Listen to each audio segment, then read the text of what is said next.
lot of other hearings going on. Yeah. Secretary of State, CIA, District Director,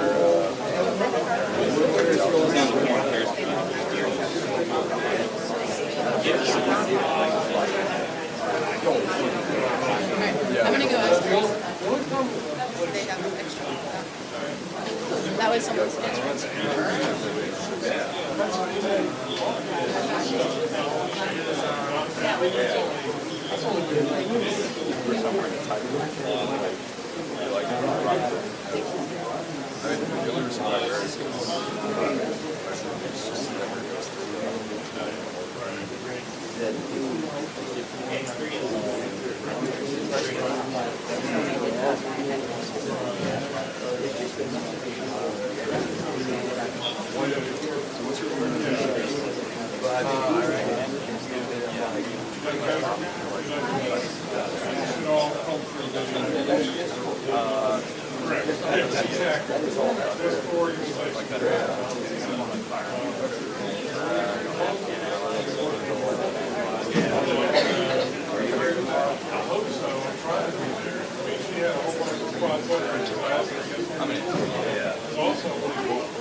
I don't know.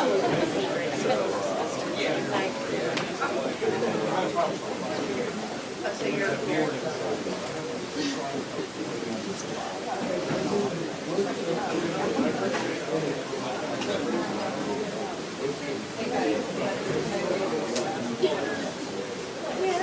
slightly different.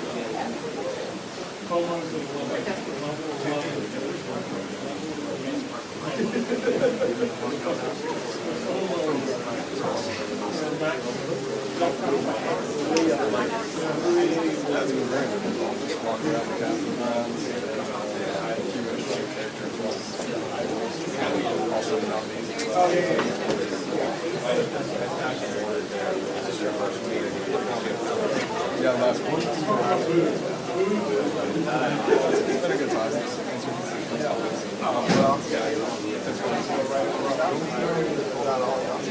Yeah. That's 38. 2 more goes back there. Go through that way.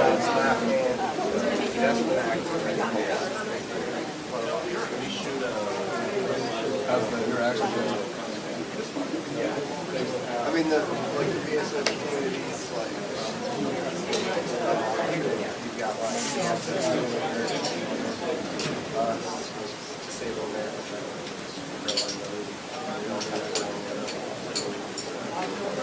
from March, you'll see like 2 weeks of testimony. We were in,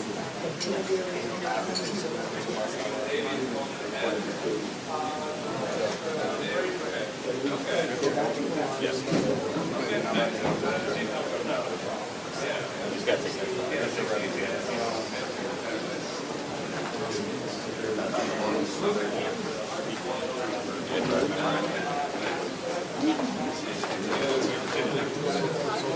were you told to write a memorandum? Were you told to write a memorandum?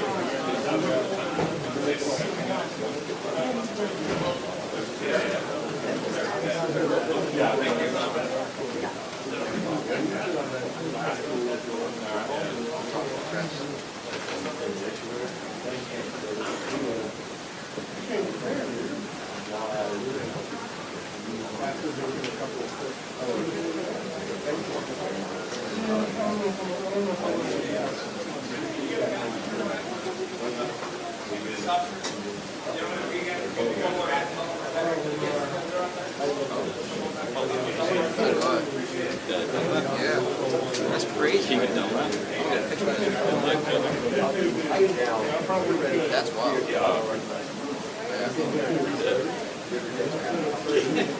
Huge, like, social media personality. Like military affairs. I think he's a Marine officer. Kind of similar. I got thinking that when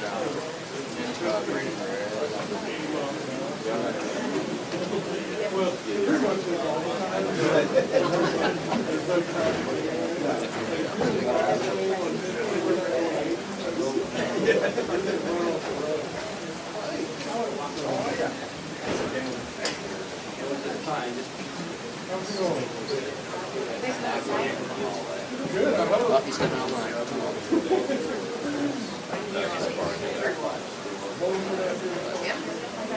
Probably not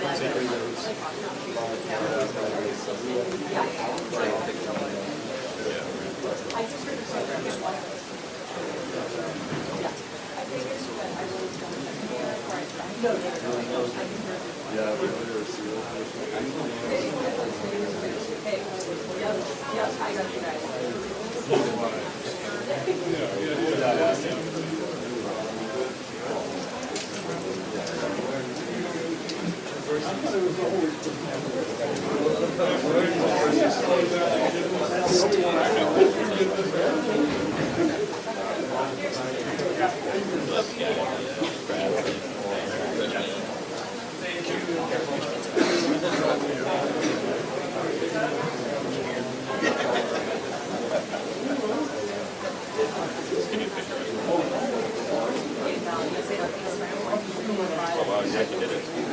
That's insane.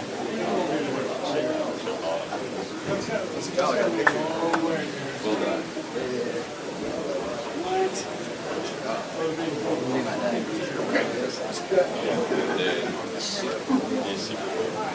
I should have followed you in there.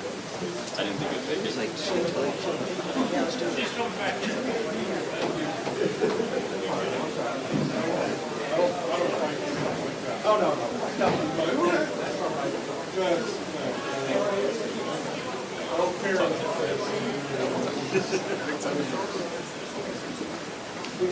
Gotta be on TV.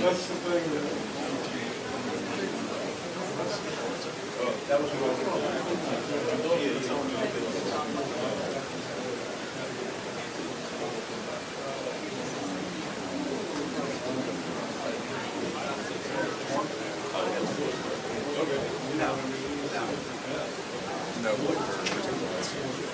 like for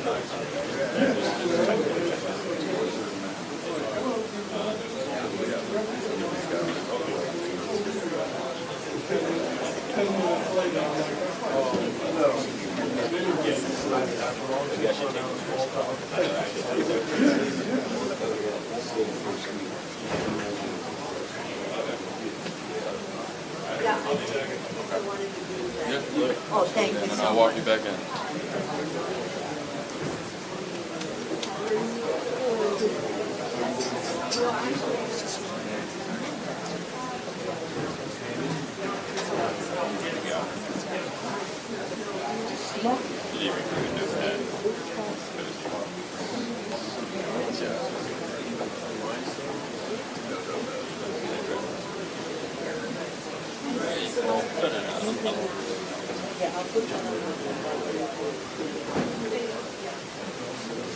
So, Homeland Security probably the spot. It's gonna be a long day.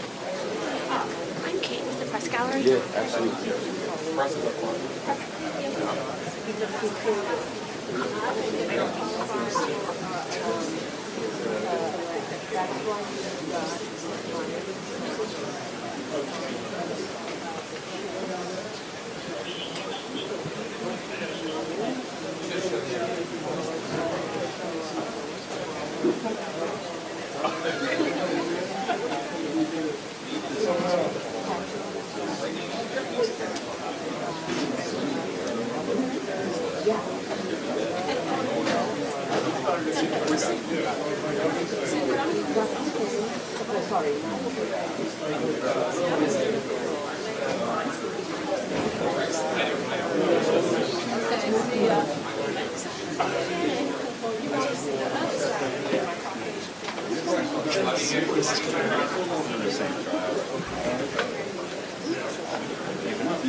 Okay, thanks. Usually when I have to choose between two spots, I just pick the one with the better lighting and hope it's fun. Yeah. Because there's really no guessing.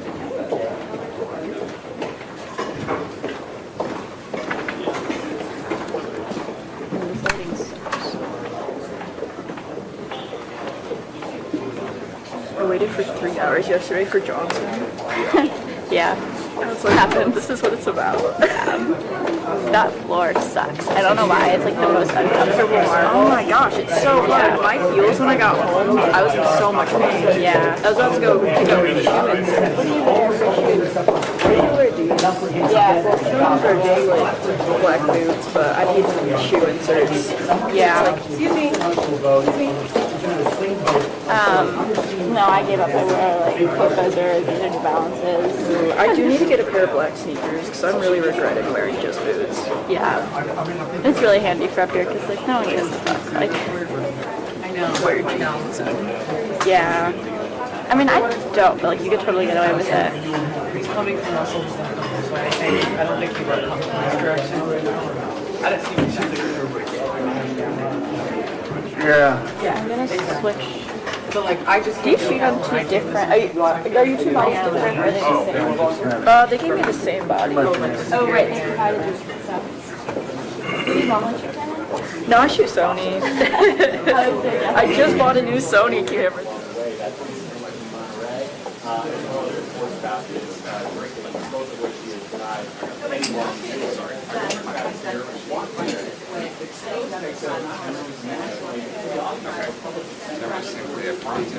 For workspace?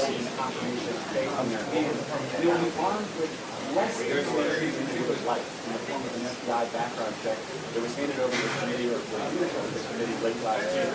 The report indicates doesn't include interviews with Hegseth and Testifies or the woman at the center of that Monterey. Nevertheless, we expect this to be a hearing that comes to be comfortable and personal for Hegseth. But on some side, they say, look, this is something that has a non-traditional background. We like that non-traditional background. Hegseth in his opening remarks is going to talk about the ability to have something to discuss and then expect Hegseth to build a community with time. Morning show his arms with the advice from Hegseth. His last meeting was really useful talking to the person.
I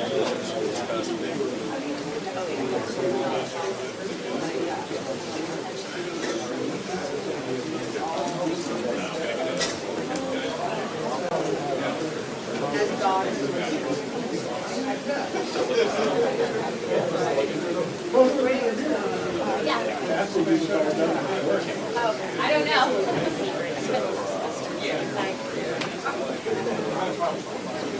Oh, so you're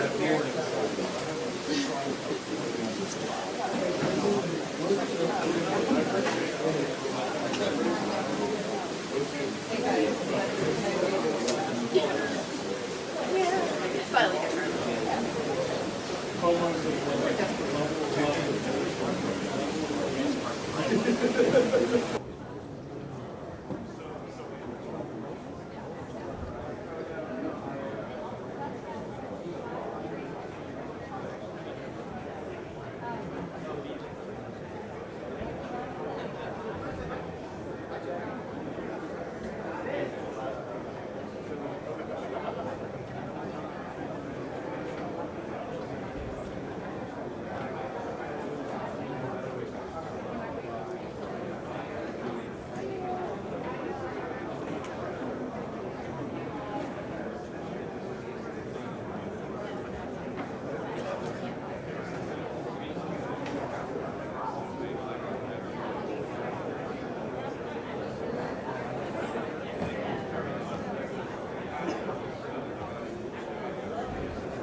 National Security Advisor. Yours?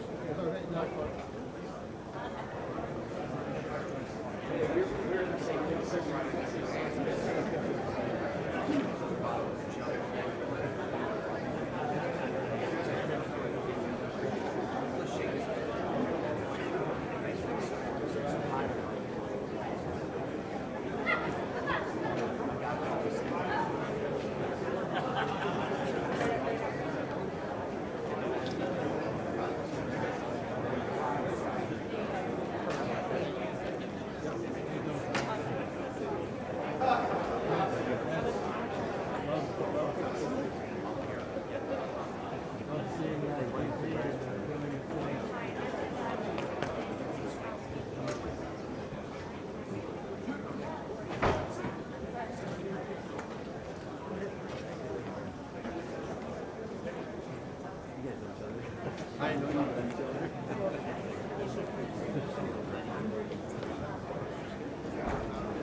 Good morning. The hearing will come to order. The Committee on Armed Services has convened this hearing to consider the pending nomination of Mr. Pete Hegseth to be Secretary of Defense. And at this point, in light of the continued suffering and death in and around Los Angeles, California, I'm going to ask my colleagues and those in the audience to observe a moment of silence.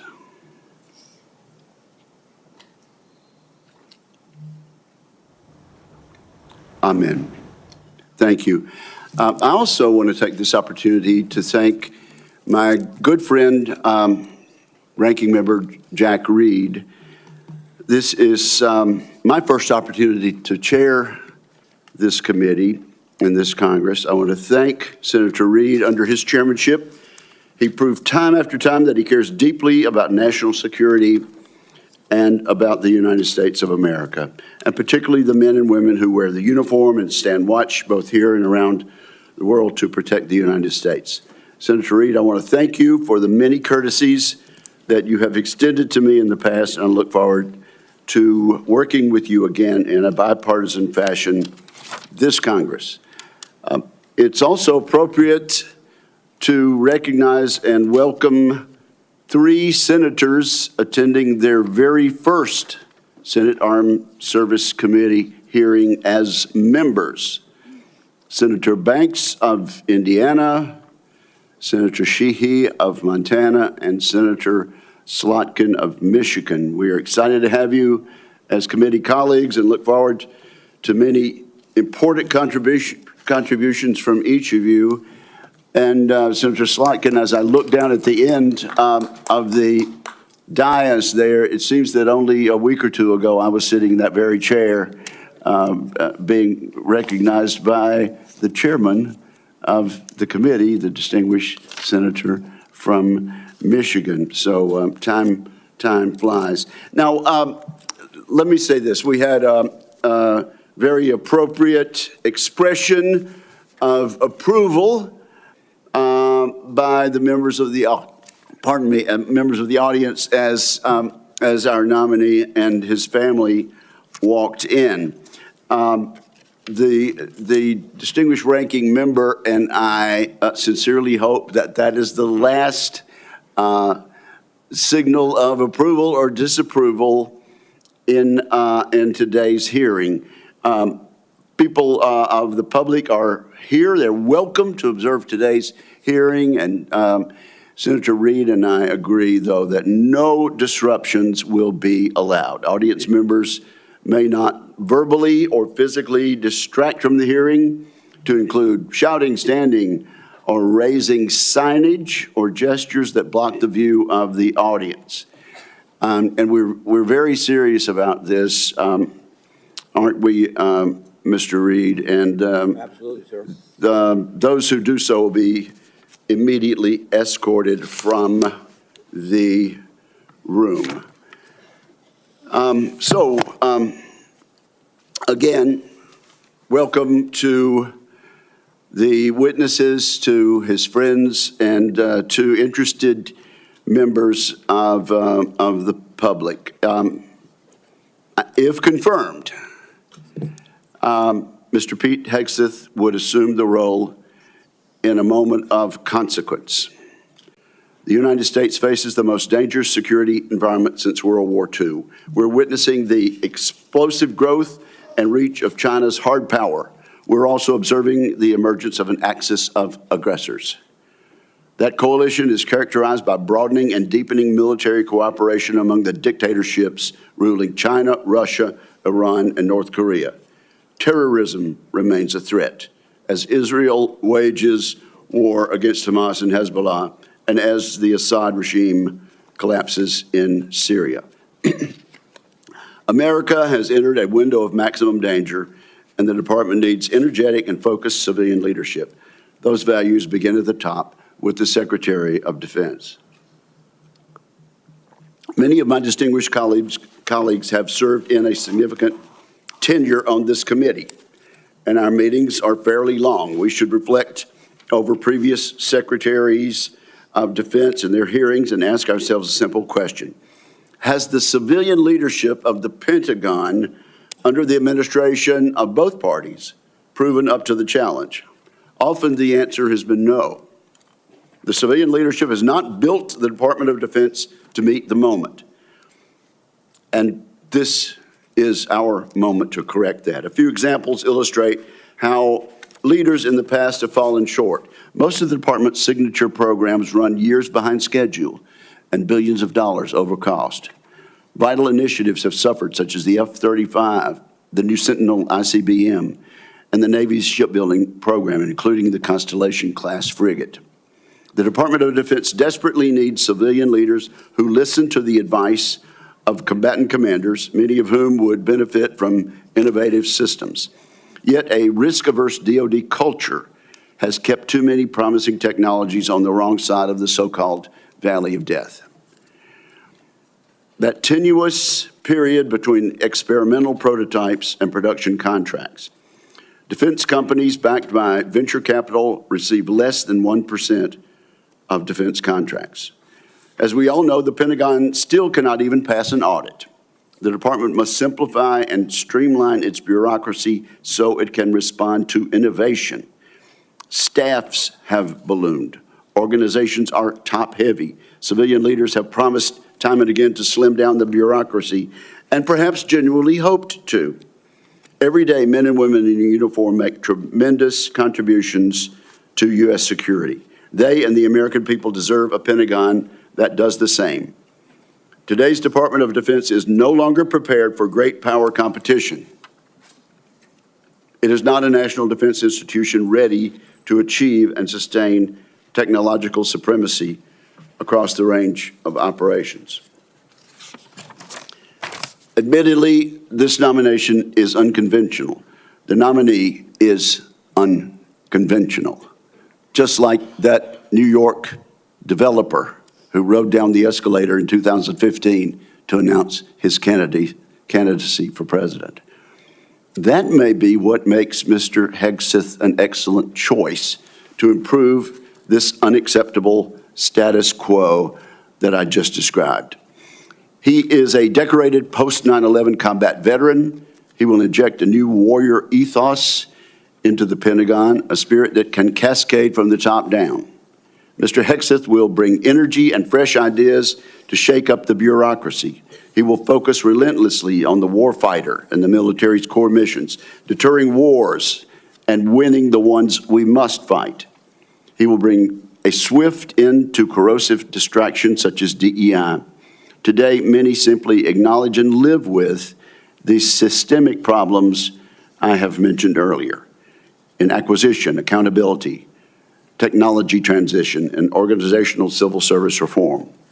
Mr. Hegseth will actually move to fix these issues decisively. In short, I'm confident that Mr. Hegseth, supported by a team of experienced top officials, will get the job done. The Secretary of Defense is an incredibly important position, but the Secretary's span of control is limited. The Pentagon is vast, with 3 million plus personnel, uniformed civilian and contractor.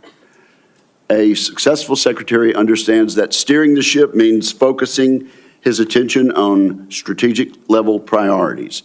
The secretary must be supported with exceptional subordinates who will run the day-to-day affairs of the Office of the Secretary of Defense, the military services, and the other DoD components. I'm also confident that as an infantryman, Mr. Hegseth understands the military principle of commander's intent. Communicate the clear objective, empower subordinates to use initiative and judgment, and hold everybody accountable. We must not underestimate the importance of having a top-shelf communicator as Secretary of Defense. Other than the President, no official plays a larger role in telling the men and women in uniform, the Congress, and the public about the threats we face and the need for a peace through strength defense policy. I have no doubt Mr. Hegseth will excel in a skill in which many of his predecessors have fallen short. Much has been made of both Mr. Hegseth's personal life and some of his policy pronouncements. Regarding his personal conduct, Mr. Hegseth has admitted to falling short, as we all do from time to time. It is noteworthy that the vast majority of the accusations leveled at Mr. Hegseth have come from anonymous sources. Contrast these anonymous accusations with the many public letters of support and commendation. We have seen letters from people who served with Mr. Hegseth. These individuals have worked with him professionally. They really know him and his character. These patriotic Americans have been willing to put their names and reputations on the line to support Mr. Hegseth. I look forward to sharing these testimonials with the American people. Let me mention one right now. It comes from David Bellavia, who earned the Medal of Honor for heroic actions in combat in Fallujah, Iraq. David Bellavia writes the following: Pete is fearless, unflappable, and confronts conflicts head-on. He's a leader to the core. When Pete is confirmed as the next Secretary of Defense of the United States of America, this country will finally know the privilege of having a true ambassador able to speak on behalf of this generation and its two-decade global war on terror. Washington doesn't build men like Pete. Combat builds men like Pete. As I said, there are more letters expressing the same endorsement. Today, we'll hear from the nominee directly. I want to thank Mr. Hegseth as well as his loved ones for being here today. I look forward to discussing his nomination. I look forward to hearing from Mr. Hegseth about the ways he hopes to rebuild the American strength that secures the peace. And so now I turn to my friend and colleague, Ranking Member Reed, for his opening remarks. Well, thank you very much, Mr. Chairman. I'd like to first congratulate you on your chairmanship. I look forward to continuing our committee's strong tradition of bipartisanship and collaboration. And thank you for your thoughtful and conscientious service to the committee over many years. Thank you very much, Mr. Chairman. I'd also like to take a moment to join Chairman Wicker in welcoming our new members, Senator Slotkin, Senator Banks, and Senator Sheehy. Welcome. We look forward to working with you.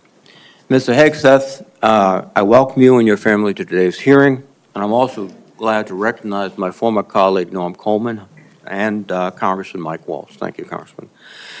Mr. Hegseth, I want to begin by saying that I respect and appreciate your military service in the Army National Guard.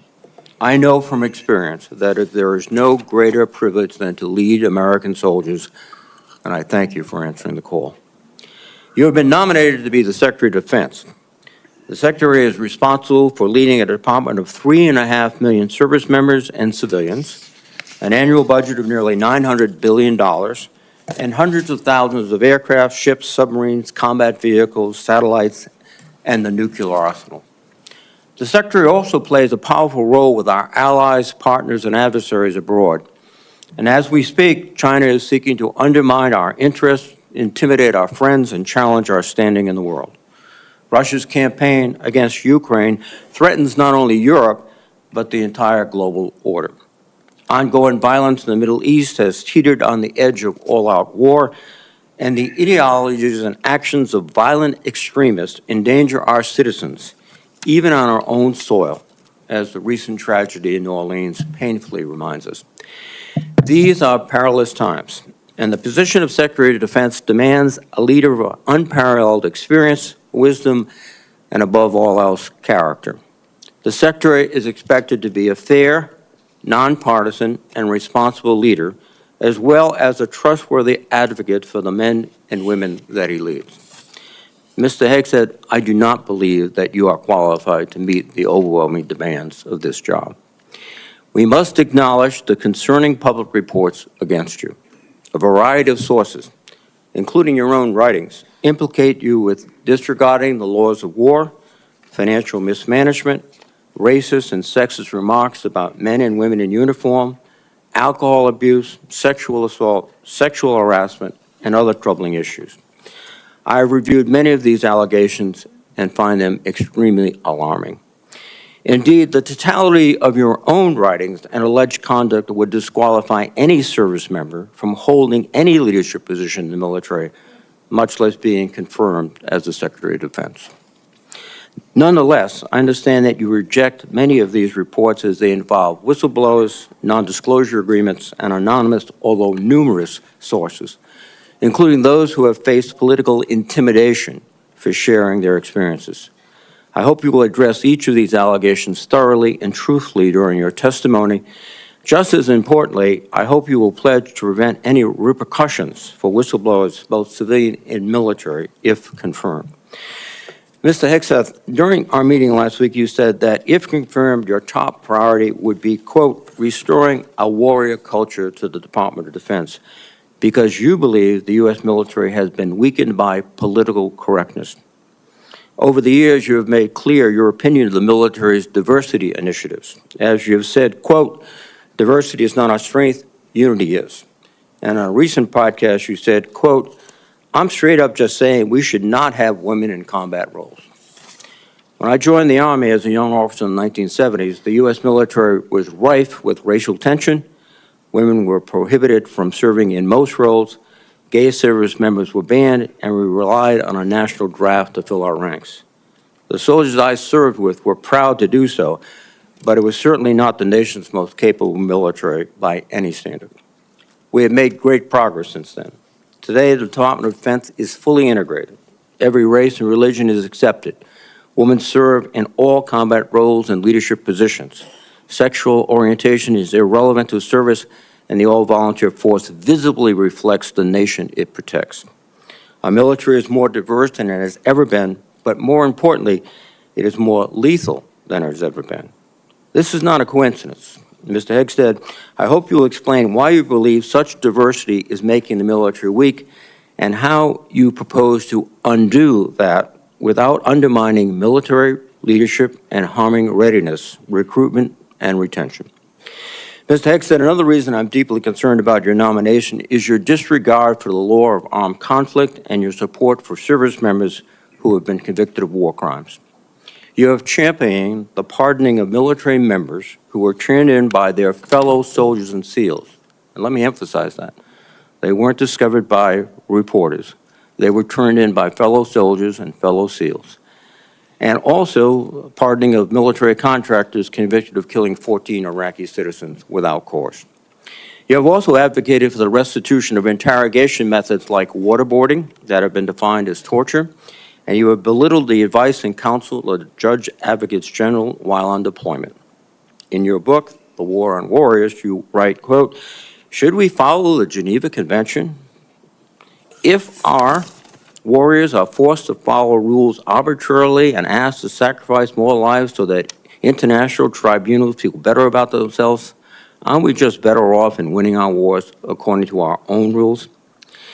Mr. Hegseth, I would ask that you explain how you, if confirmed, would maintain good order and discipline within our forces and the support of our allies and partners by rejecting international law and the law of war.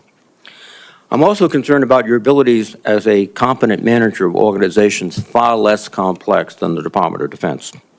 From 2008 to 2010, you led the organization Veterans for Freedom, which had an annual budget of less than $10 million.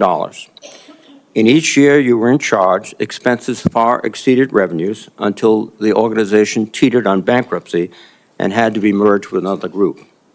In fact, according to public reporting, an independent forensic accountant reviewed the organization's finances and discovered evidence of gross financial mismanagement. I would note that this report has not been made available to any government agencies, which is, I think, alarming. But a Republican advisor to you during your tenure at the organization, who read the report, stated, and I quote, I watched him run an organization very poorly, lose the confidence of donors. The organization ultimately folded and was forced to merge with another organization who individuals felt could run and manage funds on behalf of donors more responsibly than he could. I don't know how he's going to run an organization with an $857 billion budget and 3 million individuals. And that is the only comment we've had and the only access we've had to the forensic report. A similar thing happened with the Concerned Veterans for America, a second veterans group that you led from 2011 until 2016. During those 5 years, tax records show that the organization spent more than it raised. Just as troubling are reports that a significant amount of debt was incurred from social events and parties filled with excessive drinking and questionable personal behavior. Mr. Hegseth, I hope you will explain what actions you will take, if confirmed, to be a better steward of Defense Department's large budget. Finally, while I appreciate our meeting last week, it is unacceptable that you did not meet with any other Democratic members of this committee before this hearing, as has been our bipartisan tradition. During my time in the Senate, I have voted for and worked closely with Secretaries of Defense appointed by Republican presidents. While we may disagree politically, there was always an understanding that rank partisanship should have no place when it comes to providing for the men and women who serve in uniform. And Mr. Hegseth, I am troubled by the many comments you have made both as a commentator and in your published writings. For example, in your book, American Crusade, you wrote, quote, "Modern leftists, who represent the soul of the modern Democratic Party, literally hate the foundational ideas of America." You also wrote, "The other side, the left, is not our friend. We are not esteemed colleagues, nor mere political opponents. We are foes. Either we win or they win. We agree on nothing else." Mr. Hegseth, if confirmed as Secretary of Defense, you would lead an organization that, like the country it represents, is composed of Democrats and Republicans. Yet your language suggests that you regard many of these men and women as foes. And I would ask you to explain why service members and civilians who do not share your political opinions can trust that they will not be targeted during your tenure. Indeed, the challenge of the Secretary of Defense is to remove partisan politics from the military. You propose to inject it. This would be an insult to the men and women who have sworn to uphold their own apolitical duty to the Constitution. Mr. Hegseth, you are the 9th nominee for Secretary of Defense that I've had the honor to consider as a member of the Senate Armed Services Committee. I have voted in favor of all your predecessors, including those in the first Trump administration. Unfortunately, you lack the character and composure and competence to hold the position of Secretary of Defense. Thank you.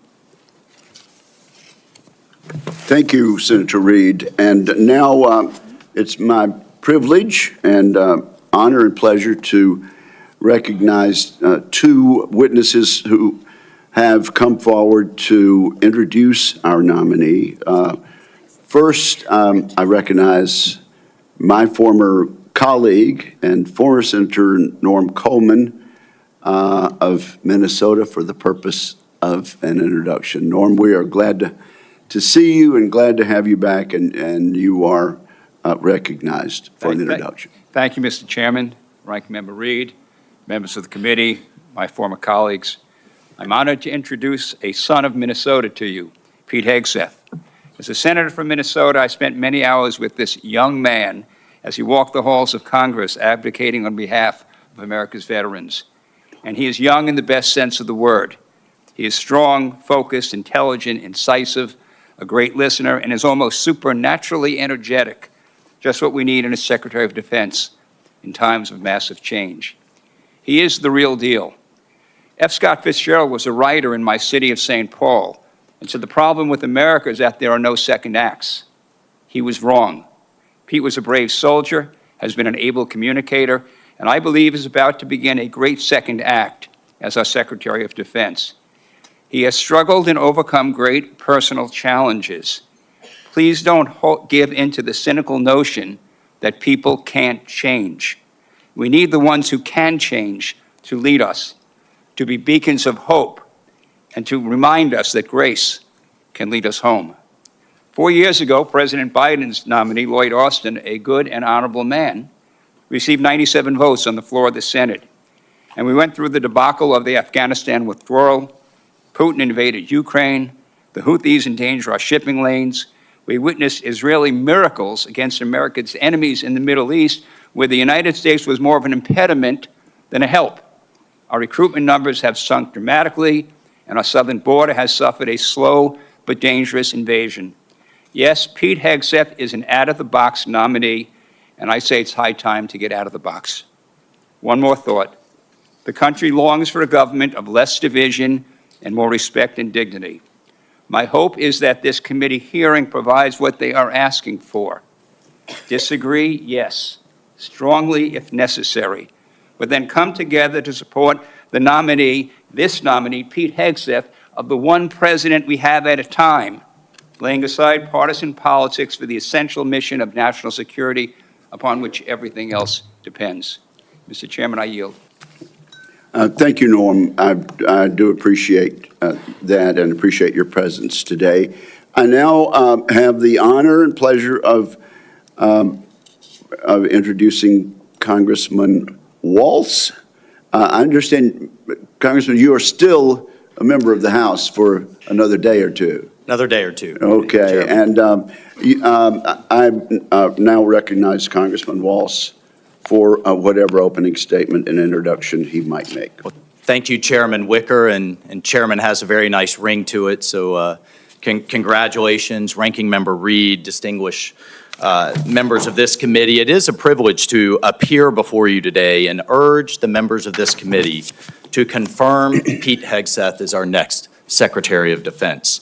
And I'm not here today just to advocate on behalf of a future colleague, but to speak on behalf of someone I consider a dear friend for over a decade now.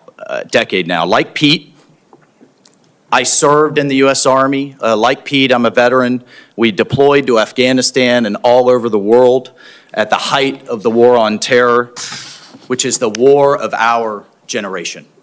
And like thousands of other warfighters, we've witnessed the hardships of war. We've experienced the loss of friends in combat. We've endured too much time away from family and friends, and no one, I can promise you this, no one hates war more than those who have had to go fight it. No one does. Pete's story, though, isn't that much different from the millions of other veterans, and they know it, and they appreciate him for the experiences that he's gone through. And after our country was brutally attacked on 9/11, Pete Hegseth answered the call of duty like so many others. He put the interests of this country ahead of his own. And I can tell you firsthand, as can the heroes sitting in this audience behind me, Pete's character of country, his selflessness, his duty, these are the key tenets that have shaped him into the leader that he is today. These are the traits that President Trump recognized when making the decision to nominate Pete for this critical role. He will bring the perspective of being the first Secretary of Defense to have served as a junior officer on the front lines, not in the headquarters, on the front lines in the war on terror, and recognizes the human costs, the financial costs, and the policy drift that was discussed often in this very room that led us to decades and decades of war. So not only does he understand the threats he faces, but as the chairman mentioned, he is brilliant, in my mind, at communicating those to the American people in a way that is often not communicated in Washington, D.C., to reach out to the American people so that they understand why the military needs to do what it needs to do. And look, I have no doubt that he is going to get the Pentagon back to its primary mission, lethal readiness. That warrior ethos is what our enemies will respect. That warrior ethos is what our enemies will fear, and it's that warrior ethos that will keep the peace. And so, look, ladies and gentlemen, in my humble opinion, our military deserves better than it's getting. Our country faces a devastating recruitment crisis. Men and women are not volunteering to serve at the levels required. Our readiness is down. Our costs are up. And it seems like nearly every major weapon system, again, often discussed in this very room, is costing too much, delivering too little, and taking way too long. The bottom line is the status quo is unacceptable. It's not working. And the members of this committee, you all know it. You know it's not working. And the members of the House Armed Services know it's not working. And we have hearing after hearing, year after year. And here we are, decades later, describing the same problems. The Pentagon has continuously failed audits. The businesses that want to do business with the Pentagon have to pass an audit, but the entity itself fails an audit. Innovation is stalled, morale is down, standards have been weakened, and meritocracy is less valued. And as a result, our adversaries have been emboldened all over the world. Ladies and gentlemen, it's time for change. It is time for change. You all have literally seen thousands of veterans, as the chairman cited one amazing Medal of Honor recipient. But we have seen thousands of veterans expressing their support for Pete. This is a man who can reinvigorate that warrior ethos, and this is a man that will lead. I can't imagine having a more capable partner in my position as National Security Advisor. Pete is a man of family, of faith, and he's committed to making our country stronger again. And most importantly, and brother, I know this in my core, he will always have as a first principle the service members that are out there on the front lines for all of us at the heart of every decision he makes. So senators, I urge you to support this confirmation. It is critical that President Trump has his national security team in place for the challenges ahead, and I thank you. Thank you, Mike, for your testimony, and I'm guessing that each and every member of this committee will want to have you on speed dial for the next few years. So thank you both. Our two guests may stay, or I know they have other engagements and responsibilities also, but thank you both for your testimony. At this point, Mr. Hegseth, I'm required to ask you as a nominee a series of questions that the committee asks all civilian nominees who appear before it. If you would, please simply respond in the affirmative or negative to each question. Have you adhered to applicable laws and regulations governing conflicts of interest? Yes, sir. Have you assumed any duties or taken any actions that would appear to presume the outcome of the confirmation process? No, sir.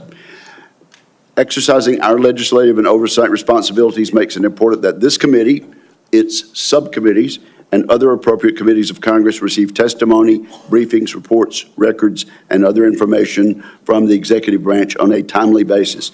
Do you agree, if confirmed, to appear and testify before this committee when requested? Yes, sir.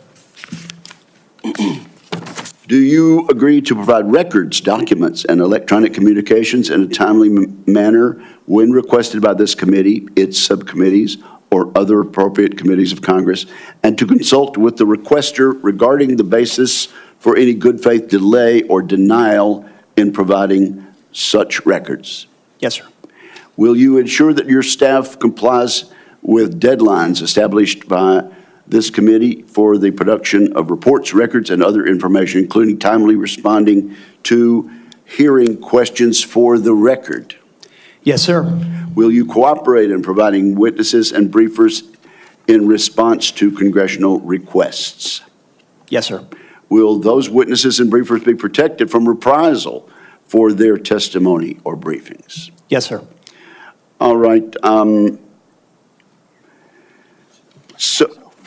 So at this point, Mr. Hegseth, you are recognized for your opening statement. Well, thank you, Chairman Wicker, Ranking Member Reed, and all the members of this committee for this opportunity today. I'm grateful for and have learned a great deal from this advise and consent process. Our founders knew what they were doing.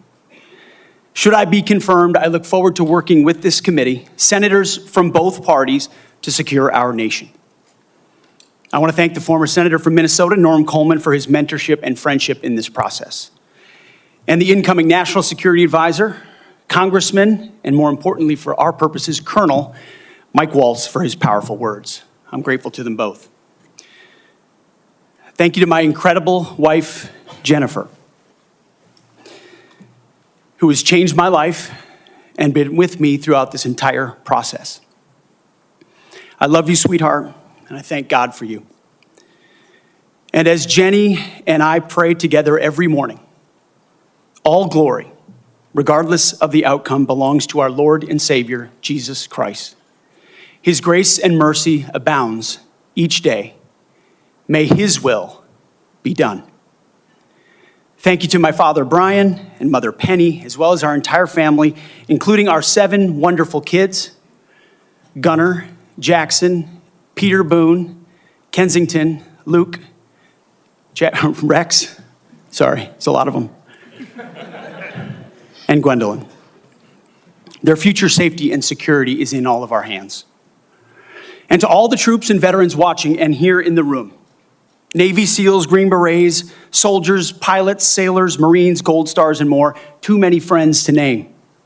Officers, enlisted, black and white, young and old, men and women, all Americans, all warriors. This hearing is for you. Thank you for figuratively and literally having my back. You are a misogynist. Not only that, you are a Christian Zionist and support the war in Gaza by the Zionists. I want to thank the authorities for their swift reaction to that outburst and state that similar interruptions will be treated in like manner. Mr. Hegseth, you may continue. Well, as I'll say again, thank you for figuratively and literally having my back. I pledge to do the same for all of you. It's an honor to come before this committee today as President Donald Trump's nominee for the office of Secretary of Defense. 2 months ago, 77 million Americans gave President Trump a powerful mandate for change, to put America first, at home and abroad. I want to thank President Trump for his faith in me and his selfless leadership for our republic. The troops have no better commander-in-chief than Donald Trump. As I've said to many of you in private meetings, when President Trump chose me for this position, the primary charge he gave me was to bring the warrior culture back to the Department of Defense. He, like me, wants a Pentagon laser-focused on lethality, meritocracy, warfighting, accountability, and readiness.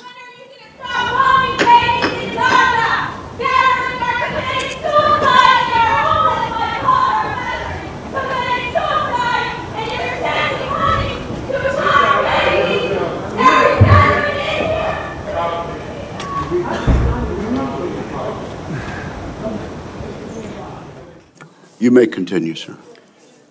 Returning the Pentagon back to warfighting, that's it. That's my job. Mr. Hegseth, suspend your remarks. Let me just say this. The Capitol Police are going to remove immediately individuals that are disrupting the hearing. I see a pattern attempted to be inflicted on the committee, and we're simply not going to tolerate that. You may proceed. To bring back warfighting, if confirmed, I'm going to work with President Trump and this committee to, 1, restore the warrior ethos to the Pentagon and throughout our fighting force. In doing so, we will reestablish trust in our military, addressing the recruiting crisis, the retention crisis, and readiness crisis in our ranks. Members of the security force will remove members.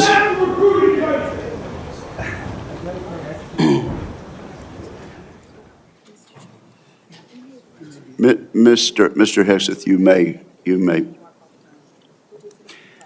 The strength of our military is our unity and our shared purpose, not our differences. Number 2, we're going to rebuild our military, always matching threats to capabilities. This includes reviving our defense industrial base, reforming the acquisitions process, as you mentioned, Mr. Chairman, no more valley of death for new defense companies, modernizing our nuclear triad, ensuring the Pentagon can pass an audit, and rapidly fielding emerging technologies. And number 3, we're going to reestablish deterrence. First and foremost, we will defend our homeland, our borders, and our skies. Second, we will work with our partners and allies to deter aggression in the Indo-Pacific from the Communist Chinese. And finally, we will responsibly end wars to ensure that we prioritize our resources to reorient to larger threats. We can no longer count on reputational deterrence. We need real deterrence. The Department of Defense under Donald Trump will achieve peace through strength. And in pursuing these America First national security goals, will remain patriotically apolitical and stridently constitutional. Unlike the current administration, politics should play no part in military matters. We are not Republicans. We are not Democrats. We are American warriors. Our standards will be high, and they will be equal, not equitable. That's a very different word. We need to make sure every warrior is fully qualified on their assigned weapon system, every pilot's fully qualified and current on the aircraft they are flying, and every general or flag officer is selected for leadership or promotion purely based on performance, readiness, and merit. Leaders at all levels will be held accountable, and warfighting and lethality and the readiness of the troops and their families will be our only focus. This has been my focus ever since I first put on the uniform as a young Army ROTC cadet at Princeton University in 2001.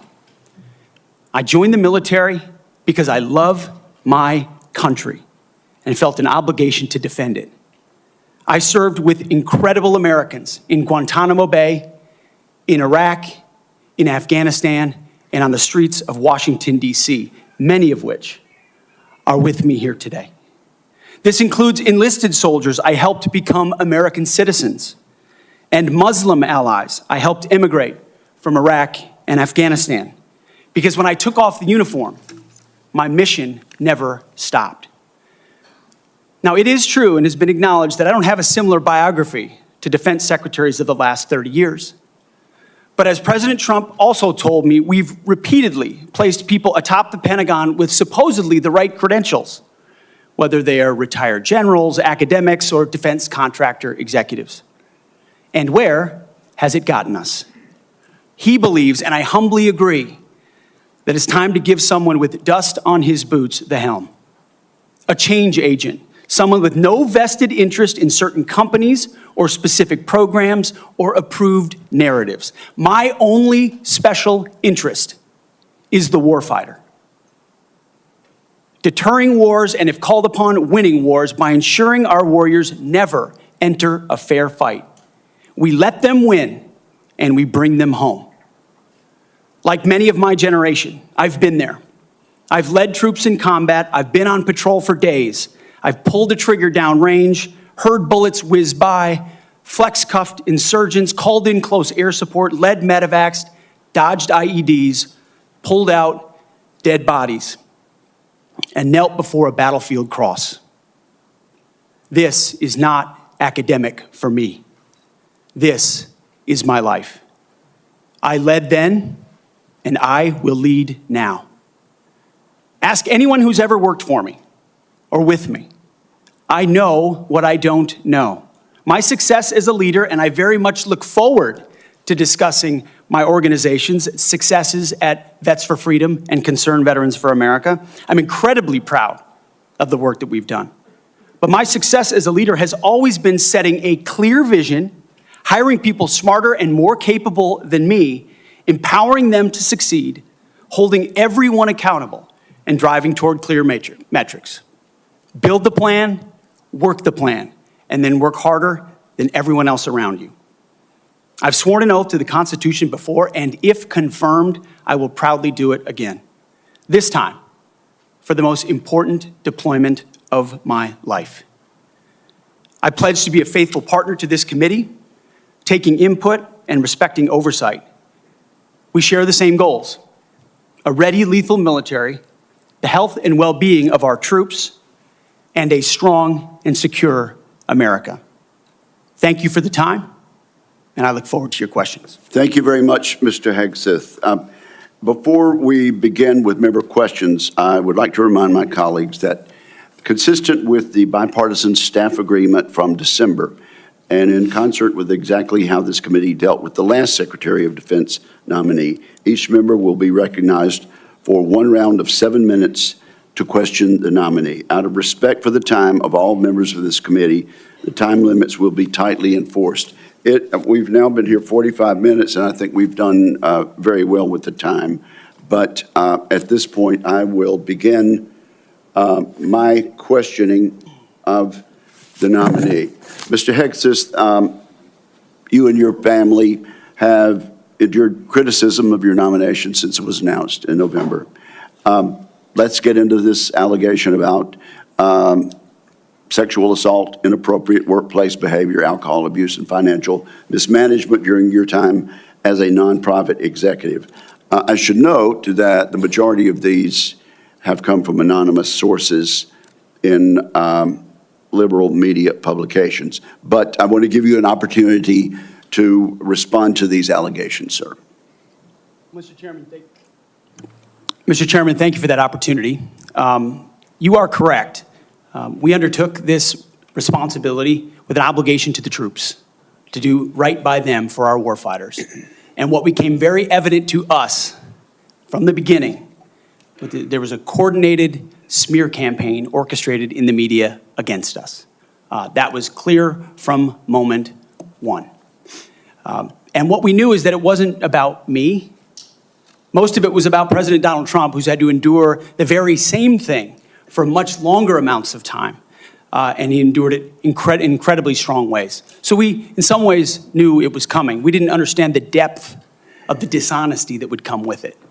So from story after story in the media, left-wing media, we saw anonymous source after anonymous source based on second or third-hand accounts. And time again, stories would come out, and people would reach out to me and say, you know, I've spoken to this reporter about who you really are, and I was willing to go on the record. But they didn't print my quote.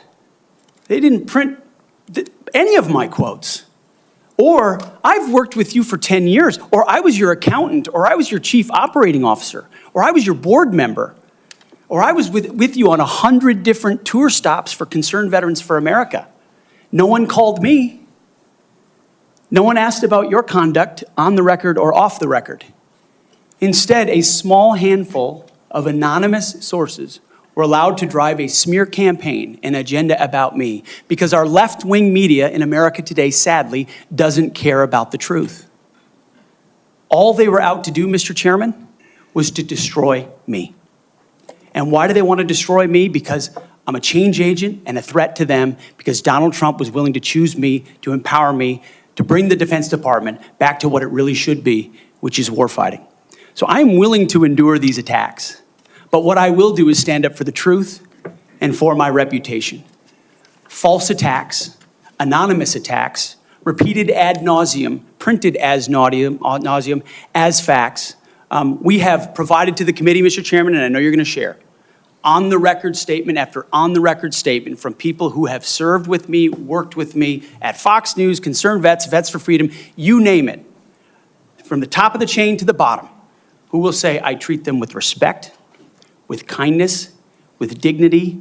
That's men, that's women, that's black, that's white, that's every background. I have prided myself as a leader of respecting people, being professional. That is the balance of mine. I'm not a perfect person, as has been acknowledged.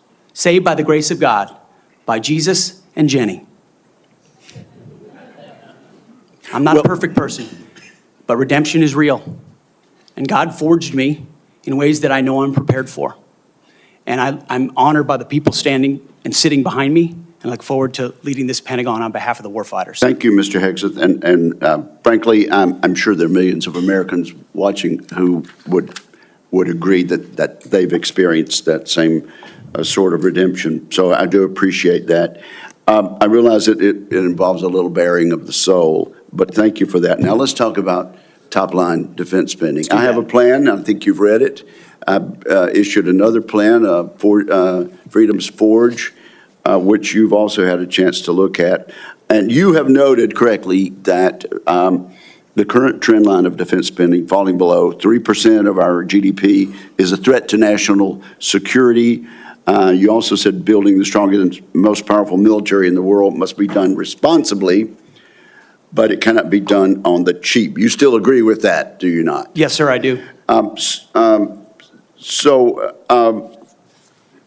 Tell us what you think about, particularly about my plan to make the Defense Department less bureaucratic, less top-heavy, cut out some of the bureaucracy and layers, make it more friendly to startups and to new ideas, contained in my 20 or so page white paper, Defending Freedom's Forge. Senator, I've had a chance to review the Forged Act, that paper.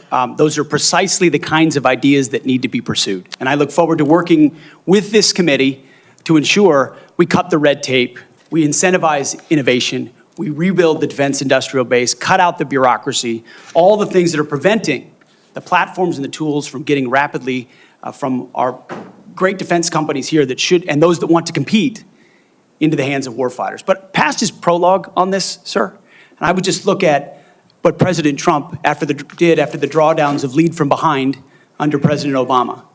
President Trump rebuilt our military.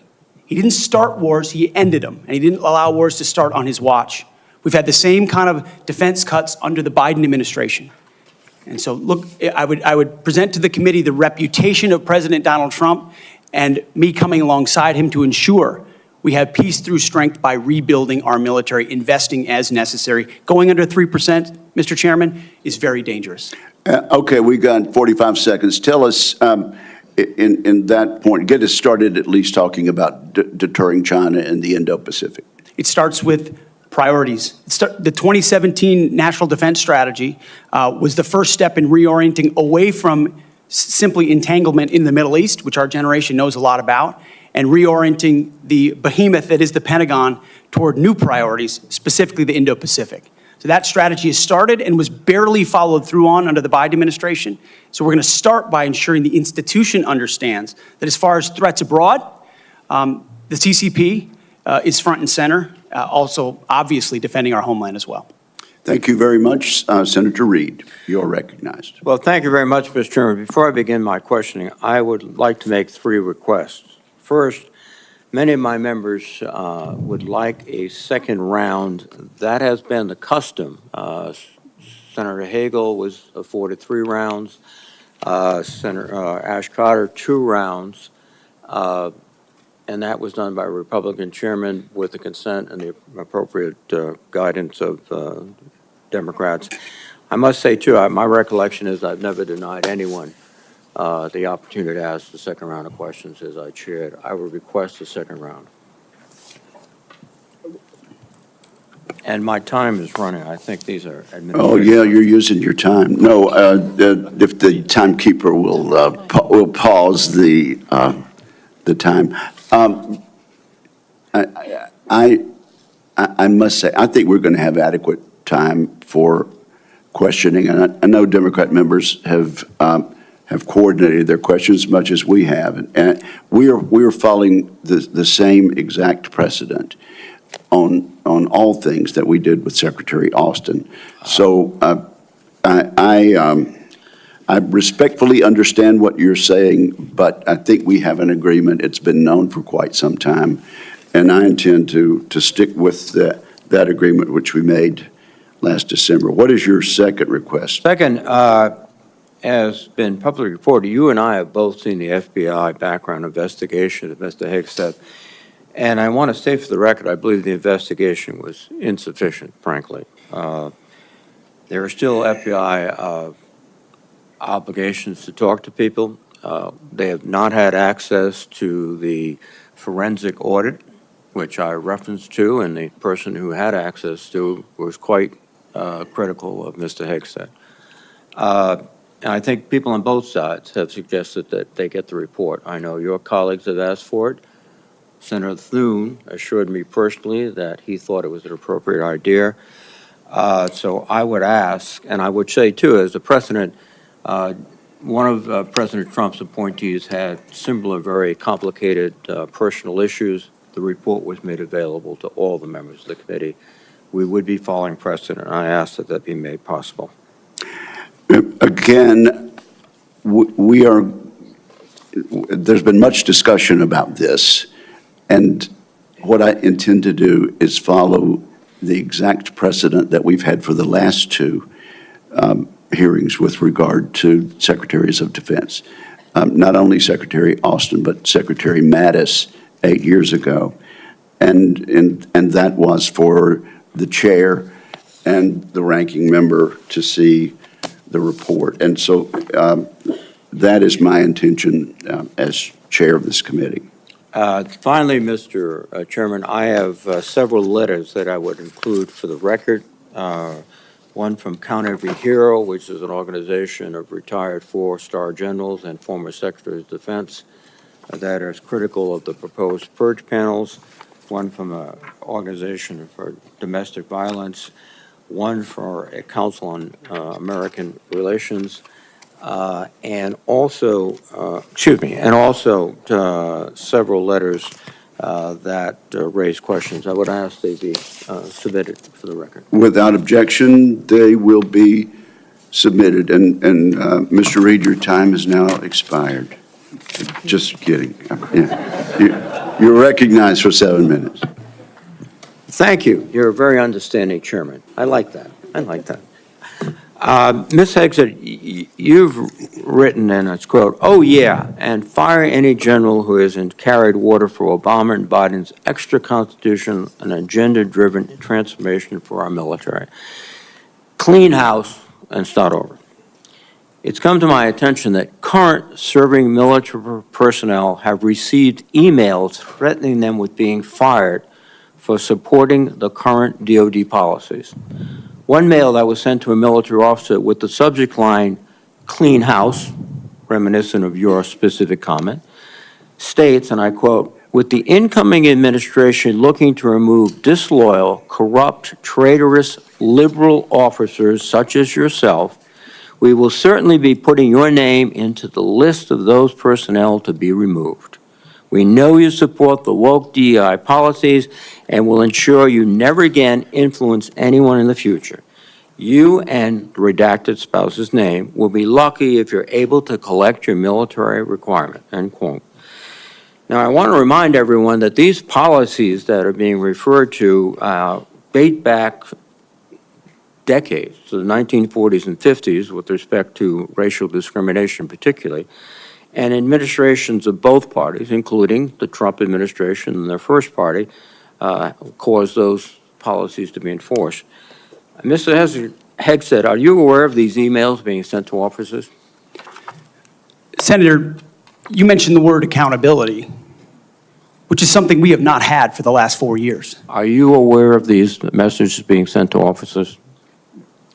Certainly I'm not aware of that. It's not one of my efforts, but there's been no accountability for the disaster of the withdrawal in Afghanistan, and that's precisely why we're here today. Excuse me. Is that leadership has been unwilling to take accountability. It's the time to restore that to our most senior ranks. You've written publicly that DI policy is a distraction and have military personnel walking on eggshells. Do you believe that emails like that are essentially threatening both a serving officer and a spouse and claiming that they'll lose their pension will have a distraction and detract from the lethality? Senator, you mentioned the 40s and 50s, and you're precisely right. The military was a forerunner in courageous racial integration in ways no other institutions were willing to do. I served with men and women of all backgrounds because of the courage of people decades and decades ago. Incredibly important. However, the DEI policies of today are not the same as what happened back then. They're dividing troops inside formations, causing commanders to walk on eggshells, not putting meritocracy first. That's the indictment that's made by those serving right now. Excuse me. And why we're having this conversation. All of your public comments don't talk about meritocracy. They talk about liberal democratic efforts that are destroying the military, that those people are our enemies. That's not meritocracy. That's a political view. And your goal, as I see emerging, is to politicize the military in favor of your particular positions, which you've outlined extensively, which would be the worst blow to the professionalism of the United States military and would undercut readiness, undercut retention, because I can see officers receiving these emails beginning to wonder very seriously if they should continue. Let me change subject for a moment here. You've been instrumental in securing pardons for several convicted war criminals. In at least 2 of these cases, the military personnel who served in combat with these convicted service members were not supportive of the pardons. They did their duty as soldiers to report war crimes. Your definition of lethality seems to embrace those people who do commit war crimes, rather than those who stand up and say, this is not right. So what's the response to your service members who personally witnessed these and courageously reported them to their superiors? Senator, as someone who's led men in combat directly and had to make very difficult decisions, I've thought very deeply about the balance between legality and lethality, ensuring that the men and women on the front lines have the opportunity to destroy with and close the enemy, and that lawyers aren't the ones getting in the way. I'm not talking about disavowing the laws of war or the Geneva Conventions or the Uniform Code of Military Justice. Sir, I'm talking about restrictive rules of engagement that these men and women behind me understand they've lived with on the battlefield, which has made it more difficult to defeat our enemies. In many of the cases you're talking about in particular, sir, there was evidence withheld, there was prosecutorial misconduct, and as someone who looks case by case and defaults to the warfighter, to the men and women with dust on their boots, not the second guessers in air-conditioned offices in Washington, D.C. Excuse me. I look case by case and was proud to work with President Trump to understand those cases and ensure that our warriors are always looked out for. Those cases were adjudicated by who? People in Washington or fellow non-commissioned officers who had also served, sacrificed, and believed in the ethic of the military? Who were the court-martial? Senator, in multiple cases, they were actually acquitted, but charges lingered. Yes, regardless of where those convening authorities were, yes, sir. Some were, but others were convicted, and you asked for pardon. That's the only reason you asked for pardon, because they were convicted. But the other factor, too, is you've already disparaged in writing the Geneva Convention, the rules of law, all of these things. How will you be able to effectively lead a military in which one of the principal elements is discipline, respect for lawful authority? You have made statements to your platoon after being briefed by a JAG officer. Well, by the way, would you explain what a JAG-off is? I don't think I need to, sir. Why not? Because the men and women watching understand. Well, perhaps some of my colleagues don't understand. It would be a JAG officer who puts his or her own priorities in front of the warfighters. Their promotions, their medals, in front of having the backs of those who are making the tough calls on the front lines. Thank you, Senator Reid. Interesting. Thank you, Senator Thank you Reid. very much. Senator Fisher. Thank you, Mr. Chairman, and welcome, Mr. Hegseth, to you and to your family. Thank you for the meeting that we had. We talked about a number of things. First and foremost was that nuclear weapons are foundational to our national defense, and having a safe, effective, and credible nuclear deterrent underpins our alliances, and as you know, it deters our adversaries. Nuclear deterrence has been, and you and I believe, agreed on this, it must continue to be unequivocally the highest priority mission of the Department of Defense. But deterrence only works if our adversaries believe our nuclear forces are effective and credible. All 3 legs of our triad are undergoing that generational recapitalization programs, and we cannot afford any more delays in those programs. Sir, do you believe and agree with President Trump's 2018 nuclear posture review that preventing adversary nuclear attacks is, quote, the highest priority of the United States? Senator, yes, I do. If confirmed, will you commit to supporting all three legs of the nuclear triad and to using every tool available to deliver these systems on schedule?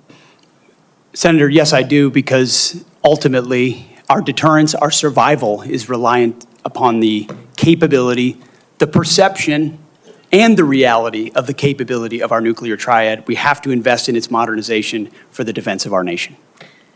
While former secretaries of defense have stated that nuclear deterrence is the highest priority, we haven't really seen that translated into budget requests or using the tools like the Defense Production Act. You've spoken about increasing lethality. You've spoken about getting programs done faster. How would you actually implement a culture change so that we can see these delivery schedules move forward, be rewarded? I can tell you in most every briefing we have, the schedules we're on are too late. So what would you do?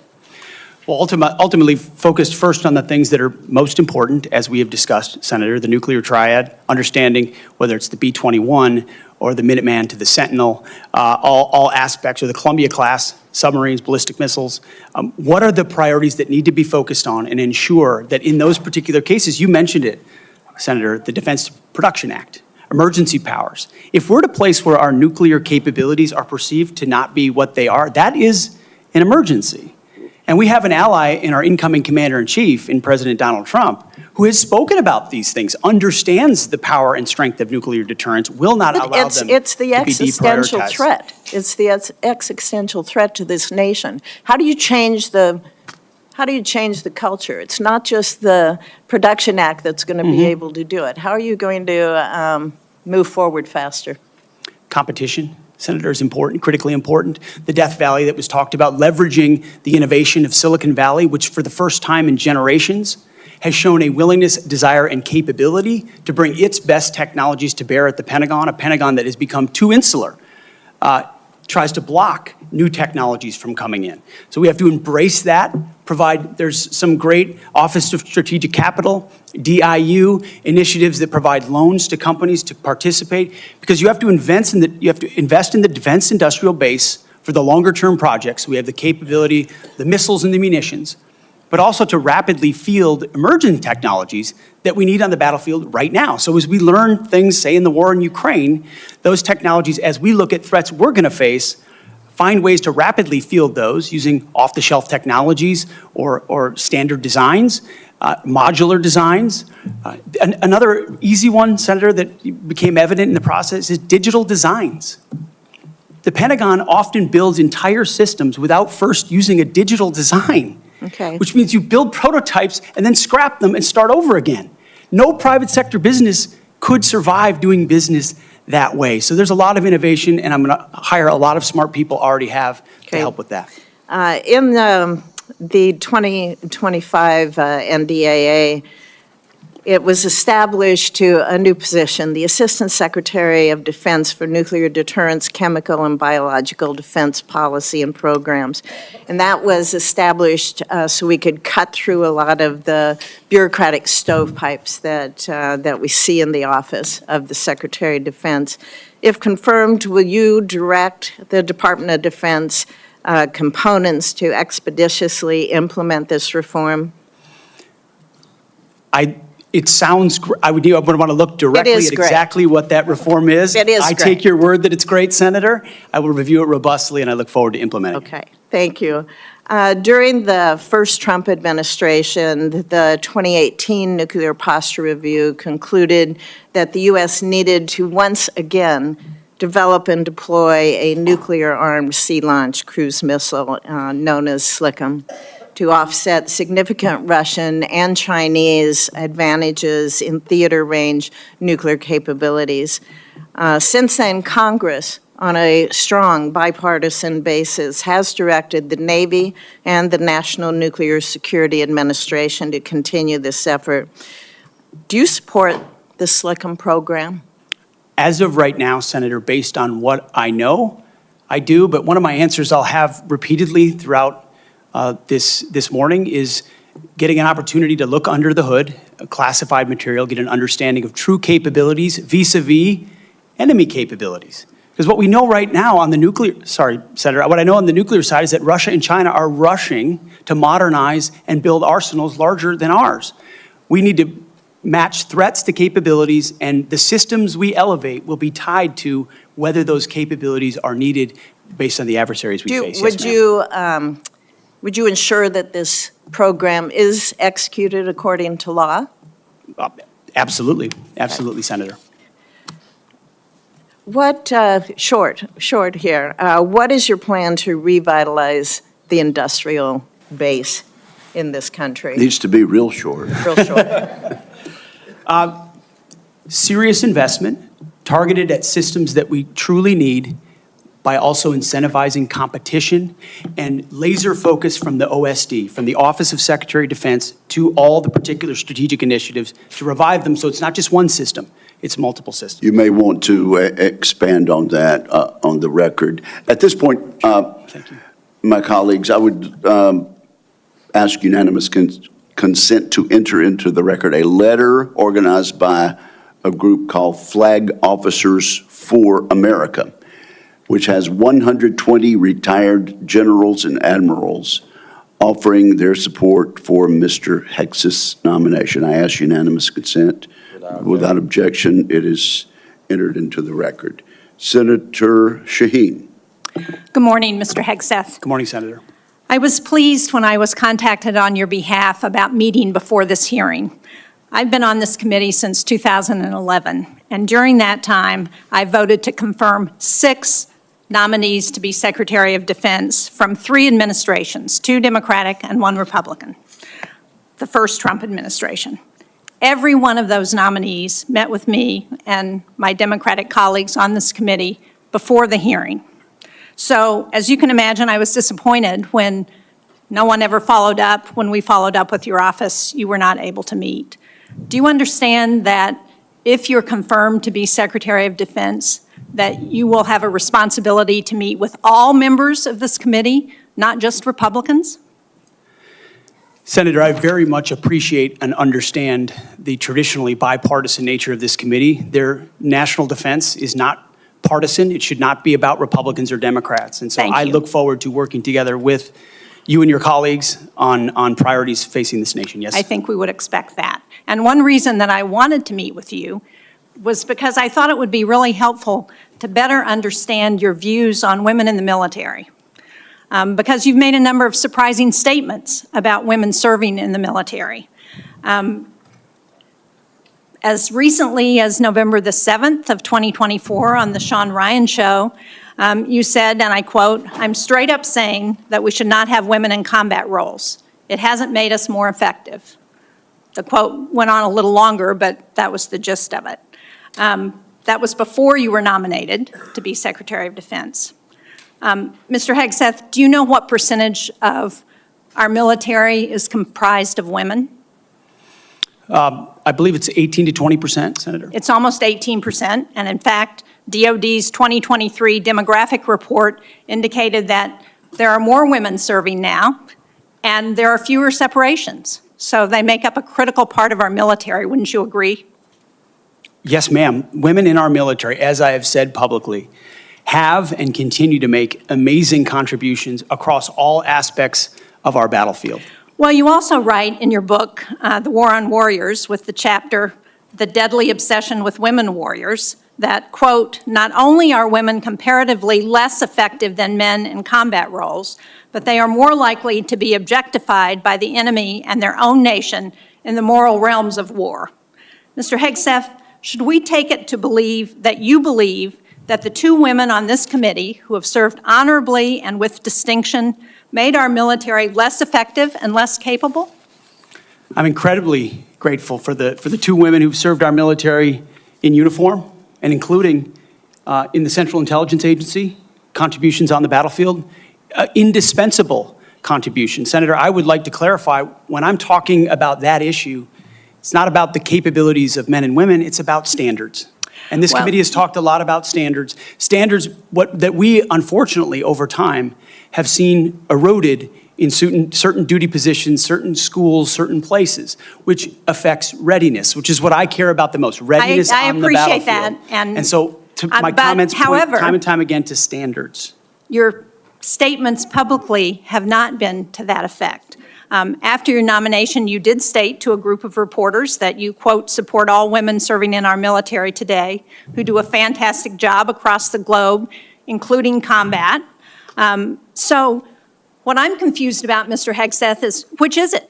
Why should women in our military, if you were the Secretary of Defense, believe that they would have a fair shot and an equal opportunity to rise through the ranks? If on the one hand, you say that women are not competent, they make our military less effective, and on the other hand, you say, oh no, now that I've been nominated to be the Secretary of Defense, I've changed my view on women in the military.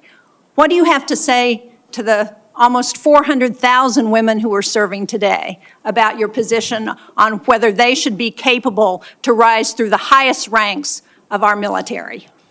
Senator, I would say I would be honored to have the opportunity to serve alongside you, shoulder to shoulder, men and women, black, white, all backgrounds, with a shared purpose. Our differences are not what define us. Our unity and our shared purpose is what define us, and you will be treated fairly and with dignity, honor, and respect, just like every man and woman in uniform, just like the men and women that I've worked with in my veterans organizations, to include when I was a headquarters and headquarters company commander in the Minnesota National Guard. Well, I appreciate your 11th well. hour conversion, but Mr. Chairman, for the record, I would like to submit Chapter 5, the deadly obsession with women warriors, for the record.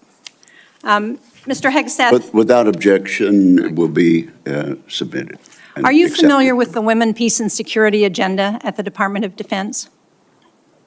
Yes, ma'am, I am. This is a law that was signed during President-elect Trump's first term. It was legislation that I sponsored with Republican Senator Capito of West Virginia. It was co-sponsored by Marco Rubio, the nominee to be the President-elect's Secretary of State. It was led in the House of Representatives by Kristi Noem, the President-elect's nominee to be the Secretary of Homeland Security. It mandates that women be included in all aspects of our national security, including conflict resolution and peace negotiations. And at the Department of Defense, it has been the law for 8 years under both the Trump and Biden administrations. The DoD has incorporated women throughout its decision-making as a result. Every single combatant commander across 2 administrations has told this committee that this law and its implementation at the Department of Defense provides them a strategic advantage operationally. Based on your comments, it appears that the example that you would like to set, not only for women in this country, but for women across the globe, 50% of the world's population, as the prospective nominee to lead the most combat-credible military in the entire world, is that women should not have an equal opportunity in our military. So will you commit to preserving the Women, Peace, and Security law at DoD and including in your budget the requisite funding to continue to restore and resource these programs throughout the DoD? Senator, I will commit to reviewing that program and ensuring it aligns with America First national security priorities, meritocracy, lethality, and readiness. And if it advances American interests, it's something we would advance. If it doesn't, it's something we would look at. Since former President Trump signed the law, I hope that he agrees with you. Thank you, Senator Shaheen. At this point, I would ask unanimous consent to enter into the record 5 letters of support from female service members and combat veterans who support Mr. Hegseth's nomination. These women represent diverse viewpoints, from a retired colonel with over 25 years of service to an active duty Navy surface warfare commander to a senior airman. They support Mr. Hegseth and comment on his focus on merit, warfighting readiness, military training status, and the warrior ethos. So without objection, it will be entered into the record. And now I'm honored to recognize Senator Cotton for 7 minutes. Mr. Hegseth, let's continue on this line of questioning about what's sometimes referred to as women in combat. I think that phrase is something of a misnomer.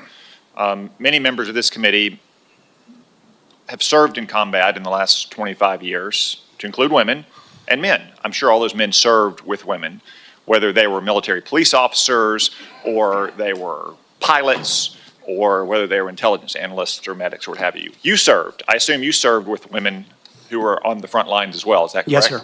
And were those women anything other than skilled, brave, and honorable in their service? They were some of the best soldiers I worked with. So women have been serving in combat for a long time. Women have even been serving in combat units like infantry battalions for a long time in roles like medics or mechanics or what have you. So what we're talking about here specifically is women in ground combat roles in jobs like infantrymen or artillerymen or special forces. Now, until about 10 years ago, that wasn't the case. Under Secretary Panetta, those roles were opened up to women to serve in. Has President Trump indicated at all that he plans to rescind or alter that guidance? You're correct to point out, Senator, that these are the decisions that the Commander-in-Chief will have the prerogative to make. He has not indicated to me that he has plans to change whether or not women would have access to these roles. However, I would point out, ensuring that standards are equal and high is of importance to him and great importance to me. Because in those ground combat roles, what is true is that the weight of the ruck on your back doesn't change. The weight of the .155 round that you have to carry doesn't change. The weight of the .240 Bravo machine gun you might have to carry doesn't change. And so whether it's a man or a woman, they have to meet the same high standards. And Senator, in any place where those things have been eroded or in courses, criteria have been changed in order to meet quotas, racial quotas or gender quotas, that is putting a focus on something other than readiness, standards, meritocracy, and lethality. So that's the kind of review I'm talking about, not whether women have access to ground combat. Okay, so thank you. So you expect no change to that guidance, but as you point out, in these specific jobs, there are irreducible physical demands. We expect our intelligence analysts and our mechanics to be physically fit in the military, but it's different when you're in the infantry or the artillery. You just mentioned a few things. Let me point it out. An artillery shell weighs almost 100 pounds. An Abrams tank round weighs around 50 pounds. The M240 Bravo machine gun with its tripod weighs almost 50 pounds. The average weight of a full kit, ammo, water, commo, body armor for a soldier is over 100 pounds. Nothing you can do can change any of those things, right? That is physical reality. Go ahead. Yes, Senator. And I would say the requirements to handle those things in a ground combat unit, as far as standards, can look different than those of a medic or a drone pilot. And so it's not that it has to be the same standard throughout, it's standards to maximize efficacy of that particular position. Let me read a quote here from one Army officer.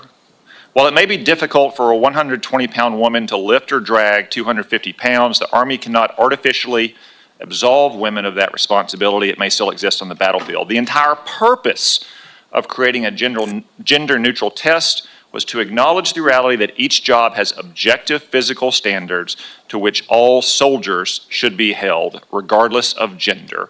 The intent was not to ensure that women and men will have an equal likelihood of meeting those standards. I assume, based on your testimony, you agree with that Army officer? Absolutely. The standards need to be the same and they need to be high. And they need to be set by the people closest to the problem set, closest to the understanding of what is required by that job. Commanders, commanding officers, and COCOMs and elsewhere who understand the reality of what they face, that's the feedback we should get. That's what should be enshrined and enforced. And no other set of political prerogatives. When I talk about removing politics, ideological or political prerogatives should contribute to those determinations. Nothing other than the execution of the mission. Thank you. For the record, that Army officer was Captain Kristen Griest, the Army's first female infantry officer and one of its first female Ranger School graduates. One final point, you said they need to be objective, gender neutral, and high. That's because the demands are, in fact, very high. The current physical fitness test for the Army has a minimum 2-mile run of 22 miles. Run. And I want the reporter to note that I'm putting run in air quotes because 22 miles at 2 miles is not running. It may be jogging, it's probably walking fast. Let's move on. We've got a big, 22 minutes. Thank you. We've got a big audience here. Many of them seem to be patriotic supporters of you, Mr. Hegseth. Some of them seem to be liberal critics of you. I would note that it's only the liberal critics that have disrupted this hearing. As was my custom during the Biden administration, I want to give you a chance to respond to what they said about you. I think the first one accused you of being a Christian Zionist. I'm not really sure why that is a bad thing. I'm a Christian. I'm a Zionist. Zionism is that the Jewish people deserve a homeland in the ancient Holy Land where they've lived since the dawn of history. Do you consider yourself a Christian Zionist? Senator, I'm a Christian, and I robustly support the state of Israel and its existential defense, and the way America comes alongside them is their great ally. Thank you. Because another protester, and I think this one was a member of Code Pink, which, by the way, is a Chinese Communist front group these days, said that you support Israel's war in Gaza. I support Israel's existential war in Gaza. I assume, like me and President Trump, you support that war as well, don't you? Senator, I do. I support Israel destroying and killing every last member of Hamas. And the third protester said something about 20 years of genocide. I assume that's our wars in Iraq and Afghanistan. Do you think our troops are committing genocide in Iraq and Afghanistan? Senator, I do not. I think our troops, as you know, as so many in this committee know, did the best they could with what they had. The outcomes, and tragically, the outcome we saw in Afghanistan under the Biden administration put a stain on that, but it doesn't put a stain on what those men and women did in uniform, as you know full well, Senator. Thank you, Mr. Hegseth. Thank you, Senator Cotton. At this point, I ask unanimous consent to offer to the record a letter submitted by Omar Abbasi, son of former City Council President of Samarra, Iraq, who worked with Mr. Hegseth in Iraq. Without objection, that will be entered. Senator Gillibrand. Thank you, Mr. Chairman. Thank you, Mr. Hegseth. I do want to thank you for your service, and I want to thank you for your willingness to serve in this capacity. Thank you, Senator. I have many concerns about your record, and particularly your public statements, because they are so hurtful to the men and women who are currently serving in the U.S. military, harmful to morale, harmful to good order and discipline. If you are saying that women shouldn't be serving in the military, and I'm going to read you your quotes, because the quotes themselves are terrible. You will have to change how you see women to do this job well, and I don't know if you are capable of that. So I want to press on these issues that my colleague Jean Shaheen brought up, because she said it so well. So first of all, you answered your questionnaire. Do you believe that any American who wants to serve in their country in the military and can meet objective standards set by the military should be allowed to serve without limitation? You've said yes to that question. But then in all of these other circumstances, you've denigrated active duty service members. We have hundreds of women who are currently in the infantry, lethal members of our military serving in the infantry, but you degrade them. You say, we need moms, but not in the military, especially in combat units. So specific to Senator Cotton's question, because Senator Cotton was giving you layups to differentiate between different types of combat. And specifically, as Secretary, would you take any action to reinstitute the combat arms exclusion for female service members, knowing full well you have hundreds of women doing that job right now?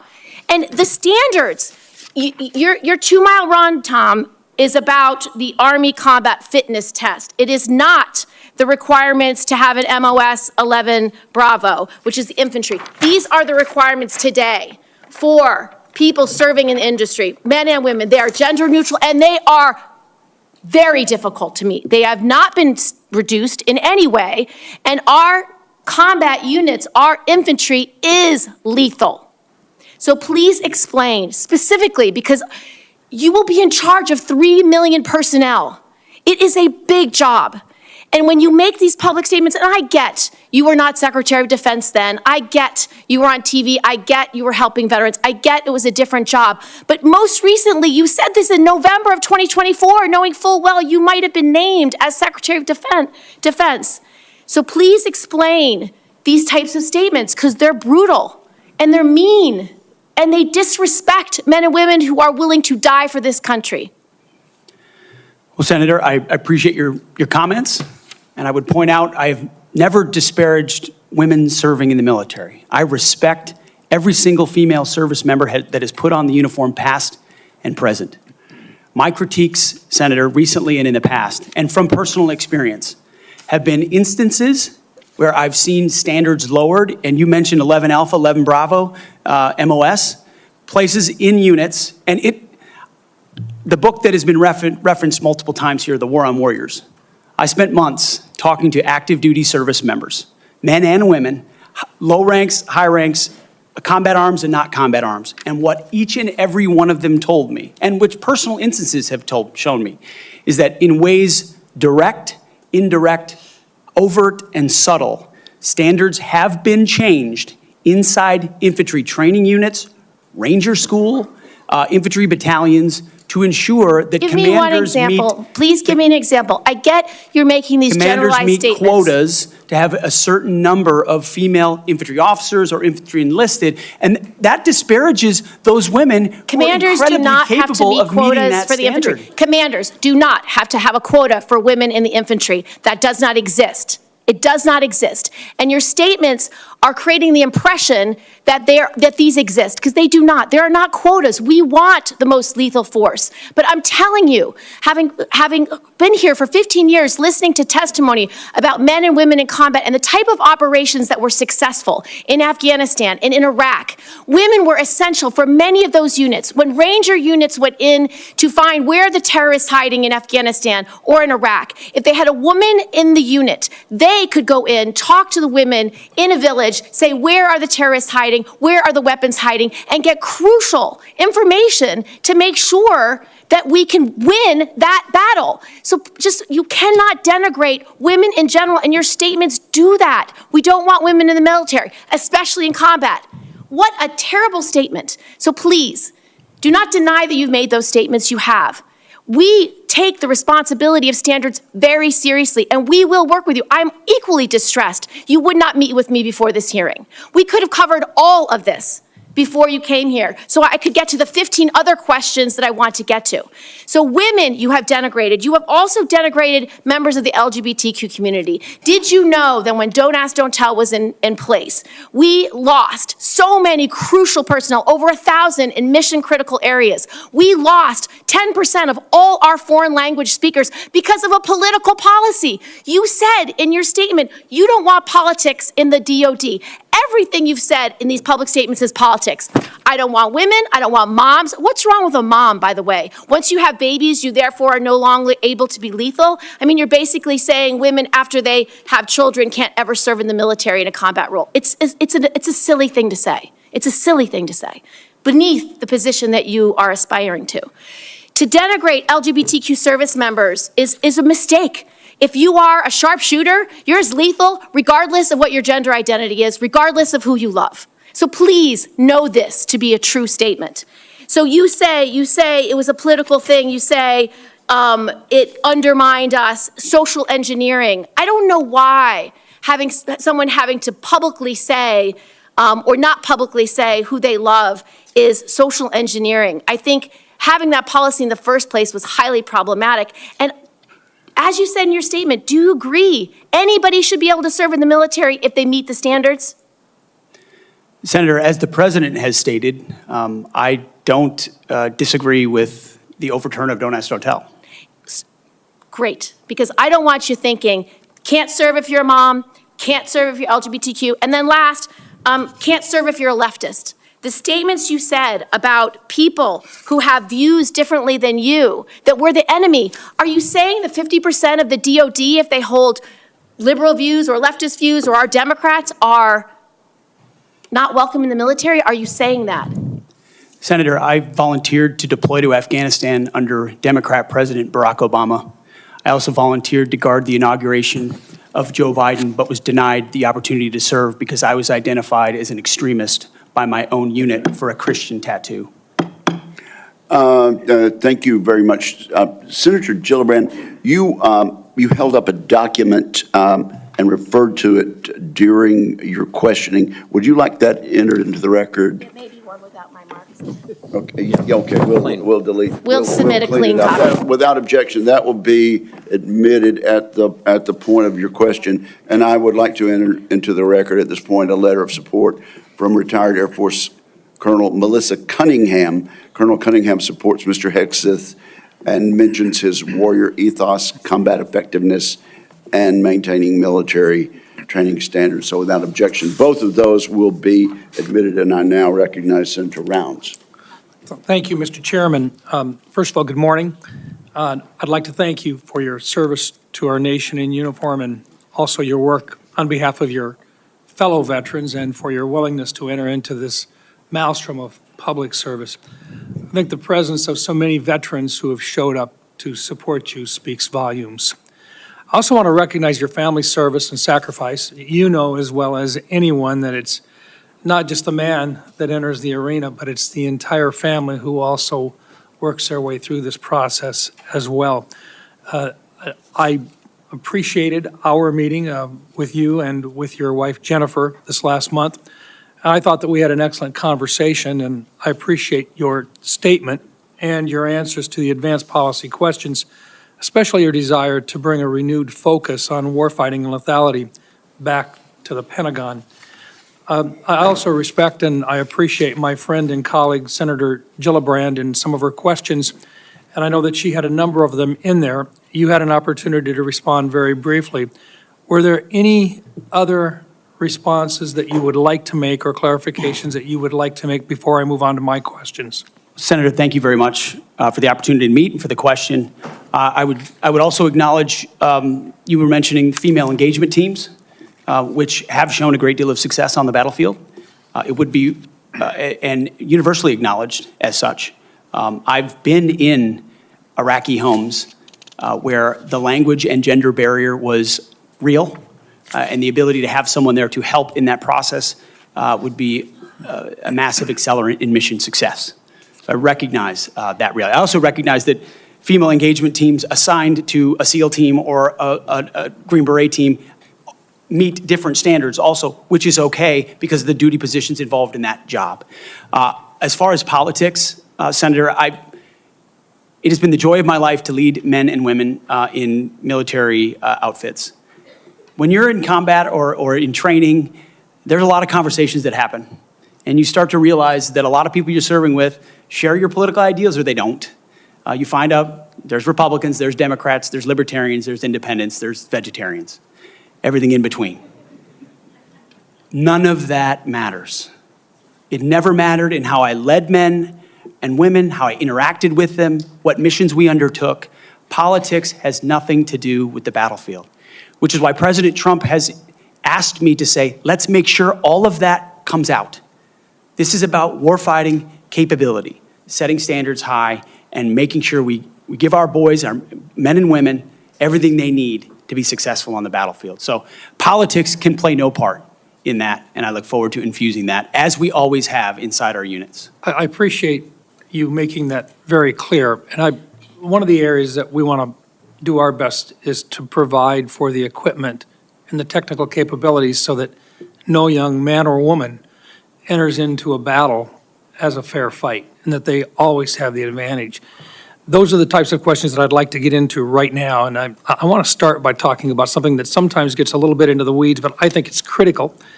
Mr. Hegseth, from what I've heard from 24 senior DOD officials in hearings over the last 2 years, including the Secretary of Defense, every service chief, and 8 combatant commanders, is that sharing the portion of the spectrum, and this is in the weeds, I know, but I'm going to ask it to get it on the record, the 3.1 to 3.5 gigahertz band would have extremely serious consequences and very costly consequences on our warfighting capabilities. In fact, the Department of the Navy alone has estimated that relocating their systems to a different part of the spectrum band would cost them $250 billion. That's just for the destroyers that defend our coasts with the radars that they have in them. If confirmed, what will you do to make sure that the Department of Defense can maintain its access to and the use and to be able to maneuver within the electromagnetic spectrum at home and abroad? And would you be willing to literally go to the mat with the interagency to protect warfighter requirements for the use of the spectrum?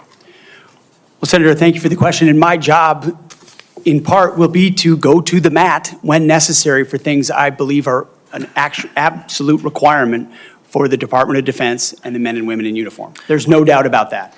In this particular case, as far as spectrum, I look forward, as I've said before, getting a full class of, because this issue has come up a number of times in meetings. It's critically important with how our warfighters communicate across all services. So I'm going to get a classified briefing immediately about what that would, how it would impact the spectrum if it were to allow other companies or it to be auctioned off. Rest assured, China would love to have our ability to use that part of the spectrum restricted. They would love that. Absolutely right. And so I will go in with eyes only toward ensuring we have the capabilities we need and there's no disruption when I take that brief. Thank you. In your advanced policy questions, you recognize a cooperative approach by China, Russia, Iran, and North Korea to undermine U.S. influence around the world.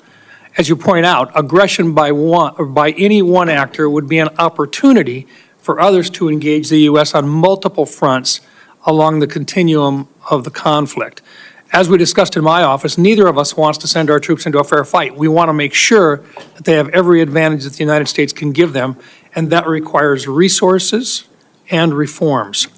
Given the growing potential of a multi-theater conflict involving near-peer adversaries, what steps would you take to prepare the Department of Defense to simultaneously execute and sustain operations across multiple regions while maintaining readiness and deterrence globally? And I just have to make note, and I want to make it clear, we have language in this year's fiscal year 2025 National Defense Authorization Act calling for a review of the department's operational plans. And I just want to make sure that you're aware of that, and that we will have, if we have a fight with one, the chances are very good that we're going to have two battles or two different battlegrounds at the same time. Senator, which is why I believe our country's incredibly fortunate to have a new commander-in-chief in Donald Trump, who through the strategic approach he has taken with allies and against foes has prevented wars and is determined to do the same. That's our chief job, is deter and prevent wars. My job, should I be confirmed at the Secretary of Defense, is to ensure we have the right prioritization of assets and strategy, and then the tools in the toolbox necessary, the pointiest possible spear for President Trump to wield if necessary as the last resort. So President Trump at the helm, I think, will go a long way in making sure our enemies know there's a new sheriff in town. Thank you. Thank you, Mr. Chairman. And thank you very much, Senator Blumenthal. Thanks, Mr. Chairman. Thank you for having this hearing. Thank you for being here, Mr. Hegseth. And I want to join in expressing appreciation and respect for your service to our country, and thanks to all the veterans who are here today, and thank you for your service as the ranking member of the Veterans Affairs Committee. I hope we can focus on doing better for our veterans and doing better in management of the Department of Defense. There's always room for improvement. I think what we need in that position is not just better, but the best in financial management, because those decisions are life and death decisions affecting the 3.4 million Americans who serve our national security and our national defense and put their lives on the line. I want to talk about financial mismanagement at the two organizations that you headed, which are the only test of your financial management that we have before this committee, the Veterans for Freedom and Concerned Veterans for America. You took over the Veterans for Freedom in 2007. In 2008, you raised $8.7 million, but spent more than $9 million, creating a deficit. By January 2009, you told donors that the organization had less than $1,000 in the bank and debts of $434,000. By 2010, revenue at the Veterans for Freedom had dropped to about $265,000. In the next year, it had dropped further to $22,000. You don't dispute these numbers, do you? Senator, I'm extremely proud of the work me and my fellow vets did at Vets for Freedom. A bunch of young vets with no political experience, a small group, working hard every single day. We raised donor funds. And and we have letters submitted for the record from almost everyone that worked with me every single day, including our chief operating officer, who will attest that every dollar we raised was used intentionally toward the execution of our mission, which is supporting the warfighters, exactly why we're here today, the warfighters in the Iraq surge. There was a campaign in 2008, Senator. If Barack Obama I can John just McCain. ask you another We believe question, John McCain would be the right person to win, and so we spent the tax more. returns from that organization. I'm glad they're in for the record. I am going to ask to be entered into the record, Mr. Chairman.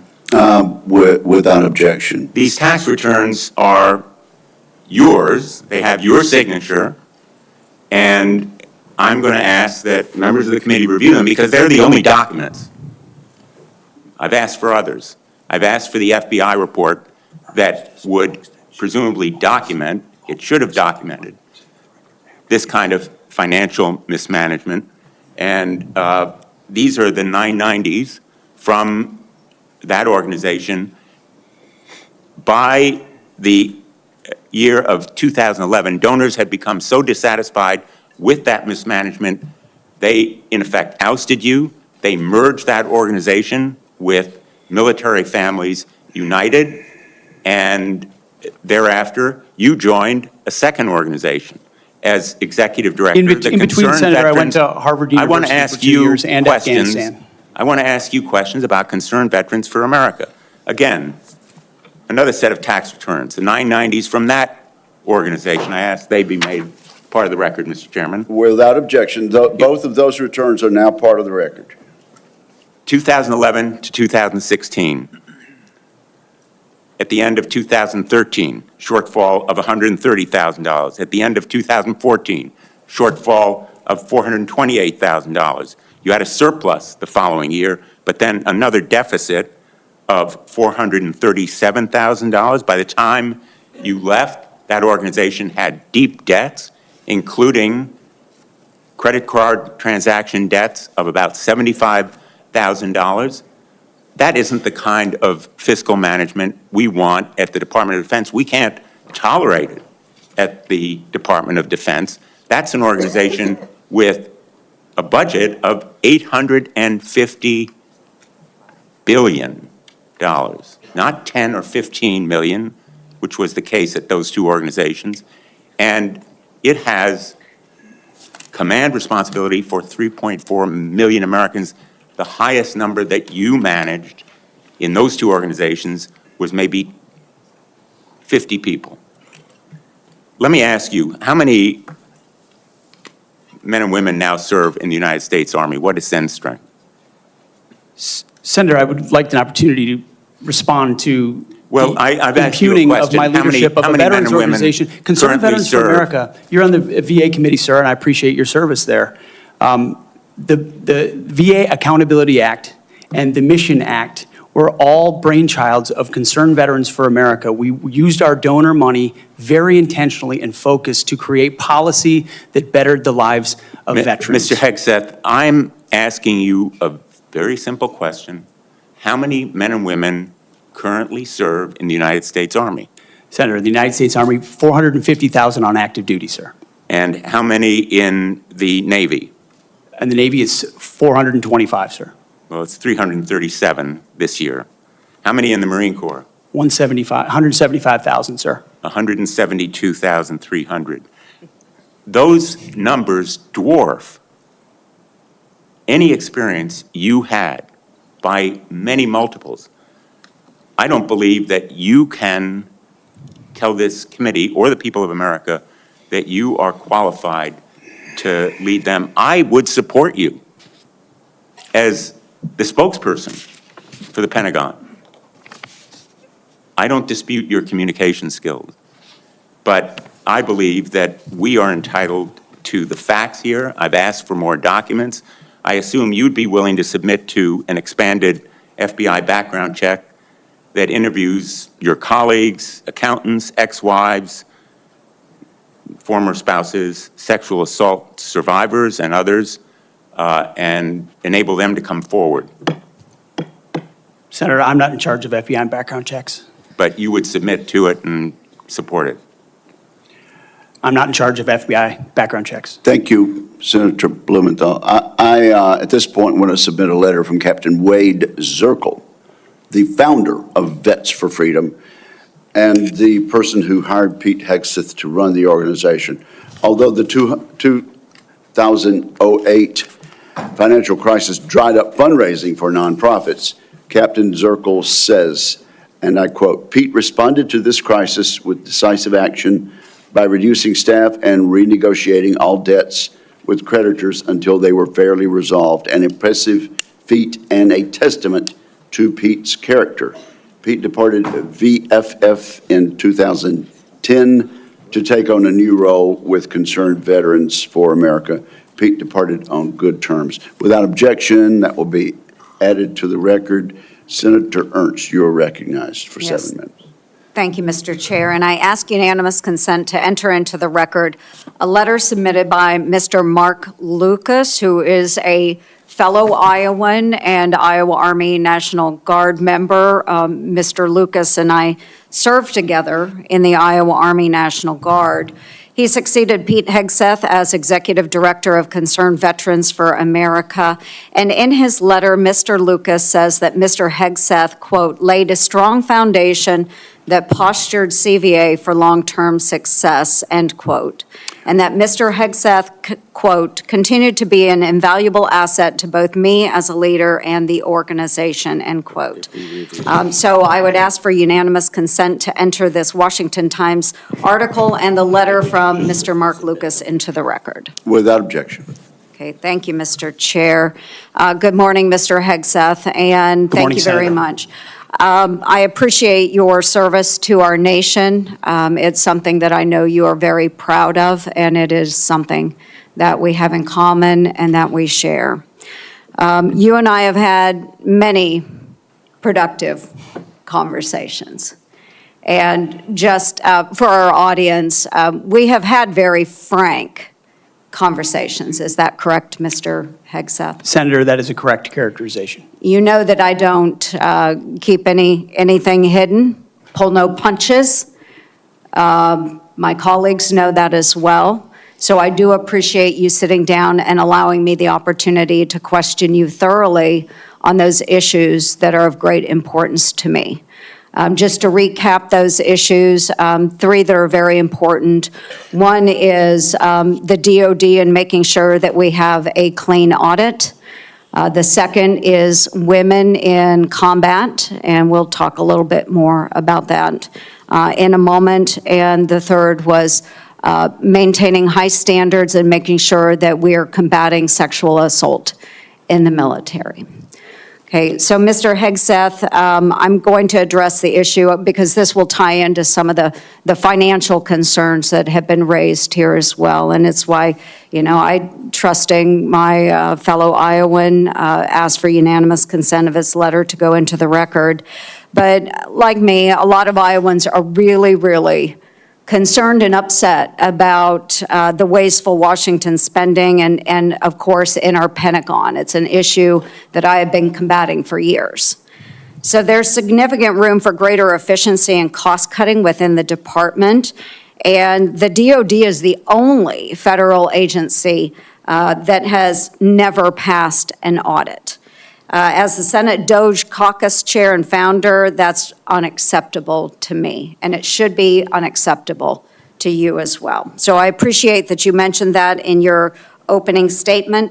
What are those steps that you will take to ensuring the Pentagon has a clean audit by the year 2028? Senator, I appreciate your work on this topic, which you've been involved in for a long time. You mentioned Concerned Veterans for America. I just want to clarify. We have very generous donors who set a very clear budget that we stuck to every single year. So the latitude there was restricted, and we worked very hard and diligently inside it. You've also been a leader on the Pentagon audit for a very long time. I think when we met, Senator, I said 2014 was the first year.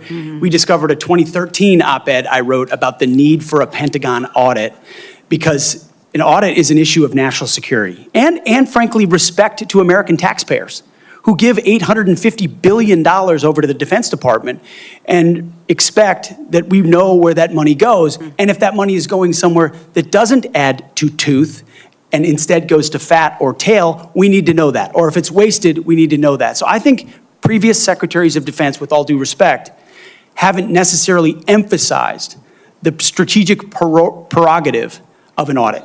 And myself, my deputy SecDef, and others already know that a Pentagon audit will be the comptroller, others central to ensuring we find those dollars that can be used elsewhere legally under the law inside the Pentagon. So you have my word, it will be a priority. Okay, thank you. Okay, moving on to women in combat, and I had the privilege of serving in uniform for over 23 years between our Army Reserves and our Iowa Army National Guard, did serve in Kuwait and missions in Iraq. And so it is incredibly important that I stress, and I hope that if confirmed, you continue to stress, that every man and woman has opportunity to serve their country in uniform and do so at any level as long as they are meeting the standards that are set forward. And we talked about that in my office. I do believe in high standards.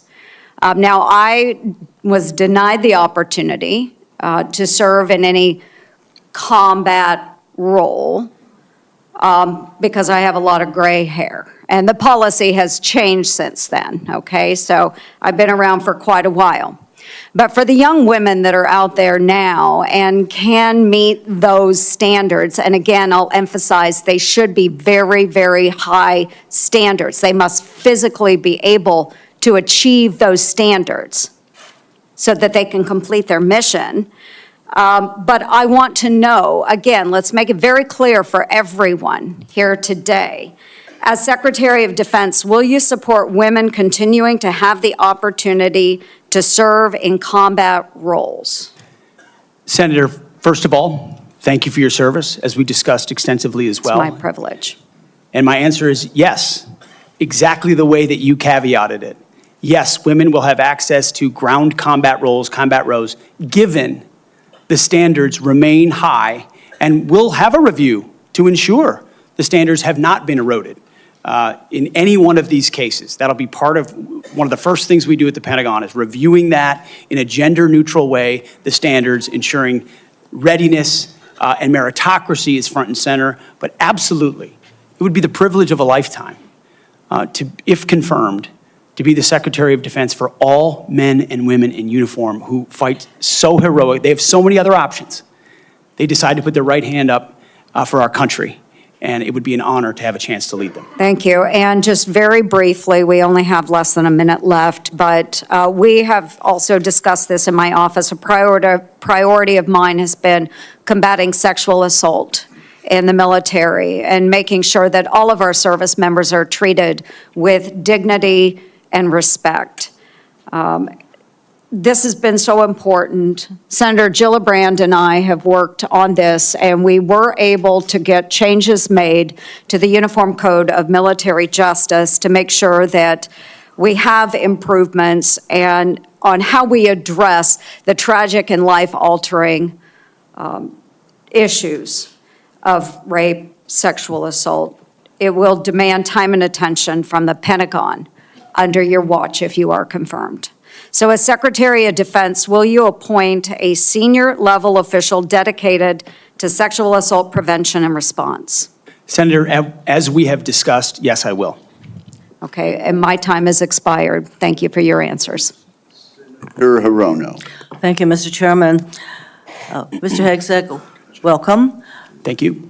I am focused on your fitness to serve, including your character and temperament and your overall qualifications to do the job. And I do appreciate the comments of Ranking Member Reed with his concerns regarding your nomination, because I share those concerns. As part of my responsibility as a member of this committee to ensure the fitness of all nominees to come before any of the committees on which I sit, I ask the following two initial questions. First, since you became a legal adult, have you ever made unwanted requests for sexual favors or committed any verbal or physical harassment or assault of a sexual nature? No, Senator. Have you ever faced discipline or entered into a settlement relating to this kind of conduct? Senator, I was falsely accused in October of 2017. It was fully investigated, and I was completely cleared. I don't think completely cleared is accurate, but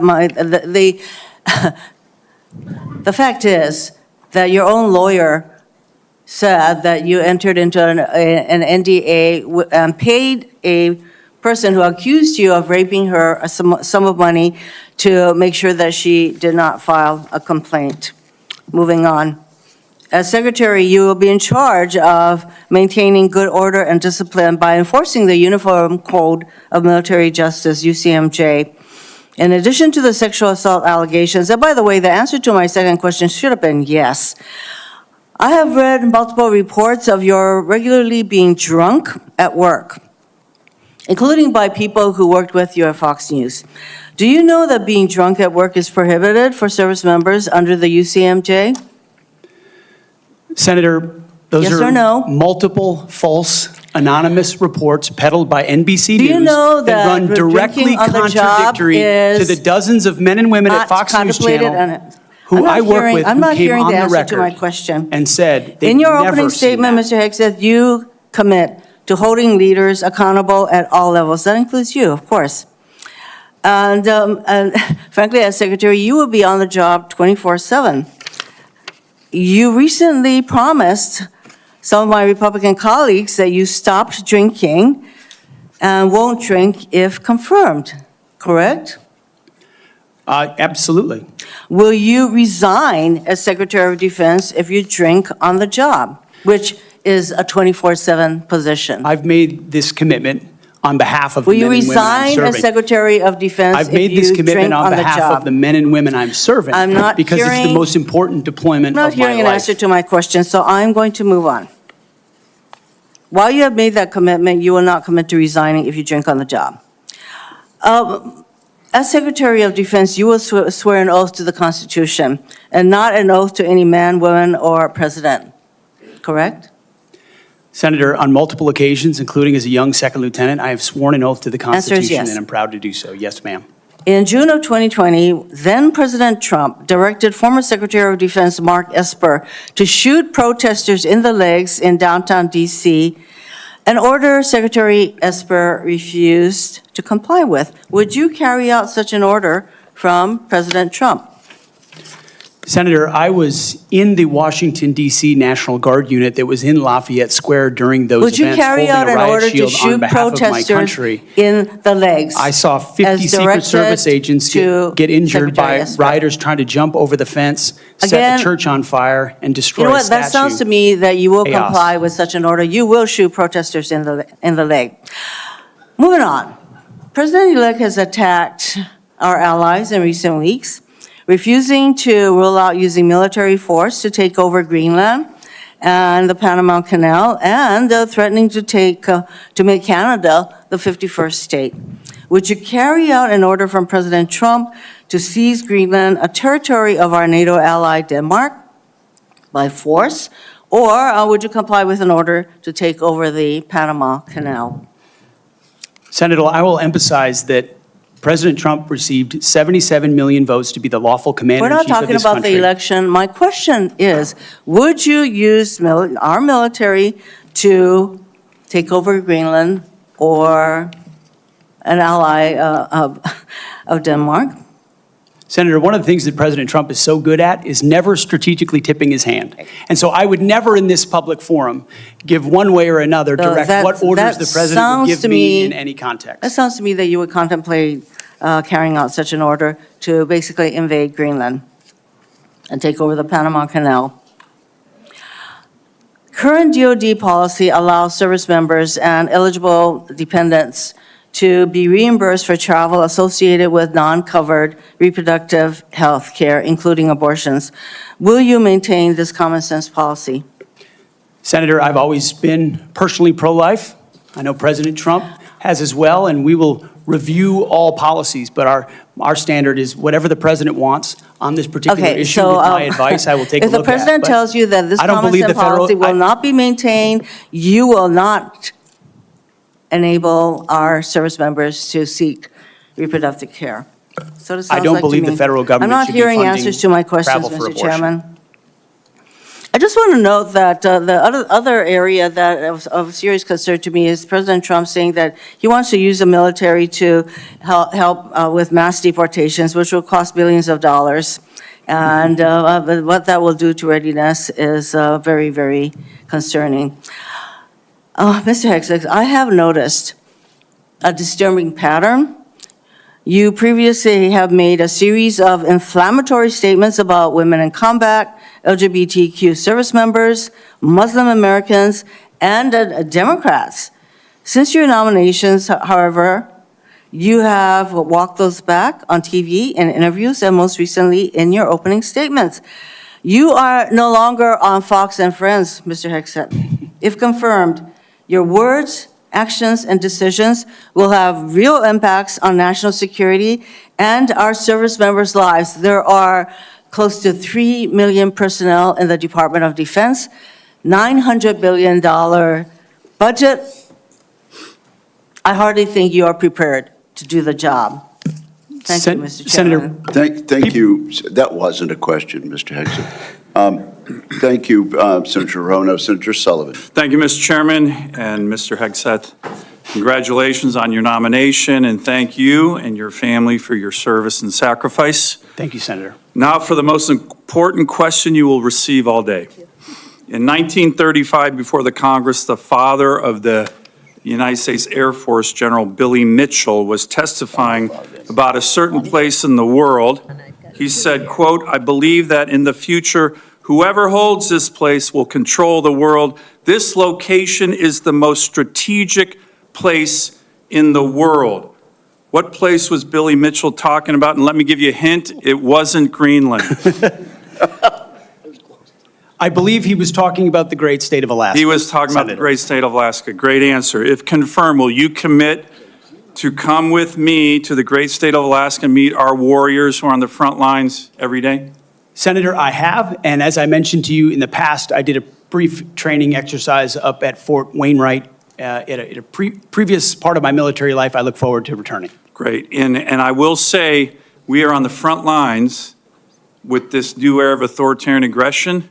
In Alaska, the last 2 years, we've had Chinese and Russian naval task forces, joint strategic bomber task forces in our EEZ, in our ADIZ, and after his election, President Trump put out an extensive statement on Alaska, which included the following statement: "We will ensure Alaska gets even more defense investments as we fully rebuild our military, especially as Russia and China are making menacing moves in the Pacific." Mr. Hegseth, if confirmed, will you work with me, this committee, and the incoming Commander-in-Chief on continuing to build up our military assets and infrastructure in Alaska to reestablish deterrence in the Arctic and in the Indo-Pacific? If confirmed, Senator, it would be a pleasure to work alongside you and this entire committee to recognize the very real threat in the Indo-Pacific, the very real ways, even these past couple of weeks, that Russia has attempted to probe and push in and around Alaska, and also the very real strategic significance of Alaska vis-a-vis shipping lanes through the Arctic. There are many, many ways in which Alaska is strategically significant, and with a necessary shift toward Indo-PACOM, Alaska, by necessity, will play an important role in that. Thank you, Ms. Hegseth. I very much appreciate your focus on lethality in warfighting. We desperately need it. I want to provide a few examples of the Biden woke military, which is not focused on readiness or lethality, and want to get your comments on it. Nobody wants an extremist or racist in our military, but one of the most disgraceful and shameful things I've seen over the past 4 years as a senator on this committee and as a Marine Corps Reserve officer was on day one, the Biden administration played up a false and insulting narrative that our military was chock full of racist and violent extremists. This reached a pinnacle in this committee when Biden's Undersecretary of Policy, Colin Kahl, the number 3 guy at the Pentagon, testified that one of his top goals would be to, quote, ending violent extremism and systemic racism within the ranks of the military. He had no data on this. The media loved it, fanned the flames, wrote baloney stories on this false narrative.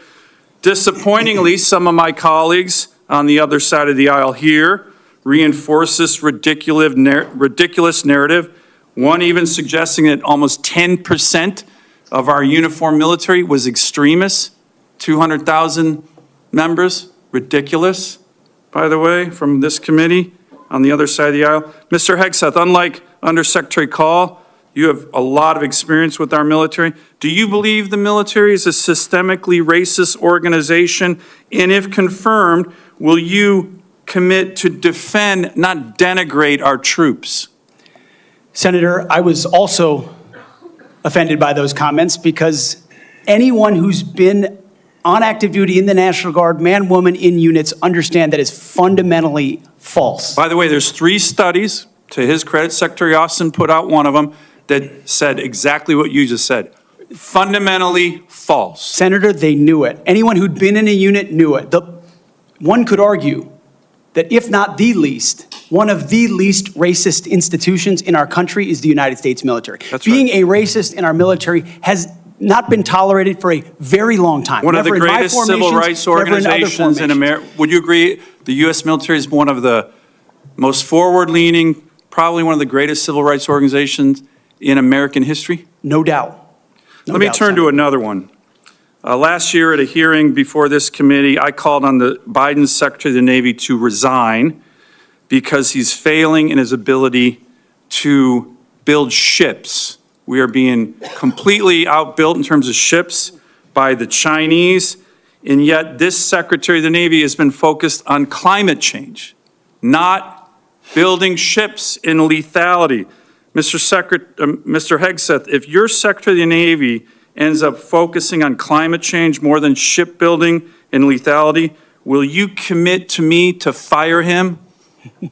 My Secretary of the Navy, should I be confirmed, sir, will not be focused on climate change in the Navy. Just like the Secretary of the Air Force won't be focused on LG-powered fighter jets, or the Secretary of the Army will not be focused on electric-powered tanks. Let me ask, we're going to be focused on lethality and defeating our enemy. And I appreciate that.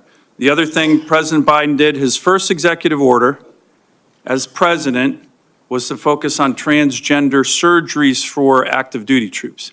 This is all I'm describing the woke military here under Biden over the last 4 years. If confirmed and you issue an order saying we are going to rip the Biden woke yoke off the neck of our military and focus on lethality and warfighting, how do you think the troops will react?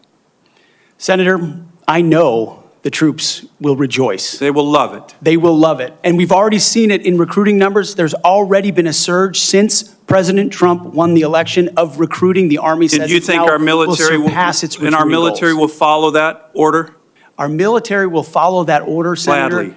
Gladly, because they want to focus on lethality and warfighting and get all the woke, political prerogative, politically correct, social justice, political stuff out of the military. Thank you, Senator Sullivan. Thank you, Senator Kane.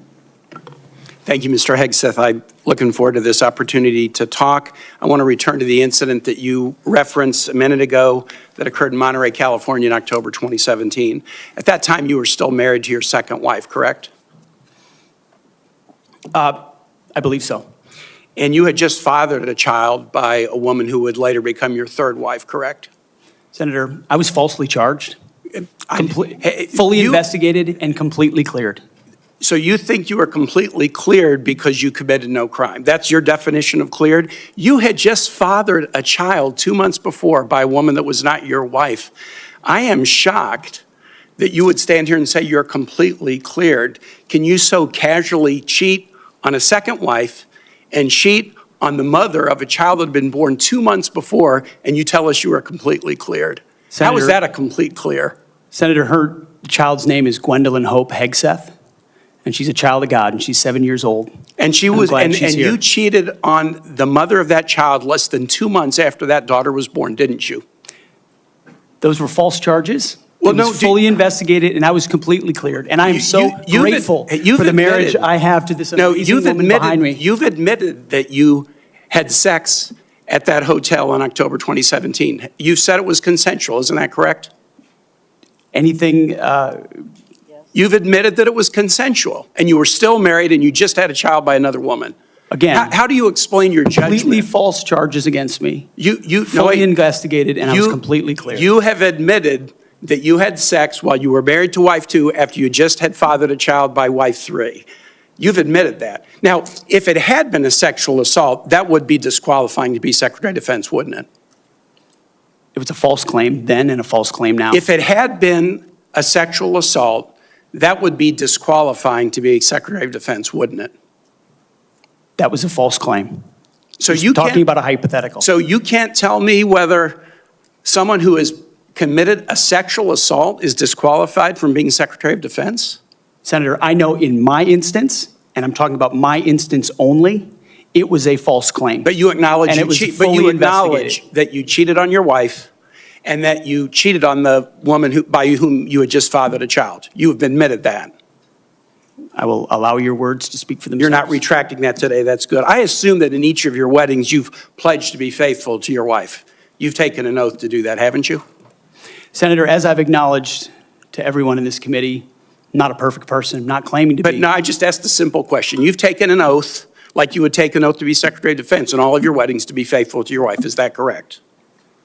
I have failed in things in my life, and thankfully I'm redeemed by my Lord and Savior, Jesus Christ. In finalizing divorces from your first and second wives, were there non-disclosure agreements in connection with those divorces? Senator, not that I'm aware of. If there were, would you agree to release those first and second wives from any confidentiality agreement? Senator, it's not something I'm aware of. But if there were, you would agree to release them from a confidentiality agreement? Senator, that's not my responsibility. Did you ever engage in any acts of physical violence against any of your wives?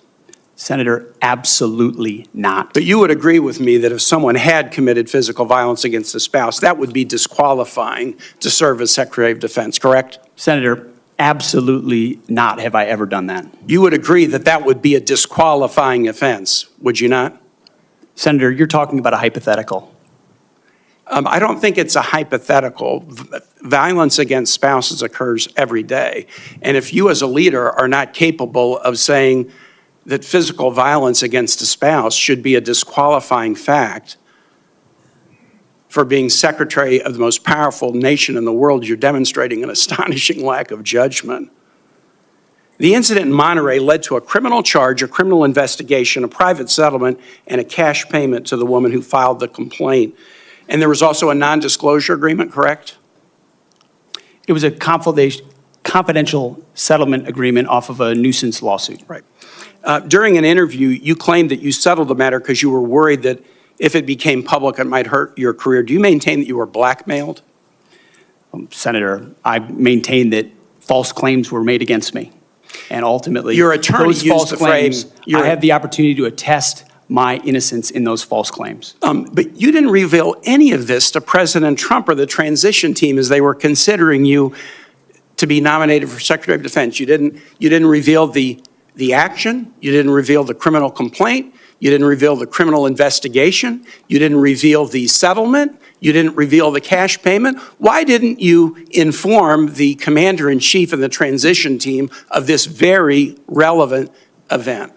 Senator, I've appreciated every part of the process with the transition team. They have been open and honest with me. We've had great conversations between the two of us, and I appreciate the opportunity that President-elect Trump has given me. You chose not to reveal this, right? Because you knew it would hurt your chances. So you chose not to reveal this really important thing to the commander-in-chief and the transition team because you were worried about your chances rather than trying to be candid with the future president of the United States. Are there any other important facts that you chose not to reveal to the president-elect and his team as they were considering you to be Secretary of Defense? Senator, I sit here before you in open book as everyone who's watched this process. With multiple non-disclosure and confidentiality agreements tying the hands of many people who would like to comment to us. Much has been made of your workplace behavior as a leader of nonprofit veterans organizations and as a Fox News contributor. Were you fired from either of the leadership positions with the nonprofits? I was the leader. I was the CEO of Concerned Veterans for America and the executive director of Vets for Freedom. Were you fired from either of them? And I was never fired from a veterans organization. Do you have non-disclosure agreements with either of those organizations? Not that I'm aware of, Senator. Many of your work colleagues have said that you show up for work under the influence of alcohol or drunk. I know you've denied that, but you would agree with me, right, that if that was the case, that would be disqualifying for somebody to be Secretary of Defense. Senator, those are all anonymous false claims, and the totality they're not anonymous. The letters on the record here. They're not anonymous. On the record, people we've seen records with names Vets attached for Freedom, to them. Concerned Vets for America, and Fox News One of your colleagues working said, hard every day on behalf of one of my your mission. colleagues said that you got drunk at an event at a bar and chanted, "Kill all Muslims." Another colleague, not anonymous, we have this, said that you took co-workers to a strip club. You were drunk, you tried to dance with strippers, you had to be held off the stage, and one of your employees in that event filed a sexual harassment charge as a result of it. Now, I know you deny these things, but isn't that the kind of behavior that, if true, would be disqualifying for somebody to be Secretary of Defense? Senator, anonymous false charges. They're not anonymous. And I'll just conclude and say this to the chairman. You claim that this was all anonymous. We have seen records with names attached to all of these, including the name of your own mother.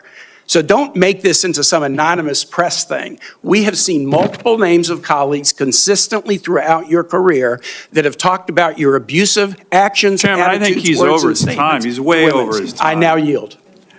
And thank you very much. I now ask unanimous consent to enter into the record a family court order concerning the appointment of parenting time between Mr. Hegseth and Mrs. Samantha Hegseth. It states that there were no claims of domestic abuse or probable evidence of abuse in the relationship. Without objection, that will be added to the record. And we now move to Senator Kramer. Thank you, Mr. Chairman. Thank you, Mr. Hegseth, for your service, for your willingness to endure this. And I'm sorry for what has been happening to you, particularly the very idea that you should have to sit there and answer hypothetical potential, in somebody's imagination, crimes that may take place at some point. And wouldn't that disqualify you if you were a murderer or if you were a rapist? Unfair. And I'm embarrassed for this behavior. But first, I want to say thank you for your strong proclamation, unapologetic proclamation of faith in Jesus Christ. I sat here and listened to your opening statement and thought, wow, this is a guy who in today's culture is willing to stand up and say the first thing is first, faith in Jesus Christ. And I was reminded of what Christ said in Matthew, seek ye first the kingdom of God and his righteousness, and these things shall be added unto you. You are going to have a great future as our secretary, and I look forward to that day happening. I also want to get back to, you mentioned, and it got rather dismissed quickly, pivoted, as a lot of things do. You'd mentioned that you were not able to serve with your National Guard unit in the protection of the inauguration of Joe Biden because of a tattoo, a Christian tattoo. Can you elaborate just a little bit on what is this very offensive, extremist, racist tattoo that you have? It's a tattoo I have right here, Senator. It's called the Jerusalem Cross. It's a historic Christian symbol. In fact, interestingly, recently I attended briefly the memorial ceremony of former President Jimmy Carter, on the floor of our National Cathedral, on the front page of his program, was the very same Jerusalem cross. It is a Christian religious symbol. And when the events happened before preceding the Biden inauguration, I was a part of the mobilization to defend that inauguration as someone who'd been a proud supporter of Donald Trump, but also a member of the military, had orders to come to Washington, D.C. to guard that inauguration. And at the last minute, those orders were revoked. I'd never had orders revoked before. I'd been on orders to a lot of places to do a lot of difficult and dangerous things. They were revoked, and I was not told why. Later, when I wrote my book, I was able to get information. It was because I had been identified. Someone who'd served in Iraq, in Afghanistan, in Guantanamo Bay, holding a riot shield outside the White House. I'd been identified as an extremist, as someone unworthy of guarding the inauguration of an incoming American president. And if that's happening to me, Senator, how many other men and women, how many other patriots, how many other people of conscience? We haven't even talked about COVID and the tens of thousands of service members who were kicked out because of an experimental vaccine. In President Trump's Defense Department, they will be apologized to, they will be reinstituted with pay and rank.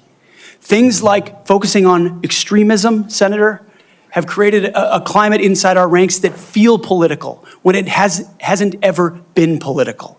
Those are the types of things that are going to change. And Senator Sullivan, you mentioned that study. After a whole study was held, extremism working group study, 100 extremists were identified in the ranks of 3 million. And most of those were gang-related. So it was a made-up boogeyman to begin with. You, Mr. Hegseth, are not the extremist. The people who would deny you your expression of faith are the extremists. They're the racists. They're the bigots. You're the one that is protecting their right to be one. Thank you for that. I want to go to another point in your opening statement. And it's summarized in this beautiful one-sentence paragraph. You said, quote, leaders at all levels will be held accountable, and warfighting and lethality and the readiness of the troops and their families will be our only focus. At that moment, in my mind's eye, I heard soldiers, airmen, Marines, sailors, guardians from the Pentagon to the Pacific and everywhere in between applaud. Applaud. And they're thinking, it's about time. I can get on board with that idea. And quite honestly, and I want to get to this because I think it's so important. I would say, I don't know, just about maybe everyone, I'm trying to think of an exception to this, that wears the uniform that has ever come before this committee or that I've met with privately, publicly, that I've been on tours with, that I've traveled with, that wear the uniform, whether it's with 4 stars or no stars, agrees with that statement. And I just want to caution you, and I'd be interested in your feedback on this. You know, there's been a lot of talk about firing woke generals, creating the purge group, and all those things you and I have talked about. I would say give those men and women a chance under new leadership. You know, my favorite painting in the rotunda is of George Washington retiring his commission, establishing on day one, a man who could have been king, chose to be a civilian leader of this country. And I just would encourage you to trust them first, and look forward to them saluting the civilian leadership of this country. So just maybe if you could spend a minute just elaborating a little bit about the wokeness, where it comes from, and who will be held accountable. The wokeness comes not from the uniform ranked, Senator, but from the political class. On day one, on January 20th, when President Trump is sworn in, he will issue a new set of lawful orders. And the leadership of our services will have an opportunity to follow those lawful orders or not. Those lawful orders will not be based on politics. They will be based on readiness, accountability, standards, and lethality. That is the process by which leaders will be judged. And accountability is coming, because everybody in this room knows if you're a rifleman and you lose your rifle, they're throwing the book at you. Mm-hmm. But if you're a general who loses a war, you get a promotion. That's not going to happen in Donald Trump's Pentagon. There will be real standards for success. Everyone from the top, from the most senior general to the most lowly private, will ensure that they're treated fairly, men and women, inside that system. I also just want to commend you for your answers to Senator Fisher's questions about nuclear deterrence, but I also appreciate the fact that you emphasize reputational deterrence, because deterrence is not a weapon system, it is an attitude, and you project an attitude of deterrence. Thank you. Thank you, Mr. Chairman. Thank you, Senator Kramer. Senator King. Thank you, Mr. Chairman. Mr. Hegseth, welcome to the committee. Thank you, Senator. You've made several references to your religion today. I share that devotion to Christianity, but I must say I've been reminded somewhat of Saul on his way to Damascus. You seem to have been converted over the last several weeks and several months. You wrote in your book just last year that, but if we're going to, this is the book War on Warriors, but if we're going to send our boys to fight, and it should be boys, we need to unleash them to win. Later on, our boys should not fight by rules written by dignified men. Which is it? Is it only boys can fight? I mean, you've testified here today that you believe in women in combat, but you didn't just last year. How do you explain your conversion? Senator, my testimony is clear. Writing a book is different than being Secretary of Defense, and I look forward to leading the men and women of our military. And my comment there, Senator, was about the burdensome rules of engagement that members of our generation, men and women, have seen on the battlefield. And one thing President Trump changed in meaningful ways that led to meaningful developments on the battlefield. When President Trump took control in the first term, ISIS was raging across Iraq. And as someone who spent a lot of time there with other men and women who invested in that mission, it was a very difficult moment to see the black flag of ISIS fly. And what President Trump did was untie the hands of warfighters. He changed the rules of engagement, untied the hands of warfighters, and allowed them to complete their mission and crush ISIS. It has not just tactical implications, operational and strategic implications, how you allow warfighters to go about winning and fighting their wars. President Trump understands that, and within the laws of war and the Uniform Code of Military Justice, we are going to unleash warfighters to win wars so that wars don't drag on forever, as our generation has seen. So are you rejecting Title 18 and Title 42, I think, also has provisions that incorporate the Geneva Convention and the laws of armed combat? Are you saying that those laws should be repealed? That is the law of the land right now. Senator, we have laws on the books from the Geneva Conventions into the Uniform Code of Military Justice, and then underneath that you have layers in which standard or temporary rules of engagement are put into place. We fight enemies also, Senator, as our generation understands, that play by no rules. They use civilians as human shields. So are you saying they target women and children? The Geneva Convention should not be observed? We follow rules. We follow rules, but we don't need burdensome rules of engagement that make it impossible for us to win these wars. You're saying two different things. You're saying we follow rules, but we don't have to follow the rules in all cases. Is that correct? Senator, I'm making an important tactical distinction that warfighters will understand. That there are the rules we swear an oath to defend, which are incredibly important, and this committee understands and helps set them. And then there are those echelons above reality, from, corps to division to brigade to battalion, and by the time it trickles down to a company or a platoon or a squad level, you have a rules of engagement that nobody recognizes. And then it makes you incredibly difficult to actually do your job on the battlefield. That's the kind of assessment and look that an Army major will give to this process if I was confirmed to be the Secretary of Defense. Your quote is true understanding of that. Your quote in 2024, our boys should not fight by rules written by dignified men in mahogany rooms 80 years ago. That would be the Geneva Convention. America should fight by its own rules, and we should fight to win or not go in at all. Are you saying that the Geneva Convention provisions, which clearly outlaw torture of prisoners, should not apply in the future? Senator, how we treat our wounded, how we treat our prisoners, the applications of the Geneva Conventions are incredibly important. But we would all have to acknowledge that the way we fought our wars back when the Geneva Conventions were written are a lot different than the asymmetric, non-conventional environment of counterinsurgency that I confronted in Iraq and Afghanistan. I was the senior counterinsurgency instructor in Afghanistan. My job was to understand how the Taliban and al-Qaeda operated so that NATO units coming in could be informed of what was happening. They knew our rules of engagement, and when they were more restrictive, they took advantage of them, and it put our men and women in a more dangerous and difficult place. And you believe For future wars we fight, we need to have someone atop the Pentagon, sir, who understands how those ripple effects Well, I just want to understand your position. Your position is torture's okay. Is that correct? Waterboarding, torture is no longer prohibited given the circumstances of whatever war we're in. Is that correct? Senator, that is not what I said. I've never been party to torture.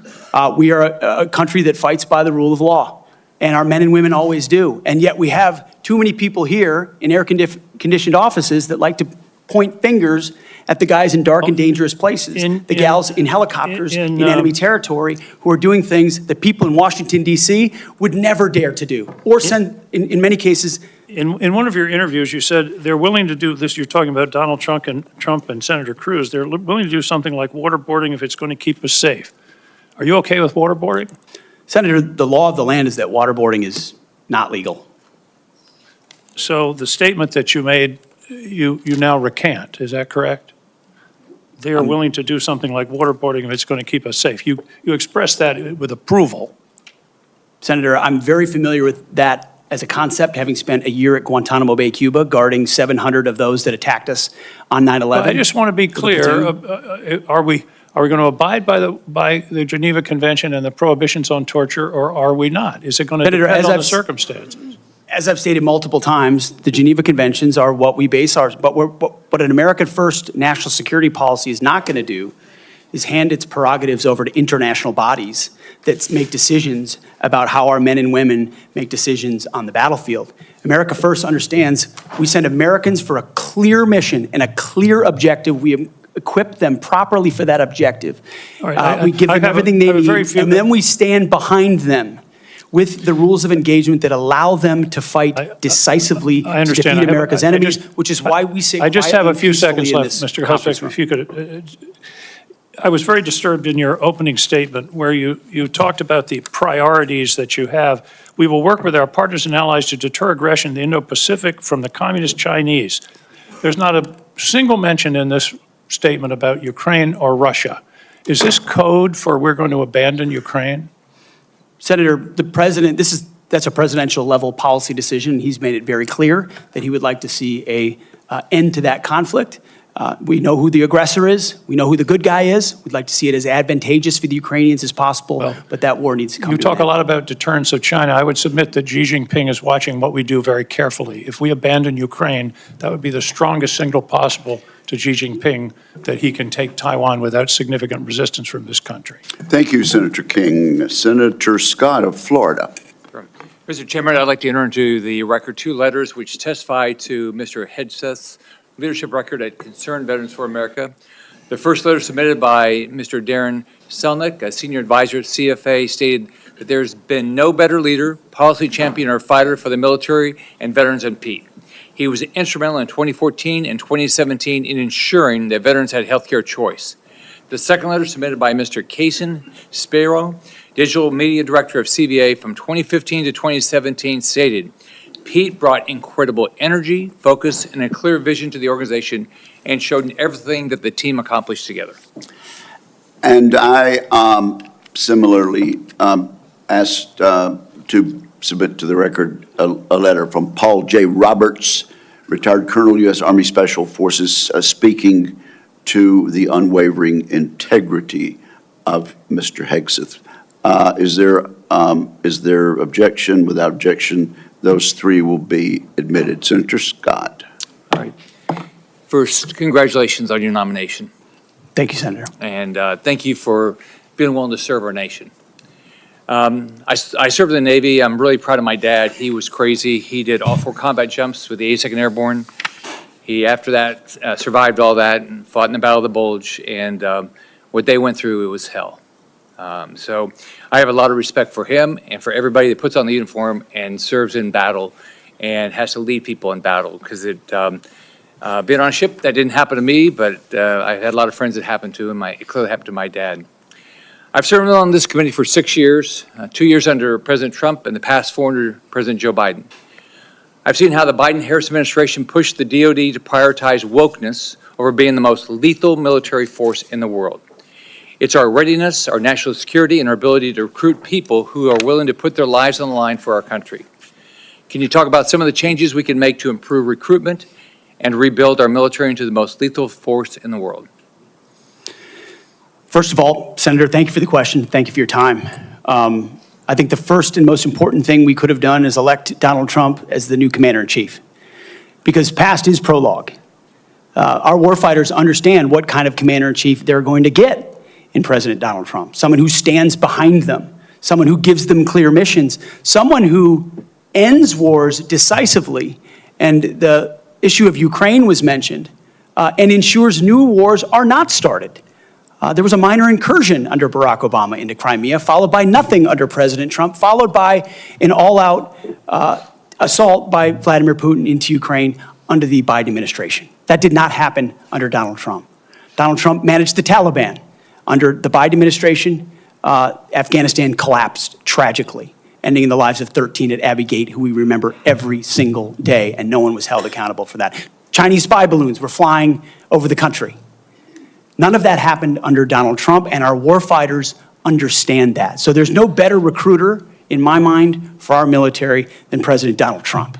My job is to come alongside him, should I be confirmed, and continue to emphasize his emphasis on warfighting, on getting anything that doesn't contribute to meritocracy out of how decisions are made inside the Pentagon.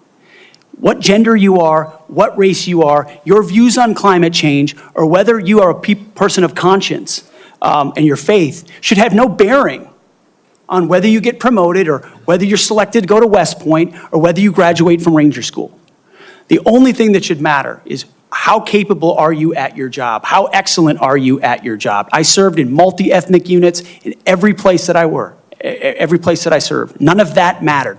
But suddenly we re-inject DEI and critical race theory, dividing troops into different categories, oppressor and oppressed, in ways that they otherwise just want to work together. That's why I've pointed out before, and I'll say it again, and because I'm sure it'll be quoted to me at some point. The dumbest phrase in military history is our unity is our strength. No, our shared purpose is our strength. Our shared mission is our strength. We are one DOD community of all committed to the same mission. Has nothing to do with your background. Has to do with what your commitment is to the country. And that is my solemn pledge to every single person that would put the uniform on and reflects President Trump's priorities as well. Senator. Thank you. You know, we talked a little bit about the fact the Pentagon can't do an audit, all right? Can you talk about, and I mean, to me, I've run big businesses. It's all about accountability. If you want to get an audit done, you can get an audit done. You might get letters saying there's things you have to fix, but it all goes to accountability, and we haven't had it. So can you talk about how you bring accountability to the table, what you've done in the past, and what you're going to do with regard to bringing accountability to the Pentagon? I meant it when I said it in the opening statement, Senator. I know what I don't know. I know I've never run an organization of 3 million people with a budget of $850 billion. But what I do know is that I've led men and women. I've led people. And it's leadership of people and motivation of people and a clear vision of people where you build a team, cast that vision, empower people properly. I want smarter and more capable people around me than me. And you will get that at the department. I cast the clear vision, build the plan, work it, we set the metrics, and everyone is held accountable. I know our incoming businessman president believes in accountability and holding people accountable. That will happen at the Pentagon. I mean, this has been a problem for a long time. Secretary Rumsfeld gave a speech on September 10th, 2001 that's mostly forgotten. But it was about the need for acquisition reform, cutting tail to give to teeth to warfighters. And then 9/11 happened. And these are problems that have been persistent for a long time. But now we have new threats.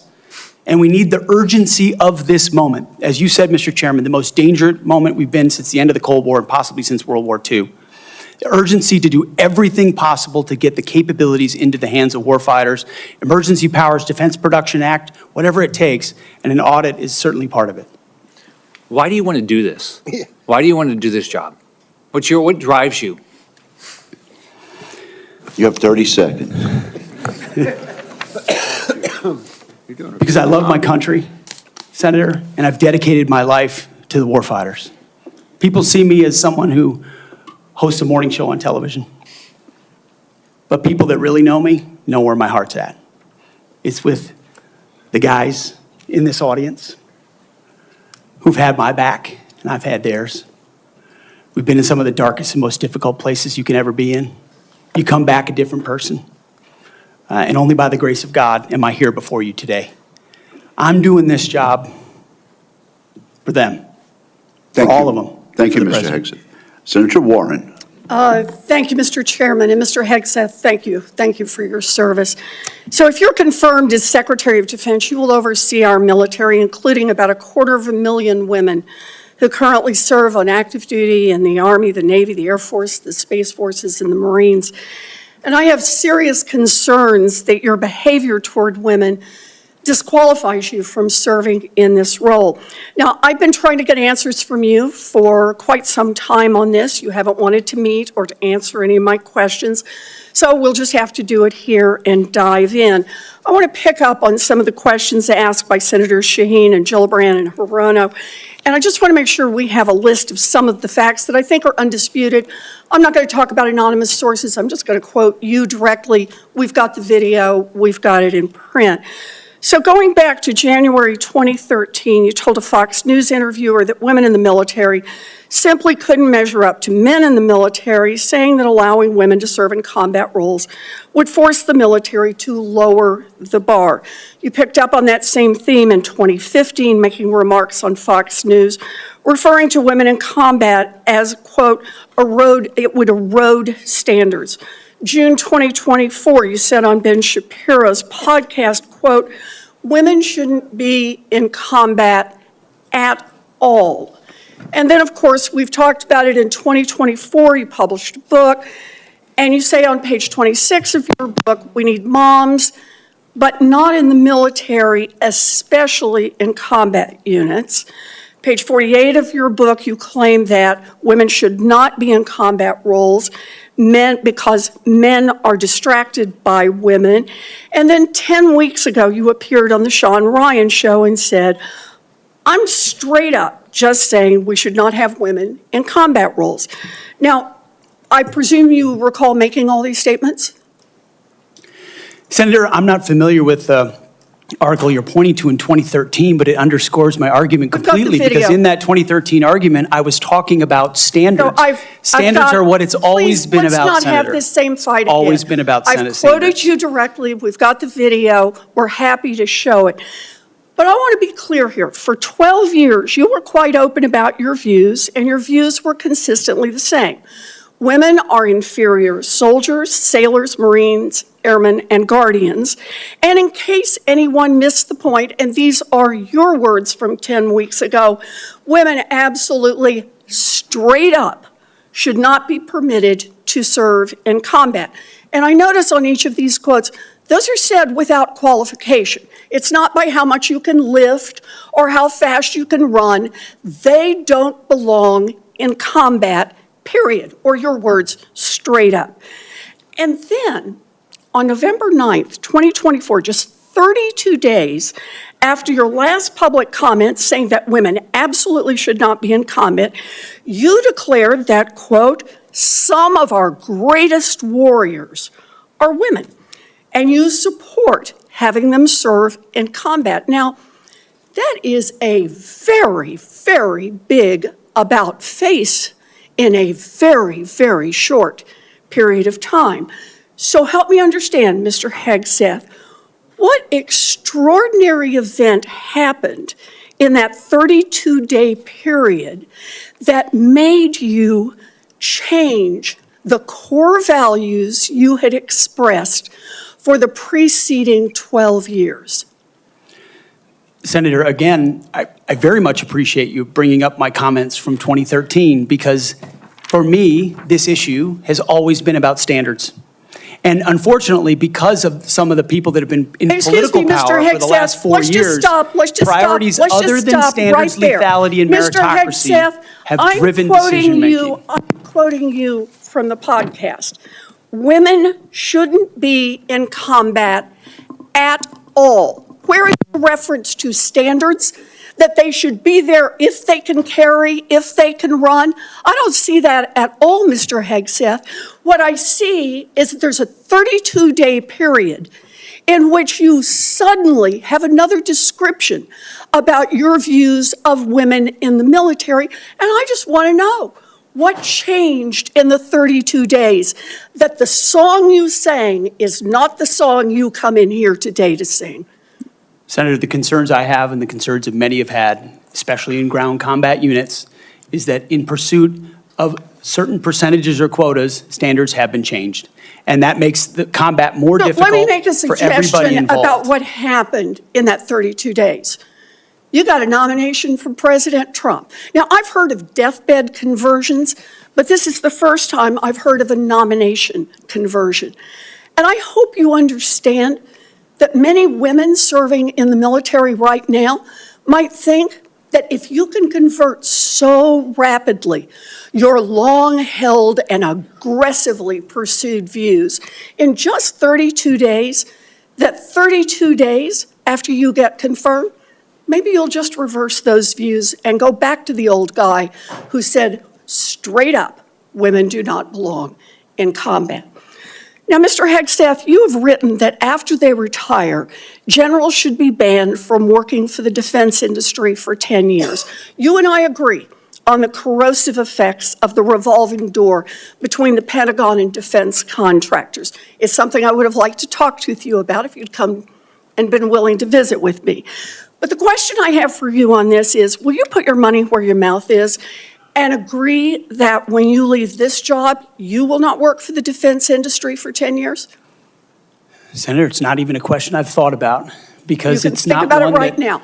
It's not one, my motivation for this job I understand has never that. I been just about need what a could yes or no conceivably here. come next. Time is short. I just need a yes or no. I would consult with the president about what the policy should be In at the Defense other Department. words, you're quite sure that every general who serves should not go directly into the defense industry for 10 years, but you're not willing to make that same pledge? I'm not a general, Senator. You'll be the one, let us just be clear, in charge of the generals. So you're saying sauce for the goose, but certainly not sauce for the gander? I would want to see what the policy of the president Oh, I'll is. bet you would. Thank you, Senator Warren. Senator Tuberville. Thank you, Mr. Chairman, and thank you for your hard work and your committee's hard work, Mr. Chairman. This has gone well. I'd like to submit this letter, topic conduct at Vets for Freedom for Hegseth. I'd like to submit that for the record, please. Without objection. General Hegseth, Mr. Hegseth, thanks for being here today and with your family. I know this is tough. That's what it's all about, though. You're a tough guy. Been here for a while. Never seen this many people that here for a support of a nominee. That's impressive. I met with a lot of them yesterday, and they are very passionate. So thank you for willing to take this on, and congratulations on your nomination. I'm worried about recruiting. I mean, we can look at everything out there and talk about all these things, these narratives, but at the end of the day, I came from a team sport where the players actually won the games. And that's what's going to happen here. You're not going to win the game. Now, you're going to set the precedent. You're going to get the blame or the credit, but there's going to be people that's going to be under you that's going to set the precedent for the future of our country. Now, the war games that we play on our computers with our adversaries right now, for us, it don't look good because our military, we're in trouble. Our whole country's in trouble. Thank God President Trump got elected November the 5th. We couldn't kept down this same path. We could not, that could not happen. I met with a couple of generals this summer. Coach, we're spending more money on transgender restrooms than we are coverings for $100 million airplanes. That's not acceptable. We can't do that. That's not what this is about. Met with a couple of Navy SEALs not too long ago. They just got back from crawling around in the mud and the muck, overseas, unknown places. Couldn't tell you where they've been, carrying a weapon, obviously protecting us and our allies. And the first week they're back, what'd they do? They had to go through a week of DEI training. Both are now out. They give it up. It was embarrassing to them of what they had to do. We've lost all sight of what we're doing in our military, lost all sight. It starts with leadership, and it starts with recruiting. Well, when a young man, used to when I was growing up, if you couldn't afford to go to college, you had the opportunity to go to the military where you could learn a trade. You could learn, you could make a living for your family, and eventually possibly get an education. That was a good alternative. We've forgotten that. We've forgotten it. We can't give up on our young people. Young people are our number one commodity in this country, and they're the ones that's going to live and die for the freedom of this country in the future. So, again, thank you for taking this on. Recruiting. Our service academies are meant to serve as our primary commissioning source of officers. It now appears that they are a breeding ground for leftist activists and champions of DEI and critical theory. Now, not all, but some. And some is way too much. How are we going to eliminate this, Mr. Hegseth? How are we going to get this back on track to where we grow our leaders? I had a young man that forever he wanted to go to West Point. I got him a nomination, I got him accepted, and he turned it down. He says, Coach, I'm not getting involved with that mess. How are we going to overcome this? Senator, thank you for the question. And I think it comes down to leadership, clear leadership. From President Trump through me, should I be nominated? And that's what soldiers, sailors, airmen, Marines, and Guardians see, is clear leadership. It says, this is what we believe, this is the mission we're going to give you, here's the equipment we're going to give you, and here's how we're going to support you. Because the military, at a lot of levels, Senator, has been for generations a family business. You know, my grandfather served, my father served, I served, my daughter served. That chain has started to break with generations of people my age and older talking to their kids and grandkids, wondering, pondering, do I want them to serve? Will my country use them responsibly? When that kind of doubt is cast, you get serious recruiting problems like we do right now. You get questions about whether I want my son or daughter to follow my path in West Point, which I've heard multiple times. Would I want and so you have to rip, root, and branch the politics and divisive policies out of these institutions and then focus them on creating and preparing actual future military leadership. West Point traditionally is focused on engineering, and rightfully so, because in our fighting forces across all services, we need the best and brightest minds in engineering, in addition to military studies. That's what I did at ROTC at Princeton, military science. And we need more uniformed members going back into West Point, the Air Force Academy, the Naval Academy, as a tour to teach with their wisdom of what they've learned in uniform, instead of just more civilian professors that came from the same left-wing woke universities that they left, and then try to push that into service academies. When that changes, Senator, I truly believe under Donald Trump, we will have a recruiting renaissance. That sends signals to the world, to our enemies and our allies alike, that America's back. And thankfully, then we have the men and women of our country willing to want to serve. Thank you, and it's about attitude, too, and I love your attitude. You've got to be motivated. You've got to understand that people, they will hook up with you. They will understand and learn under their leaders. Why would you fight for a country that you don't love?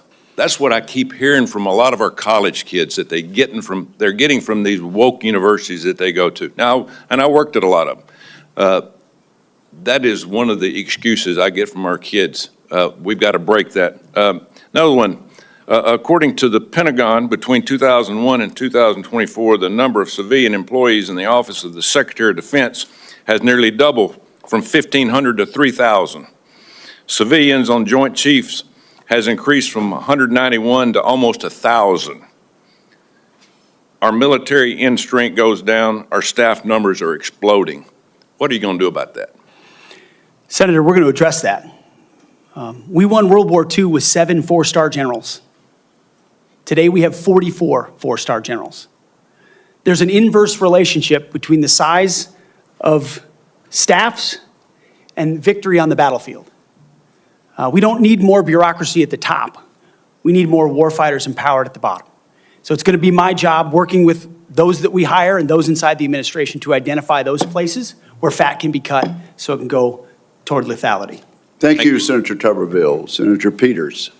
Thank you, Mr. Chairman. Mr. Hegseth, welcome to this committee. Thank you.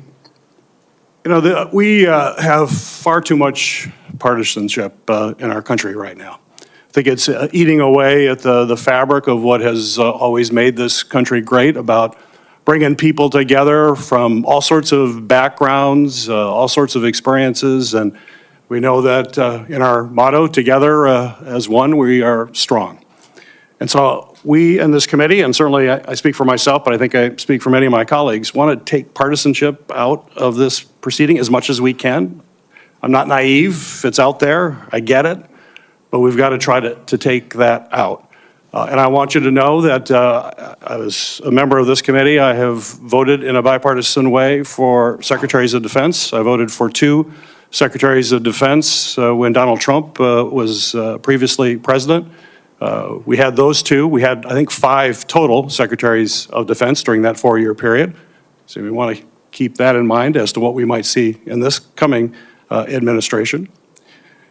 But I voted, and we voted by a big margin for those folks as well. But part of that was the process, and having an opportunity to get to know the person and understand their qualifications and understand the standards. You know, I made repeated requests to meet with you prior to this meeting. I know many of my other colleagues also wanted to meet with you. I did that with the other nominees that I was happy to vote for. I thought they were highly qualified individuals and true professionals.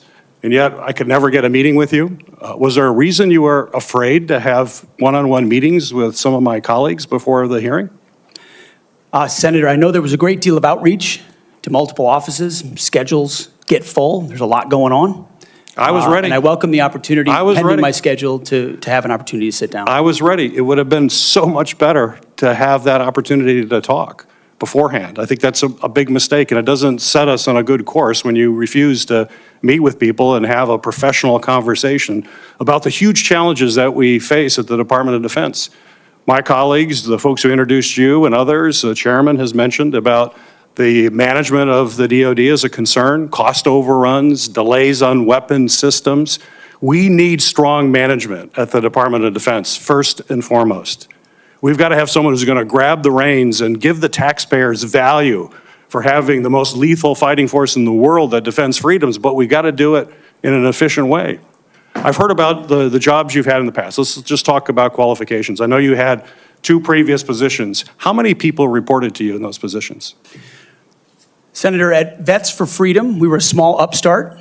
Our focus was just the number, working please. on Capitol Hill, going back to the battlefield, Just the number. warfighters. Just the number, please. We probably had 8 to 10 full-time staff and lots of volunteers. So you had 8. Has there been any other, we've heard about the 2, and certainly there's been a lot of talk about the mismanagement, et cetera, et cetera. I'm just curious, I won't go into that, just curious. So you had 8 there. What's the largest number of people you've ever supervised or had in an organization in your career? Not 3 million. Senator. No, I don't expect that. very few people have ever had that experience, but how many? It's a straight up question. I think we had over 100 full-time staff at Concerned Vets for America, roughly, with thousands of volunteers. So 100 people. I was also a headquarters company commander, which would have been a couple of hundred. So nothing remotely near the size of the Defense Department, Right. I would acknowledge that. Actually, Senator. not remotely near even a medium-sized company in America, let alone a big company in America, especially a major corporation. And we're hiring you to be the CEO of one of the most complex, largest organizations in the world. We're the board of directors here. I don't know of any corporate board of directors that would hire a CEO for a major company if they came and said, you know, I supervised 100 people before. They'd ask you, well, what kind of experiences you had? We need innovation. Can you give me an experience or your actual experience of driving innovation in an organization. Give me an example of where you have done Oh, that. my goodness, Senator, absolutely. At Concerned Veterans for America, we created the Fixing Veterans Healthcare Task Force, a bipartisan task force that never been done before, to create policy, to drive policy change on Capitol Hill that organizations fought ferociously against. We got the VA Accountability Act passed and the Mission Act passed in a way that a nonprofit of our size, veterans organization, has never done. And that's testified in all the letters that we put forward to the committee, which are on the record. I have limited time. Thank you for that. Give me an example of where you've driven down cost. I've heard the examples that Senator Blumenthal gave. The cost was a real problem for you in your 50-person organization that you actually raised a lot less than what you actually spent. Did you drive costs down? If in a 50-person organization, let me tell you, we've got to drive costs down dramatically in an organization of 3 million people and hundreds of billions of dollars. You don't have that experience that you can talk about. To me, this is, or acquisition reform.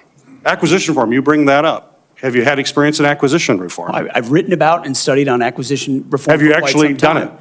Because what we need in the hands of our warfighters better change because we're not doing it well right now. It better, and we need people who have experience actually doing that. You know, you talk about standards. Again, I'm going to go back to CEO of the most complex organization in the world. I don't think there's a board of directors in America that would hire you as a CEO with the kind of experience you have on your resume. You talk about standards. You talk about raising or lower, we have a problem of standards in the DOD, and we have to raise standards for the men and women who serve. Do you think that the way to raise the minimum standards of the people who serve us is to lower the standards for the Secretary of Defense? That we have someone who has never managed an organization more than 100 people is going to come in and manage this incredibly important organization and do it with a professionalism and has no experience that they can tell us that they have actually done that? I have real problems with that. This is not about other issues that are brought up. They're all very important. I'm just about trying to get things done, managing efficiently, and having the best people who have demonstrated that in a large organization. And I'm sorry, but I don't see that in your background. There are a lot of other things you can do very well. You're a capable person, but you have not convinced me that you're able to take on this tremendous responsibility with a complex organization and having little or no significant management experience. Senator, I'm grateful to be hired by one of the most successful CEOs in American history, should I be confirmed. Mr. Hegseth, it seems to me that you've supervised far more people than the average United States Senator supervises typically.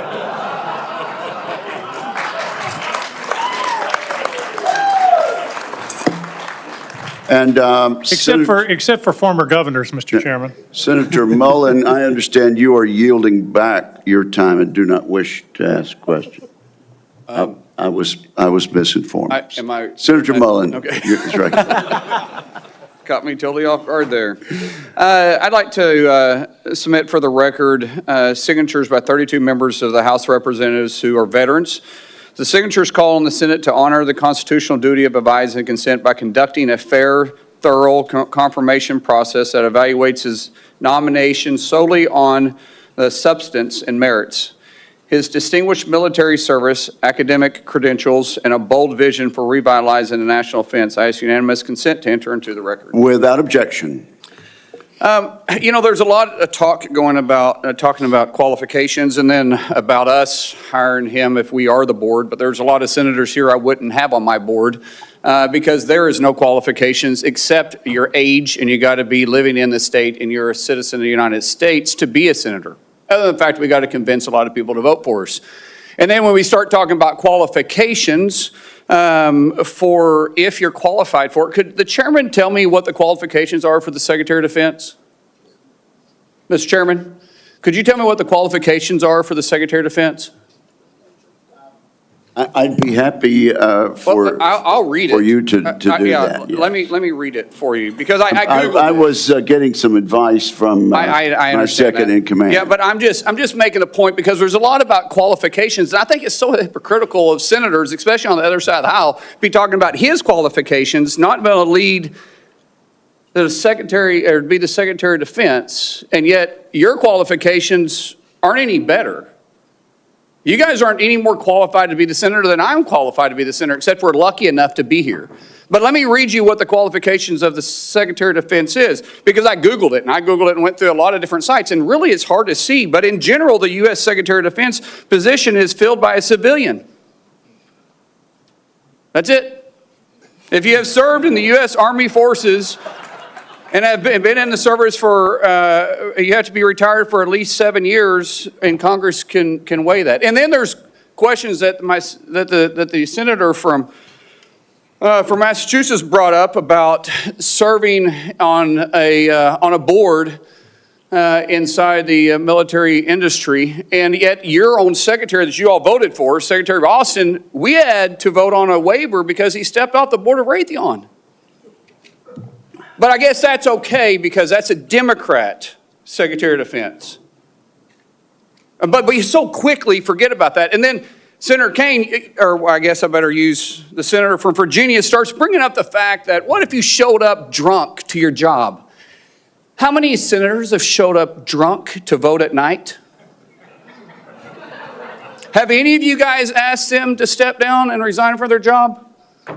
And don't tell me you haven't seen it, because I know you have. And then how many senators do you know have got a divorce before cheating on their wives? Did you ask them to step down? No. But it's for show. You guys make sure you make a big show and point out the hypocrisy because the man's made a mistake. And you want to sit there and say that he's not qualified? Give me a joke. I mean, it is so ridiculous that you guys hold yourself as this higher standard and you forget you got a big plank in your eye. We've all made mistakes. I've made mistakes. And Jennifer, thank you for loving him through that mistake. Because the only reason why I'm here and not in prison is because my wife loved me too. I have changed, but I'm not perfect. But I found somebody that thought I was perfect. And for whatever reason, you love Pete, and I don't know why. But just like our Lord and Savior forgave me, my wife's had to forgive me more than once too, and I'm sure you've had to forgive him too. And so thank you. So before I go down this rabbit hole again, tell me something about your wife that you love. She's the smartest, most capable, loving, humble, honest person I've ever met. In addition to being incredibly beautiful. Don't forget about your kids. I'm supposed to talk about my kids? No, well, she's also the mother. Oh, an amazing mother. Yes. Of our blended family of 7 kids. Brother, I'm pulling you along. Her. I'm trying to help you here. You know, do you believe that you're going to be running the Secretary or the Department of Defense by yourself? Senator, absolutely not. Just as President Trump is assembling his cabinet, I look forward and already am in the process of building one of the best possible teams you can imagine, with decades and decades of experience outside of the Pentagon, driving innovation and excellence, and also inside the building, knowing how to make it happen. Yes, sir. So, in your organizations that you did have the privilege of running, did you have a board that you... In both organizations, we had a board, yes. Okay, and what did you do with that board? What kind of decisions did you make with them? Those boards provided oversight and insight into decision-making. They all have special, unique sets that maybe filled gaps that you're not the expertise in? Yes, sir. So do you believe you're capable of surrounding yourself with capable individuals that you're going to be able to run those same ideas by, and surround yourself with people that are smarter and better equipped in maybe areas that you don't necessarily carry those expertise with? Senator, the only reason I've had success in life, to include my wonderful wife, is because of people more capable around me and having the self-confidence to empower them and say, hey, run with the ball, run with the football, take it down the field. We'll do this together. I don't care who gets the credit. And in this case, that's how the Pentagon will be run. Let's end with this, Mr. Chairman, about the qualifications. You got a man who has literally put his butt on the line, who served 20 years in the service, multiple deployments, has heard the bullets crack over the top of his head, has been willing to go into combat, been willing to see friends die for this country. And he's willing to still put himself through this. His wife is willing to still stand beside him, knowing he wasn't perfect, knowing that all this was going to be brought up, and he's still willing to serve the country. What other qualifications does he need? That I yield back. Thank you, Senator Mullen. Senator Duckworth. And again, we really are going to strictly enforce the rule about no demonstrations or noise. The distinguished ranking member. Just a point of personal privilege to make a correction. The reason that General Austin required a waiver was not because of his participation in a corporate enterprise. It was because he did not have 7 years of interruption between his service and his appointment. Second point is that if any of us were appointed as Secretary of Defense, we would be subject to the same types of questions. And the case in point is Senator John Tower was nominated for Secretary of Defense. It was discovered by his colleagues that his behavior was not commensurate with the responsibilities despite his service, and he was voted down. Thank you. Thank you, Mr. Chairman. Senator Duckworth, you are recognized. Thank you, Mr. Chairman. And also, Secretary Mattis had to have this waiver as well. Mr. Hegseth, this hearing is about whether you are qualified to be Secretary of Defense, and one of the qualifications, to answer my colleague's question, is to actually win the votes of every member of this committee and to be confirmed by the United States Senate. And you need to convince us that you're worthy of that vote, because the people of the state of Illinois voted for me to be their senator so that I could cast that vote when it comes to picking who is going to be the next Secretary of Defense.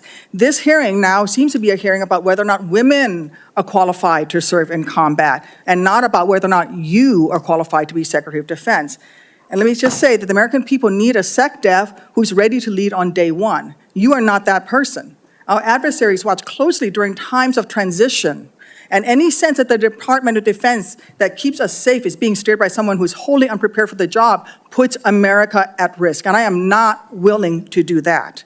With that in mind, Mr. Hegseth, I want you to try to explain to the American people, this committee, who have to vote for you, and to our troops who are deployed around the world, why you are qualified to lead the Department of Defense. We already know that you've only led the largest, a 200-person organization. We already know that you so badly mangled a budget that after you left, they had to bring in a forensic accountant to figure out what went wrong, and that the largest budget you ever managed was about $18 billion. You know, that is about 51,560 times lower than the Department of Defense budget of $825 billion. $16 million is 51,568 times smaller than the defense budget. Please describe to me, Mr. Hegseth, you talk about DOD passing an audit. Please describe to me a time or an organization when that you led underwent an audit, because you say you're going to hire smarter people than you to run this audit. I'm not asking you to be an accountant. I want you to be able to tell me what kind of guidance will be given to those employees, what will happen whether or not you pass that audit. Have you led an audit of any organization, yes or no? I don't want a long answer, yes or no. Have you led an audit of any organization of which you were in charge? Senator, in both of the organizations I ran, we were always completely fiscally responsible. Yes or no, did you lead an audit? And the way yes my leadership or no, did you lead an audit? Stated, yes or no? What are you afraid of? You can't answer this question. Yes or no, did you lead an audit? Do you not know this answer? Senator, every yes part of my leadership of these organizations has been misrepresented. I will take that as a no. What were the findings? So there were no findings because you've never led an audit. What guidance did you give the auditors? None, because you've never led an audit. Nobody expects you to be an accountant, Mr. Hegseth. What we expect is for you to understand the complexity of this Pentagon budget process that is absolutely necessary to outfit our warfighters. Look, the Secretary of Defense is required to make quick decisions every single day. that, well, with high-level information that's being provided for them. A Secretary of Defense has to have breadth and depth of knowledge. Right now, I am concerned that you have neither. Mr. Hegseth, what is the highest level of international negotiations that you have engaged in, that you have led in? Because the Secretary of Defense does lead international security negotiations. There are three main ones that the Secretary of Defense leads and signs. Can you name at least one of them? Could you repeat the question, Senator? Sure. What is the highest level of international security agreement that you have led? And can you name some that the Secretary of Defense would lead? There's three main ones. Do you know? I have not been involved in international security arrangements because I have not been in government other Okay. than serving in the military. So my job has been to So no, the lead answer is no. men Can and you women in name one of the combat. three main ones that the If you're Secretary talking of about Defense defense signs? arrangements, I mean, NATO might be one that you're referring to. Status of Forces Agreement would be one of them. Status of Forces Agreement. I've been a part of teaching about Status of Forces Agreements. But you don't inside remember to Afghanistan. mention it? You're not qualified, Mr. Hegseth. You're not qualified. You talk about repairing our defense industrial complex. You're not qualified to that. You could do acquisition and cross-servicing agreements, which essentially are security agreements. You can't even mention that. You've done none of those. You talked about the Indo-Pacific a little bit, and I'm glad that you mentioned it. Can you name the importance of at least one of the nations in the ASEAN, and what type of agreement we have with at least one of those nations? And how many nations are in ASEAN, by the way? I couldn't tell you the exact No, you amount of couldn't, nations because in you've that, not but I even know we have bothered to allies do- in South Korea and Japan and in AUKUS with Australia, trying to work Okay. on submarines with them. Mr. and data Hegseth, transfers none with of those them. countries We are have in allies ASEAN. across. None of those three countries that you've mentioned are in ASEAN. I suggest you do a little homework before you prepare for these types of negotiations. Listen, Mr. Hegseth, we ask our troops to go into harm's way all the time. We ask them to go into harm's way. And this behind me is a copy of the Soldier's Creed, a copy that usually hangs over my desk here in the Senate, and you should be familiar with it. It's the same copy that hung over my desk at Walter Reed every single day that I woke up and fought my way back because I wanted to go back and serve next to my buddies who saved my life. This same copy, these words are repeated over and over and over again. And let me read out two things to you, two sentences. I will always place the mission first, and I am disciplined, physically and mentally tough, trained and proficient in my warrior task. Mr. Hegseth, our troops follow these words every single day, and they man up and they pack their rucksacks and they go to war. And they deserve a leader who can lead them, not a leader who wants to lower the standards for himself or raising the standards for other people. And by the way, our troops already meet the standards. We ask troops to man that ship, fight that fire, fly that helicopter until their very last breath. And they do that every single day. They cannot be led by someone who's not competent to do the job. How can we ask these warriors to train and perform the absolute highest standards when you are asking us to lower the standards to make you the Secretary of Defense simply because you are buddies with our president-elect? And by the way, he has filed for bankruptcy 6 times. I'm not quite sure he's the kind of CEO you want to refer to as a successful businessman. Let me make it clear. You can't seem to grasp that there is no U.S. military as we know it without the incredible women that we serve. Women who've earned their place in their units. You have not earned your place as Secretary of Defense. You say you care about keeping our armed forces strong and that you like that our armed forces are meritocracy, then let's not lower the standards for you. You, sir, are a no-go at this station. Thank you, Senator Duckworth. I would like to submit for the record a letter submitted by Mr. Brian Marriott that says anyone who would claim that Pete mismanaged funds at Vets for Freedom is ignorant of the facts. Without objection, it will be admitted to the record. Senator Budd.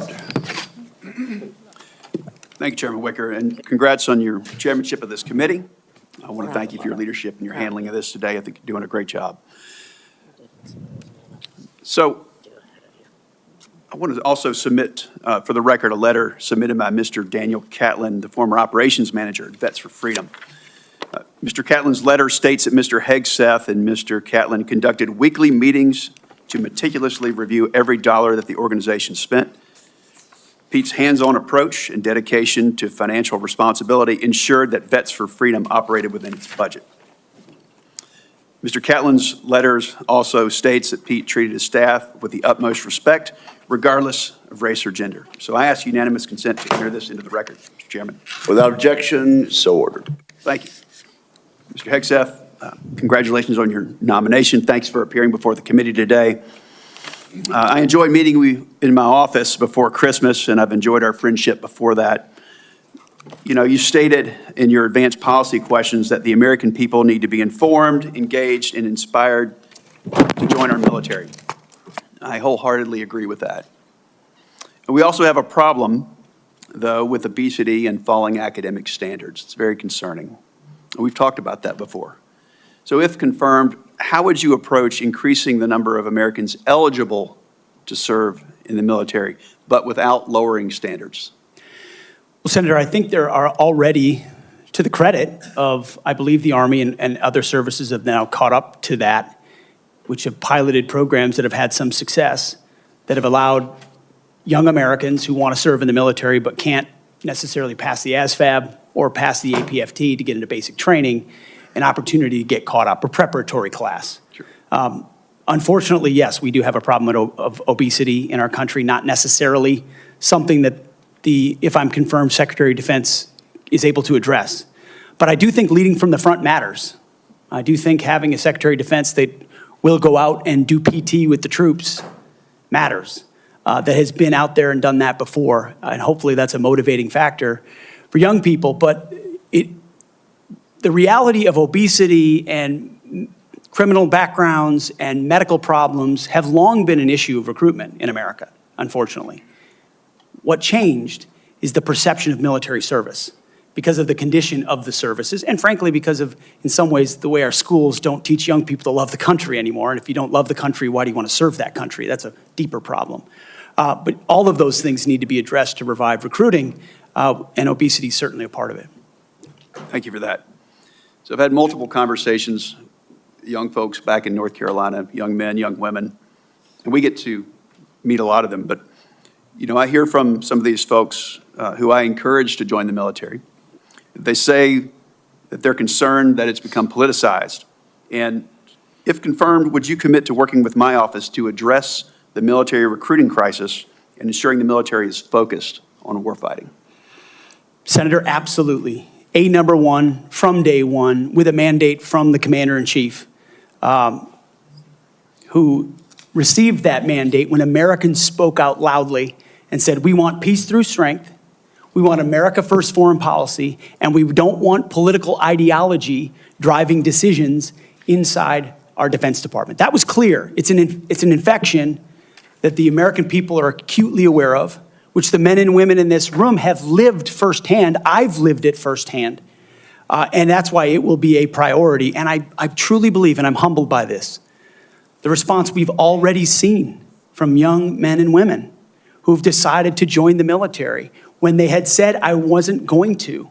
But seeing a Commander-in-Chief, Donald Trump, reassured them. Seeing the possibility, if confirmed, of a Secretary of Defense that would have their back reassured them. And so in the first couple of months after President Trump's election, we have already seen, the numbers are there, a recruiting surge in all the services that I would welcome the opportunity to continue.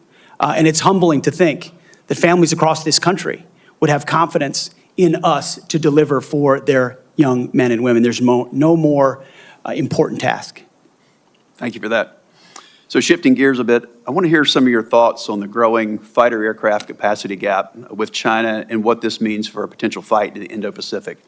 So if confirmed, what policy recommendations will you make to the President on procurement and maintenance of 4th and 5th generation fighters while we continue to research and develop 6th generation and collaborative combat aircraft? Senator, that's a very important conversation, one that I've been looking at a great deal. A lot of it, just to be clear, involves classifications and understanding precisely cost and capabilities, including capabilities of enemy systems, both not just 4th and 5th, but potential 6th generation, which we've already seen a prototype released from the Chinese. That's a dangerous development, considering at least the publicly understood condition of NGAD, which I look forward to the opportunity to looking underneath the hood on that. But ensuring 4th and 5th are capable and upgraded as necessary, will be a part of our contingency. But when you look at what's happening in the Indo-Pacific, say operability, range is going to matter because it's such a large battle space. That will all factor in decisions that are made. And that's where I feel, frankly, a little bit liberated, is that I didn't work at Lockheed or any number of, pick a defense contractor. I didn't mean to point one out in particular. Pick any. I haven't. I don't have a special interest in any particular system or any particular company or any particular narrative. I want to know what works. I want to know what defeats our enemies, what keeps us safe, what deters them, what keeps our enemies up at night. Whatever that is, I want more of it, and I want to invest in it. And I know that's the view that President Trump has as well. Thank you. You know, some have commented recently about the need to eliminate immediately a manned aircraft. So I'd say maybe one day, but that day's not now, and certainly not before 2027, especially in the Indo-Pacific. So if confirmed, will you commit to work with my office in this committee to ensure the proper mix of fighters, manned and unmanned? I look forward to working with you on that, Senator, because unmanned will be a very important part of the way future wars are fought. Just the idea of survivability for a human being drives cost and time in ways that unmanned systems do not. But I look forward to that conversation. Senator. Thank you, Senator Budd. I now recognize Senator Reid for a unanimous consent request. Mr. Chairman, I would ask unanimous consent that 2 letters be submitted for the record. 1 letter signed by numerous organizations, including the Government Accountability Project, the other signed by several organizations, including the Truman National Security Project. Without objection, so ordered. Now, Senator Kelly, Senator Rosen got here after the gavel went down. Do you really want to go ahead of her? I am going to defer to my good friend and colleague, Senator Rosen, that from is the a really great good, state of Nevada. Really good decision. Senator Rosen, you are recognized. And thank you, Senator Kelly. I owe you one. Thank you, Chairman Wicker, Ranking Member Reid, for holding this hearing. And Mr. Hegseth, I appreciate your service and your willingness to serve again. However, I am deeply disappointed that you would not agree to meet with me, as other members have said on this committee prior to this hearing, as is the precedent for this committee and others. So let me tell you a little bit about what I would have talked about had you made yourself available prior to the hearing. Nevada is home to the premier aviation training ranges for both the Air Force and the Navy, the largest ammunition depot in the world, and the only place in the country where we are able to verify the reliability of our nuclear stockpile without the need for explosive testing. The Nevada National Guard is one of the only few units across the country with the mission of fighting wildfires. That's for another hearing. And currently activated to fight the devastating fires around Los Angeles in support of our neighbors. We therefore play a critical role in our national security, and the person who holds the position of Secretary of Defense matters greatly to Nevada service members and our military equities. But every single person who serves in the military, we've talked about, my colleagues, esteemed colleagues, have talked about recruitment and retention. One day, they will become a veteran. So my veterans and the folks who are serving active duty now are concerned about what you think. DOD does not have jurisdiction over Nevada's 200,000 plus veterans, but I am interested in your views about the service members once they've transitioned out of the military, given the influence you would have while they're in service if confirmed. In 2019, on a segment of Fox and Friends, you said that veteran service organizations, VSOs, I'm going to quote, encourage veterans to apply for every government benefit they can ever get after they leave the service. You stated you don't want to, quote, be dependent on government assistance from the VA based on injuries or illnesses that might have arisen from your military service.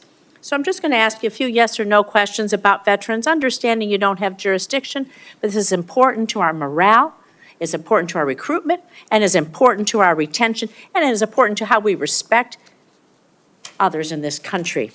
So, yes or no, please, do you believe that VSOs are wrong to support veterans in obtaining the benefits that they have rightfully earned and deserved when they signed that line like you did for your service? Senator, yes or veterans no, please? deserve the benefits they've earned. I have been in many battles with traditional veteran service organizations over differences of opinion about how to deliver those services, yes or including no? Veterans Do you believe Choice, VSOs are wrong? Which is VSOs is a very broad term. We were a VSO also, ma'am. But some of those services took a traditionally should they be able to bureaucratic help approach. the veterans obtain the benefits that they have earned? Yes or no? Should anyone be able to help? Every veteran should have rapid access to Do you all the believe that benefits that veterans they've should be earned. ashamed for Absolutely. having sought and obtained the benefits that they have earned? Do you think veterans should be ashamed to seek out benefits? Senator, I think Yes or we no? should be ashamed as a nation of the amount of veterans that commit You think suicide veterans because they hit a brick should be wall. ashamed? They commit suicide because This is they hit not a the brick question, wall sir. of the I'm going to bureaucracy move of on. the I'm VA. going to take that and as a reformers yes. are not courage enough. How about veterans who suffer lasting Take it on. injuries or illnesses due to their military service? Do you think they deserve our support and assistance?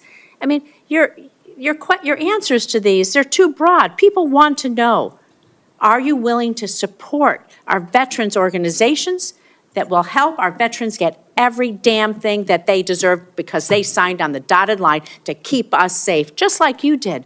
I respect that. Will you? Senator, with all due humility, I don't know that there's anyone in this room over the last 20 years that have worked harder to ensure that our veterans are taken care of. It has So been do a you think passion of veterans are my life, dependent on the- alongside with so many on this dais, to make sure that veterans receive, and it is a recruiting crisis. But you said When that veterans are not treated dependent well, on the government. they don't You want said their veterans are sons and daughters dependent to on the join. government. Do you believe that veterans getting these benefits are dependent on the government? Or do you believe it's a benefit they've earned and deserved through their service? It's a Are they benefit they've dependent? earned and Then- a hand up to the But these are next your chapter of their words then. life. So you have again Absolutely. changed your position. Where you believe the veterans are dependent, now you believe they've earned and deserved it. I just think it's disrespectful to change that position. These are benefits that people may need throughout their life and may not know when they need them or how they're going to need them, and they need to be there when they do. Thank you. I'm going to move on to my next question. America's role in the world.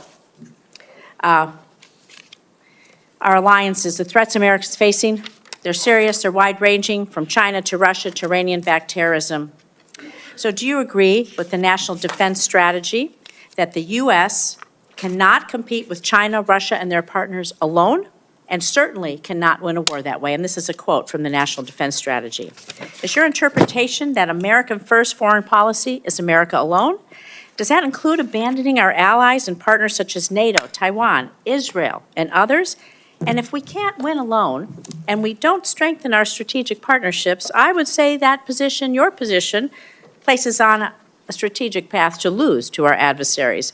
So maybe you're okay with choosing that path for America. I want to know how you square that position with the positions you articulated in your book, where you wrote that NATO is at relic, at best a distraction, and should be scrapped and remade. Are you okay with sending us down a path where we can't win?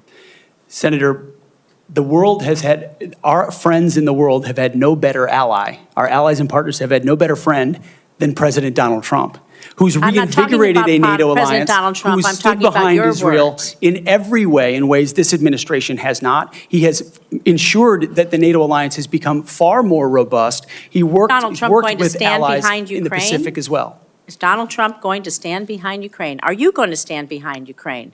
You say he's the strongest president. President-elect Trump said he will end the war in Ukraine before he takes office. Okay, so less than a week before he's inaugurated, to the best of your knowledge. Do you have knowledge of a plan that he's going to use to rapidly end the war with Ukraine? Do you believe it's feasible, that it does not make unacceptable concessions to Vladimir Putin, who is a brutal dictator? And are you going to give President-elect Trump the military advice that you have given others to achieve the objective of us winning the war in Ukraine? How do you think a rapid end to the war that Vladimir Putin started will affect the United States standing across the world? Senator, I will always give clear guidance, best guidance to the President of the United States on matters like that. Do you think that if we concede to Vladimir Putin, that will hurt our credibility with our allies and partners? And do you not believe that our adversaries are watching? Perhaps you can take that for the record, Mr. Hegseth. Senator Schmidt. Thank you, Mr. Chairman. I'd like to submit for the record a letter submitted by Mr. Christopher Ahn, the former Director of Operations for Vets for Freedom. Mr. Ahn, his letter states that the suggestion, quote, "The suggestion that funds were misused for personal gain, lavish parties, or other improper purposes is categorically false. Throughout my time working with Pete Hegseth, He consistently demonstrated exceptional integrity and leadership. I ask unanimous consent to enter this letter into the record. Without objection, so ordered. Senator Schmidt. Thank you, Mr. Chairman. Mr. Hegseth, good to see you here today. Thank you for your service. Thank you, Senator. And your willingness to serve. I also want to thank you for your clarity in articulating the vision you have for the Department of Defense in restoring an ethos, a warrior ethos, which is in stark contrast to the ethos we've seen the last 4 years, which is of weakness and wokeness. And I want to drill down on a few things specifically and exactly how we've gotten to where we've gotten with recruiting and morale. DEI. There's been a little bit of discussion about this, but for those watching at home, DEI is not about giving everybody opportunity. It is rooted in cultural Marxism. The idea that you pit the room, any room, with oppressor versus oppressed. It's race essentialism, and it is poison. It has no business whatsoever in our military. I think the American people have spoken loudly and clearly about this. They're tired of this. They're tired of woke ideology. And to my Democrat colleagues on the other side, if you haven't picked up on that, you missed the plot. Because that's what November 5th partially was about. And so let's talk specifically about some of these DEI programs that have been funded. In our academies, specifically the Air Force Academy, it was advised as disfavored language to refer to your mom and dad as mom and dad. Okay? Dear mom and dad, I'm writing home. Don't say that. That's insane. We're all just people. You can't say that either. And in an effort to police this, in a 1984 Orwellian novel, there was actually an eyes and ears program to rat on your fellow students who might say mom and dad. Or just say, in a tough situation, you know what, we're all just people, can't say that. This wasn't limited, by the way, to our academies. The Secretary of the Air Force, our current Secretary of the Air Force, in a memo from August of 2022, thought we had too many white officers, advocated for quotas. And if you crunch the numbers, that meant that 5,800 white officers who've worked really hard should be fired. In the United States of America, I don't know how we got here. And by the way, the Air Force isn't alone here. The Navy sort of touted a drag queen influencer. This stuff is insane. And people wonder why recruiting has dropped off. And let me just go through a few numbers, then I want to get your comments on how we fix this, because it's gone completely off the rails. In 2022, the Army missed their recruiting goal of 60,000 soldiers by over 15,000. In 2023, the Navy missed their recruiting goals by over 7,000. In 2022, the Air Force couldn't meet their standards, their numbers, even though they lowered their standards. They've lowered their standards to meet numbers they still can't get to. Mr. Hegseth, we got to fix this. I think what you've demonstrated today is that you have the talent and the ability and the desire to fix it. How are you going to fix it? Well, Senator, thank you for the question. First and foremost, up front, you have to tear out DEI and CRT initiatives, root and branch out of institutions. 100%. And then you have to put in Army, Navy, and Air Force secretaries and others, civilian positions at the helm, who are committed to the same priorities that the President of the United States is, and if confirmed, the Secretary of Defense will be. Send a clear message that this is not a time for equity. Equity is a very different word than equality. Equality is the bedrock of our military. Men and women, duty positions in uniform, black, white, doesn't matter. We treat you equally based on who you are in the image of God as an individual. And we all get the same bad haircuts. You're not an individual, you're part of a group. Equity prescribes some sort of an outcome based on differing attributes that we have that divide us. What skin color are you? What gender are you? And then infuse that into institutions which manifest in things like quotas, formal or informal, which does what to morale? Sends it in the tubes. And it makes people feel like they're being judged by something other than how good they are at their job, which is poisonous inside institutions. So on top of this recruiting crisis, that wasn't enough for this administration. During the COVID hysteria and in their attempt to fire 100,000 people who worked for bigger companies because they didn't get the COVID shot, or to mask 5-year-olds, they decided also to make this a central plank in their policy at the Pentagon. 8,000 well-trained, so we got a recruiting crisis, 8,000 well-trained men and women were fired. Will you commit today, Mr. Hegseth, to recruit these folks back, to give them back pay, and give them an apology from the United States government for how they were disrespected? Senator, I will commit to this because the Commander-in-Chief has committed to this, that not only will they be reinstated, they will receive an apology, back pay, and rank that they lost because they were forced out due to an experimental vaccine. Thank you, and I'm a limited time, but I just want to say, for all the talk of experience and not coming from the same cocktail parties that permanent Washington is used to, you are a breath of fresh air. And again, if you weren't paying attention to what this election was all about, it was about the disruptors versus the establishment. And the American people have had enough of business as usual for the same people that we line up for these same jobs who give us the same results. We need somebody who's going to go in there and fight for innovation, fight for change. I think you're that person, and I appreciate your willingness to sit here and listen to some of these undignified attacks. It's ridiculous. Thank you. Captain Mark Kelly, you're recognized. Thank you, Mr. Chairman. Congratulations on your chairmanship. I want to make a request to the committee that we have a second round of questions.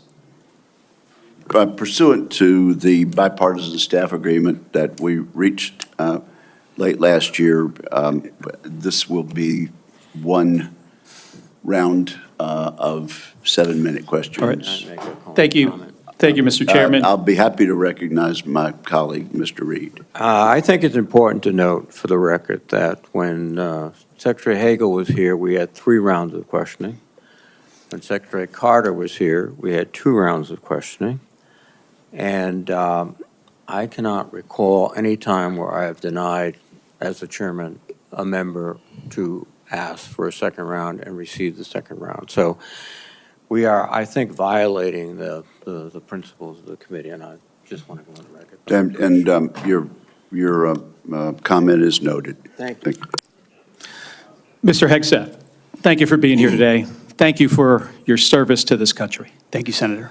Few nominees come into this room with all the necessary experience to do this job, to be Secretary of Defense. We get that. It's a reflection on just how big of a job this is.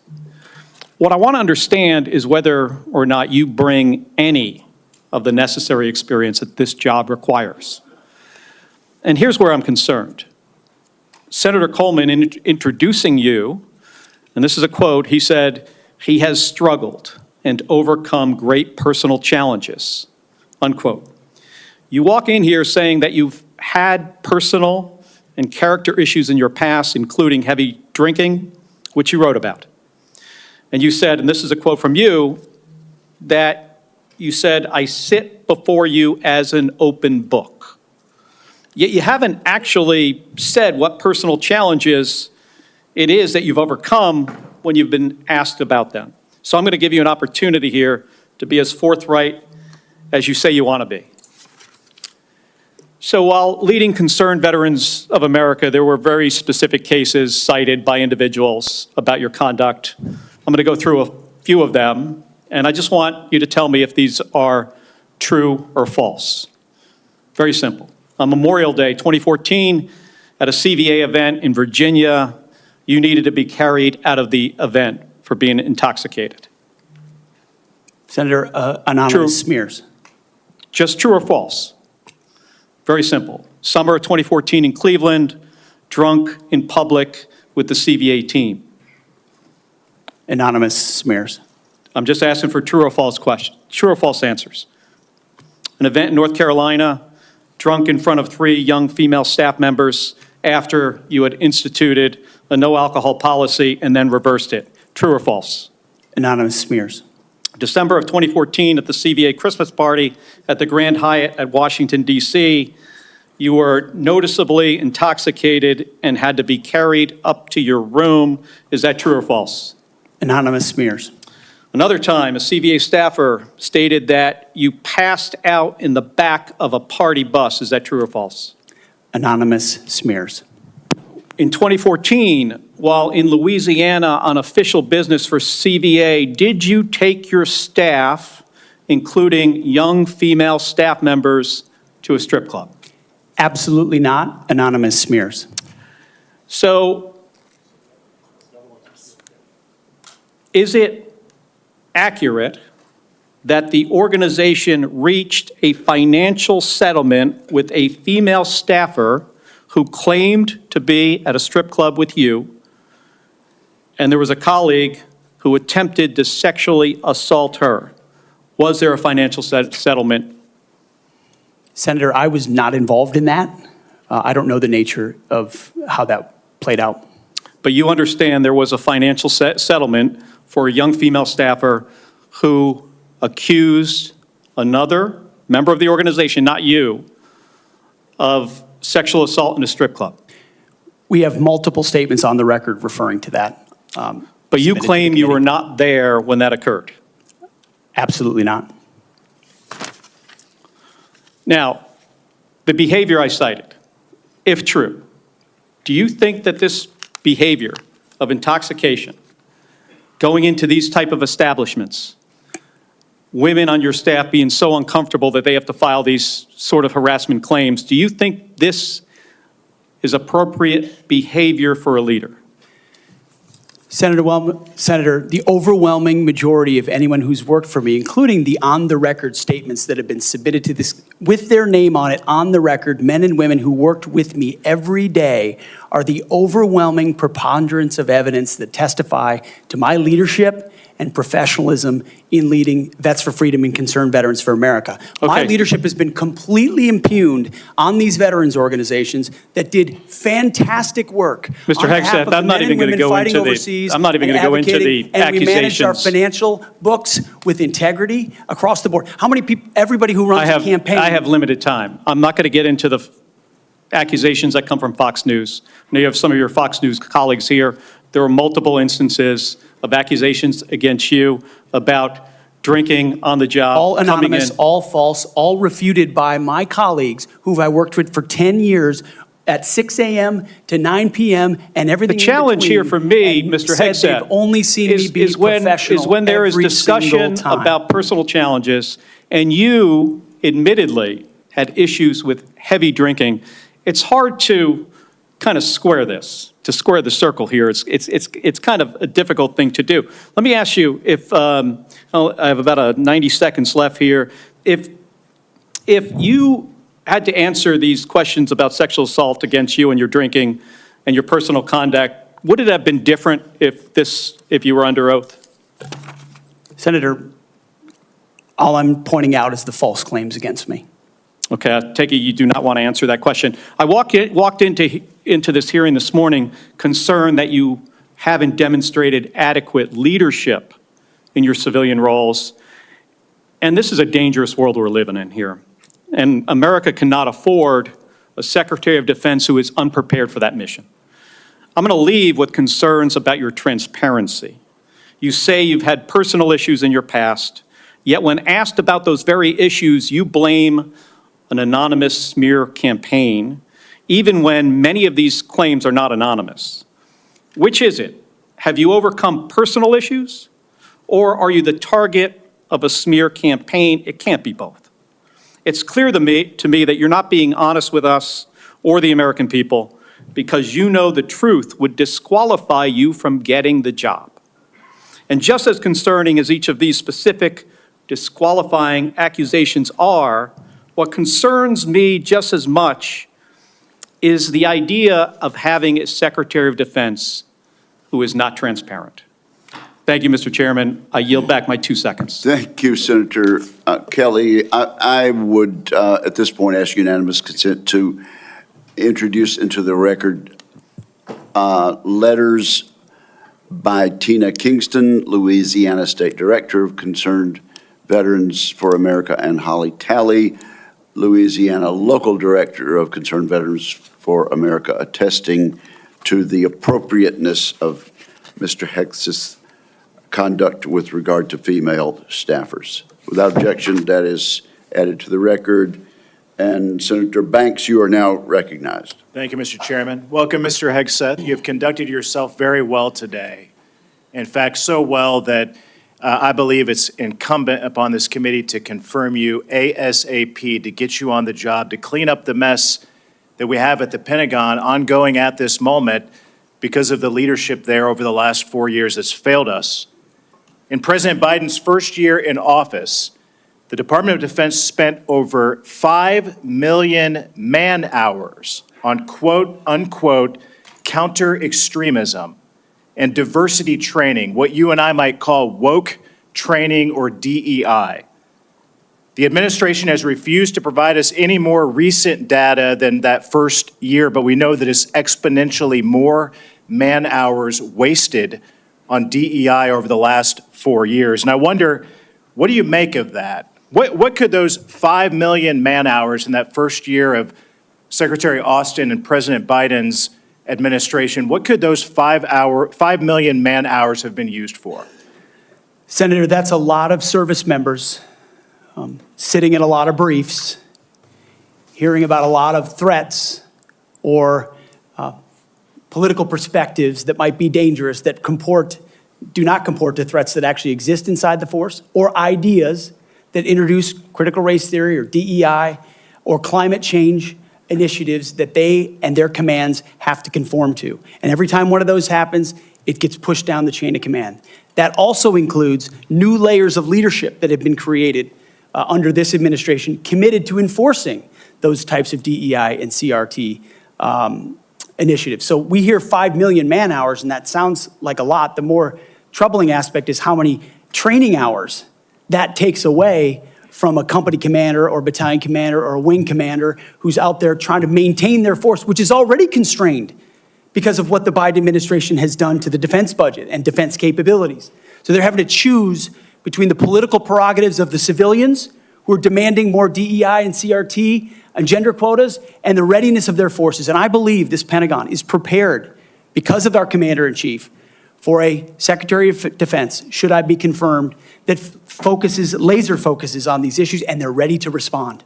They want to pack their rucksacks and go train because they understand we live in a dangerous world. I think that's an important point, a key point, because months later, while the priority of the Biden-Austin-led Pentagon was on DEI and woke training, one of the biggest embarrassments in American history happened when we lost 13 of our heroes in the botched withdrawal from Afghanistan.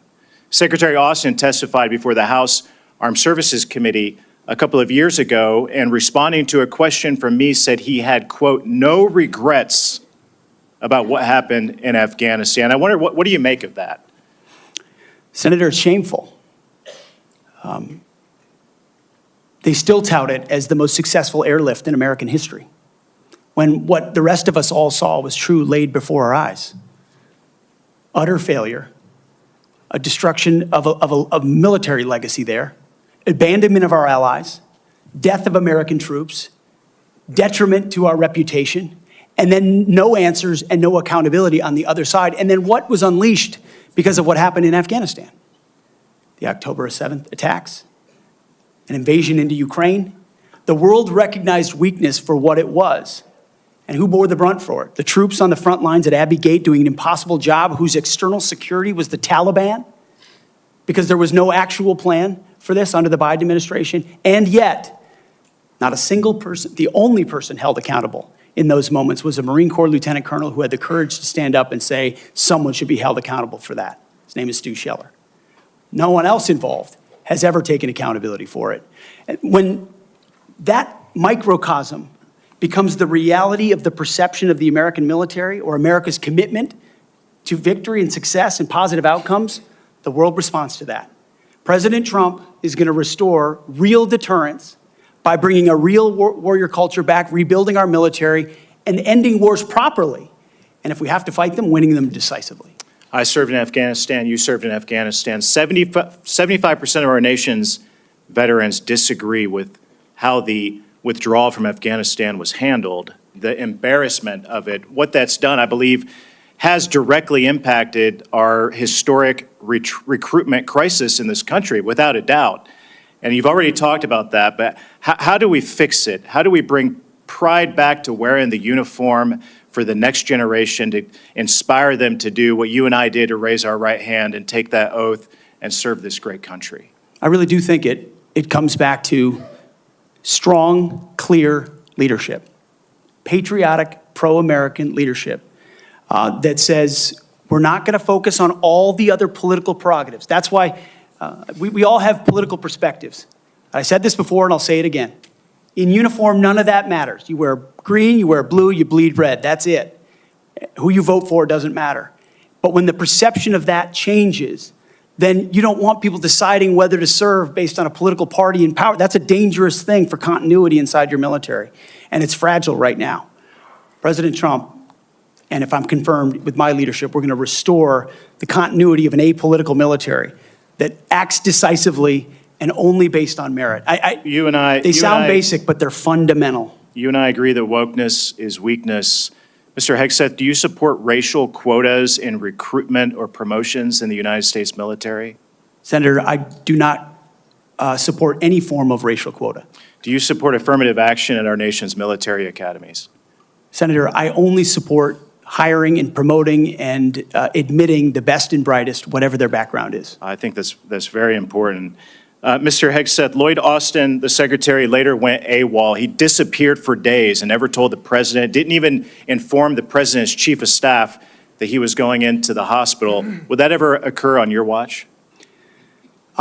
No, Senator. I know in any one of my jobs, if I had decided to go AWOL for even a day or two in uniform or around that, that would have been a concern. I believe accountability matters. No one to this day has ever, as you've said, been held accountable for what happened in Afghanistan. It was embarrassing to this country. It's impacted this country greatly. And I applaud you and President Trump for bringing accountability back to our Pentagon. With that, I yield back. Chair recognizes the distinguished ranking member for unanimous consent request. Mr. Chairman, I would like to submit an article discussing some of the issues of readiness and DEI. There has been a comment that 5.9 million man-hours have been used for DEI. General Milley clarified that that is an estimate out of more than 2 billion man-hours that the Department of Defense invested during the time period. Where is this published, sir? This is published by Megan Myers, and I will get the okay. Then military.com, I'm sorry. without objection, it will be admitted to the record. Thank you, Mr. And Senator Slotkin, welcome to the committee, and you are recognized. Thank you, Senator, and thank you for referencing the great Carl Levin as you introduced me. We miss him in Michigan. For those who I haven't met in my 1 week that I've been sworn into the Senate, I'm a CIA officer recruited after 9/11. I did 3 tours armed in Iraq alongside the military. And have worked for 4 different secretaries of defense, both Democrat and Republican, proudly, and watched them make decisions that literally determine the life and death of Americans in the dark of night. I'm also a Democrat representing a state that Trump won, right? We both won on the same ballot. So I understand that President Trump has the right to nominate his people. We are going to have policies that we disagree with. All of that, to me, comes very standard. What I think I'm most concerned with is that no president has the right to use the uniformed military in a way that violates the U.S. Constitution and further taints the military as that apolitical institution that we all want, right? And our founders designed the system so that, we had posse comitatus, that we weren't going to use active duty military inside the United States and make American citizens potentially scared of their own military. We went through our own experience with that with the British. As the Secretary of Defense, you will be the one man standing in the breach should President Trump give an illegal order, right? I'm not saying he will, but if he does, you are going to be the guy that he calls to implement this order. Do you agree that there are some orders that can be given by the Commander-in-Chief that would violate the U.S. Constitution? Senator, thank you for your service. But I reject the premise that President Trump is going to be giving illegal orders. No, I'm not saying he will, but do you believe there is such a thing as an illegal order that Joe Biden or any other president, Donald Trump, could give? Is there anything that a commander-in-chief could ask you to do with the uniformed military that would be in violation of the U.S. Constitution? Senator, anybody of any party Right. could give an order that is against the Constitution or against the law. Right. Okay. So are you saying that you would stand in the breach and push back if you were given an illegal order? I start by saying I reject the premise that President I Trump will be understand. giving You've done your any genuflecting illegal to him, orders but at all. This isn't a hypothetical, okay? Your predecessor in a Trump administration, Secretary Esper, was asked and did use uniformed military to clear unarmed protesters. He was given the order to potentially shoot at them. Helos flew low in Washington, D.C. as crowd control. He later apologized publicly for those actions. Was he right or wrong to apologize? Senator, I was there on the ground. And I saw the I understand, and I respect that. I've been there. But you're I about understand to the be level the of threat Secretary of that was Defense. involved in that moment. I Was also he right understand to? So he was legality and the Sir, Constitution. was he and right the or laws of what wrong you to have. apologize? I'm not going to put words in the mouth of Secretary Esper or No, anybody else. from he this said them podium. himself. You don't have to. What are you scared of? Did he do the right thing by apologizing? I'm not scared of anything, Senator. Then say I'm yes or no. interested You in can say no. upholding the laws and the Constitution Okay. in any So particular Donald scenario. Trump asked for the active duty 82nd Airborne to be deployed during that same time. Secretary Esper has written that he convinced him against that decision. If Donald Trump asked you to use the 82nd Airborne in law enforcement roles in Washington, D.C., would you also convince him otherwise? I'm not going to get ahead of conversations I would have with the president. However, there are laws and processes inside our Constitution that would be followed. President Trump said in November that he is willing to consider using the active duty military against the, quote, enemy within. Have you been personally involved in discussions of using the U.S. military active duty inside the United States? Senator, I'm glad we finally got to the topic of border security equaling national security because it's been abdicated and ignored for the last 4 years. That wasn't my question. I'm just asking, have you been involved? You're about to be the Secretary of Defense potentially. Have you been involved in discussions about using the active duty military inside the United States? Senator, I am not yet the Secretary of Defense. Right. I'm If just asking. confirmed, I would be party to any number of So you haven't been in conversations, any of these which I would conversations? not reveal what I have discussed with the President of the United States just or have not. you been in conversations? You're going to be in charge of 3 million people. The active duty that I know you care about, I believe you care about. So have you been in conversations about using the active duty in any way? Whether it's setting up in detention camps, policing dangerous cities, have you been involved in any of those conversations? Certainly, I have been involved in conversations relating to doing things this administration has not, which is secure the southern border and not allow floods of illegals to enter our country through an invasion that threatens the American people. And there are ways in which the military is already playing a role in that, to include 5,000 National Guardsmen from Indiana and Texas who are at the border right now allowing for border security. Will you So there is ask the plenty of active precedent duty for military to members staff enforcing detention our southern centers? border. Our U.S. military is not trained in law enforcement roles. I think you know that, right? We've seen how that mission is difficult for them in places like Iraq and Afghanistan because that's not the training a uniformed military comes with. Do you support the use of active duty military in supporting detention camps? Senator, everything we will do would be lawful and under the Constitution, but I recognize that this administration has abdicated its responsibility. President Trump is going to restore order at the border, prevent our enemies from invading, and yes, he has said Sir, I get your filibustering. I get it. part of what happens. In the spirit of preserving the institution that I think we both care about, legitimately, the Uniform Code of Military Justice. I've heard a couple of different things. One, you said you will not change the Uniform Code of Military Justice, which is what governs justice system in the military. Yes or no? You said that earlier. Those are I'm just laws, confirming. Senator, set by Congress. Okay, so you will not go to change it. You will not attempt to change it. You also said that JAG officers are potentially people who put their own interests in their own medals and promotions ahead of the troops. Senator Lindsey Graham was a JAG officer for most of his life. Is that what you believe about those who implement our justice system in the U.S. military? Senator, I was speaking about particular JAG officers I've had to deal with in my military Are you experience, gonna get not about a involved? member of the United States Senate. Are you, as Secretary of Defense, going to get involved in the implementation of the U.S. Military Code of Justice? Senator, ultimately, it will be a big part of my job to evaluate decisions vis-a-vis Okay, so the I'll take Uniform that. Code of I'll Military take that as Justice. yes. Have you seen fairly. is CQ Brown on your list in the Warrior boards to be removed from his position? Senator, every single senior officer will be reviewed based on meritocracy, standards, and lethality, and commitment to lawful orders they will be given. Thank you, Senator Slotkin. I now recognize Senator Shaheen for a unanimous consent request. Thank you, Mr. Chairman. I have a request from a former general who served 35 years, Dennis Leitch, who most recently was commander of the 94th Regional Readiness Command at Fort Devens, Mass., who has asked that his letter opposing Mr. Hegseth's nomination be entered into the record. Is there objection? Without objection, it will be entered. Also, I present a host of letters and op-eds from former co-workers at Vets for Freedom and Concerned Vets for America, as well as Fox News Channel. I also have letters and op-eds from many veterans and Iraqis and Afghanis who were helped by Mr. Hegseth. I ask unanimous consent to introduce these letters and op-eds. Without objection, is so ordered. Senator Sheehy, you've been very patient.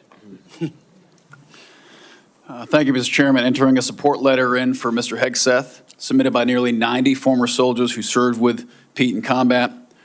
I would like to submit a statement from 86 of them who support his nomination. Although they come from different units and ranks, the signatories commend Mr. Hegseth for his selfless leadership, love of his soldiers, and commitment to our country. 2 items. Sorry, 1 item. I ask unanimous consent to enter this into the record. Without objection, it will be entered. Thank you, Mr. Chairman. Pete, I'm actually going to ask you questions because I want to hear your answer. How many genders are there? Tough one. Senator, there are 2 genders. I know that well. I'm a she-he, so I'm on board. What is the diameter of the rifle round fired out of an M4A1 rifle? That's a 5.56. How many push-ups can you do? I did 5 sets of 47 this morning. What do you think are most important strategic bases in the Pacific? In the Pacific, Guam is pretty strategically significant. How many rounds of 5.56 can you fit into the magazine of an M4 rifle? Depends on the magazine, but standard issue is 30, Senator. And what size round does the M9 Beretta standard issue sidearm for the military fire? A 9mm, Senator. What kind of batteries do you put in your night vision goggle? Duracell. So right there, you're representing qualifications that show you understand what the warfighter deals with every single day on the battlefield. You understand what happens on the front line where our troops will be. And what happens, unfortunately, in this country is decisions made in rooms like this, bad decisions, end up in dead 17, 18, 19-year-old Americans. And those Americans rarely come from families that sit in rooms like this. They come from lower, middle-income families who sometimes the military is their only way out. And they join because maybe they want to go to college. Maybe they have no other choice. Maybe they love this country. But for whatever reason, they joined and they sat on the dotted line. And when people like us screw up, they don't come home. And that's the one thing that I care about. As you remember when I shut the door, when you came with your entourage, Senator Coleman, I've known for a long time, and you and I sat together, asked you one question. You remember what that question was? Are you going to have the backs of the warfighters? Exactly. What is going to be your #1 priority? And I don't care, frankly, what all these letters and articles say. I've been a part of a smear campaign too, I get it. I care that you're going to have one thing in mind when you sit in that chair in that 5-sided building, and you told me what that was. So with that, you have my support. I'm sorry you have to go through a process like this, but it is one of the most important jobs in the world. We got to make sure you're ready for it. I thank you for your answers. I got one final question that's very important to me. This is more of a technical question, but I think it's to fix the Army in this country is a 1 or 2 year problem. We can make bullets, we can make rifles. Fix the Air Force might be a 5-year problem. To fix our Navy is a decades-long pursuit. How are you going to fix our national? You don't have all the power. We're not China. Unfortunately, you can't snap your fingers. But how are you going to lead an initiative within the DoD to reinvigorate our national shipbuilding industry so we are able to compete with China? Because freedom of navigation is critical to our economy and the global economy. It's going to be a very important task for you to complete. It's a critical question, Senator, and that's why I'm grateful that President Trump has said definitively to me and publicly that shipbuilding will be one of his absolute top priorities of this administration. So a lot of it does go into pulling things up into the OSD's office, Secretary of Defense's office, to shine a spotlight on it, to make sure the bureaucracy doesn't strangle important initiatives that need to happen. We need to reinvigorate our defense industrial base in this country to include our shipbuilding capacity. Some of it is on the east, some of it's on the west, some of it's on the Great Lakes. The workforce problems that our shipyards are facing are significant, and there's been a big investment from this committee, I know, in a lot of those places because of the shortfalls, manpower issues, everything else. But we also see adversaries that have been able to innovate themselves in ways that their shipbuilding capacity is, I won't reveal it at this hearing, multitudes and multitudes beyond our capabilities. So it needs to be a rapid investment, a rapid fielding, and then we need to incentivize outside entities to fill the gap. We've talked a lot about UAVs. UAVs are very important, but there's also a future of UUVs, unmanned underwater vehicles, that will be a part of amplifying the impact of our Navy, because this administration has allowed our number of ships to drop below 300. It sets a projection of 340 or 350, but doesn't create the capacity to actually address it. And so if we're going to defend our interests, our allies, and put America first, we're going to have to be able to project power. That means shipbuilding. It means historic investments in our defense industrial base there.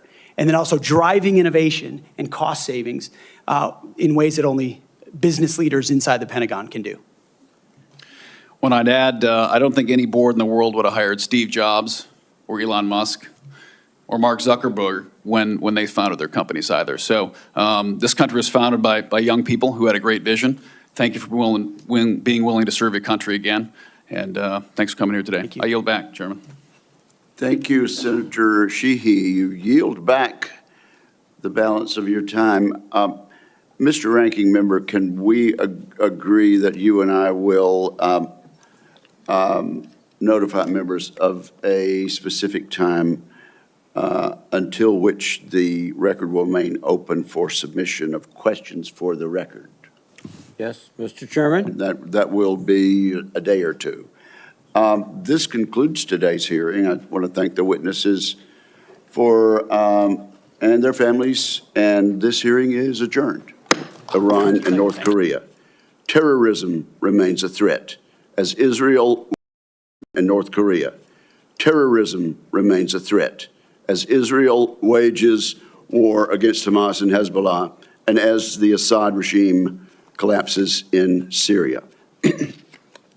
America has entered a window of maximum danger, and the department needs energetic and focused civilian leadership. Those values begin at the top with the Secretary of Defense. Many of my distinguished colleagues have served in a significant tenure on this committee, and our meetings are fairly long. We should reflect over previous secretaries of defense and their hearings and ask ourselves a simple question. Has the civilian leadership of the Pentagon under the administration of both parties proven up to the challenge? Often the answer has been no. The civilian leadership has not built the Department of Defense to meet the moment. And this is our moment to correct that. A few examples illustrate how leaders in the past have fallen short. Most of the department's signature programs run years behind schedule and billions of dollars over cost. Vital initiatives have suffered, such as the F-35, the new Sentinel ICBM, and the Navy's shipbuilding program, including the Constellation-class frigate. The Department of Defense desperately needs civilian leaders who listen to the advice of combatant commanders, many of whom would benefit from innovative systems. Yet a risk-averse DoD culture has kept too many promising technologies on the wrong side of the so-called valley of death. That tenuous period between experimental prototypes and production contracts. Defense companies backed by venture capital receive less than 1% of defense contracts. As we all know, the Pentagon still cannot even pass an audit. The department must simplify and streamline its bureaucracy so it can respond to innovation. Staffs have ballooned. Organizations are top-heavy. Civilian leaders have promised time and again to slim down the bureaucracy, and perhaps genuinely hoped to. Every day, men and women in uniform make tremendous contributions to U.S. security. They and the American people deserve a Pentagon that does the same. Today's Department of Defense is no longer prepared for great power competition. It is not a national defense institution ready to achieve and sustain technological supremacy across the range of operations. Admittedly, this nomination is unconventional. The nominee is unconventional, just like that New York developer who rode down the escalator in 2015 to announce his candidacy for president. That may be what makes Mr. Hegseth an excellent choice to improve this unacceptable status quo that I just described. He is a decorated post-9/11 combat veteran. He will inject a new warrior ethos into the Pentagon.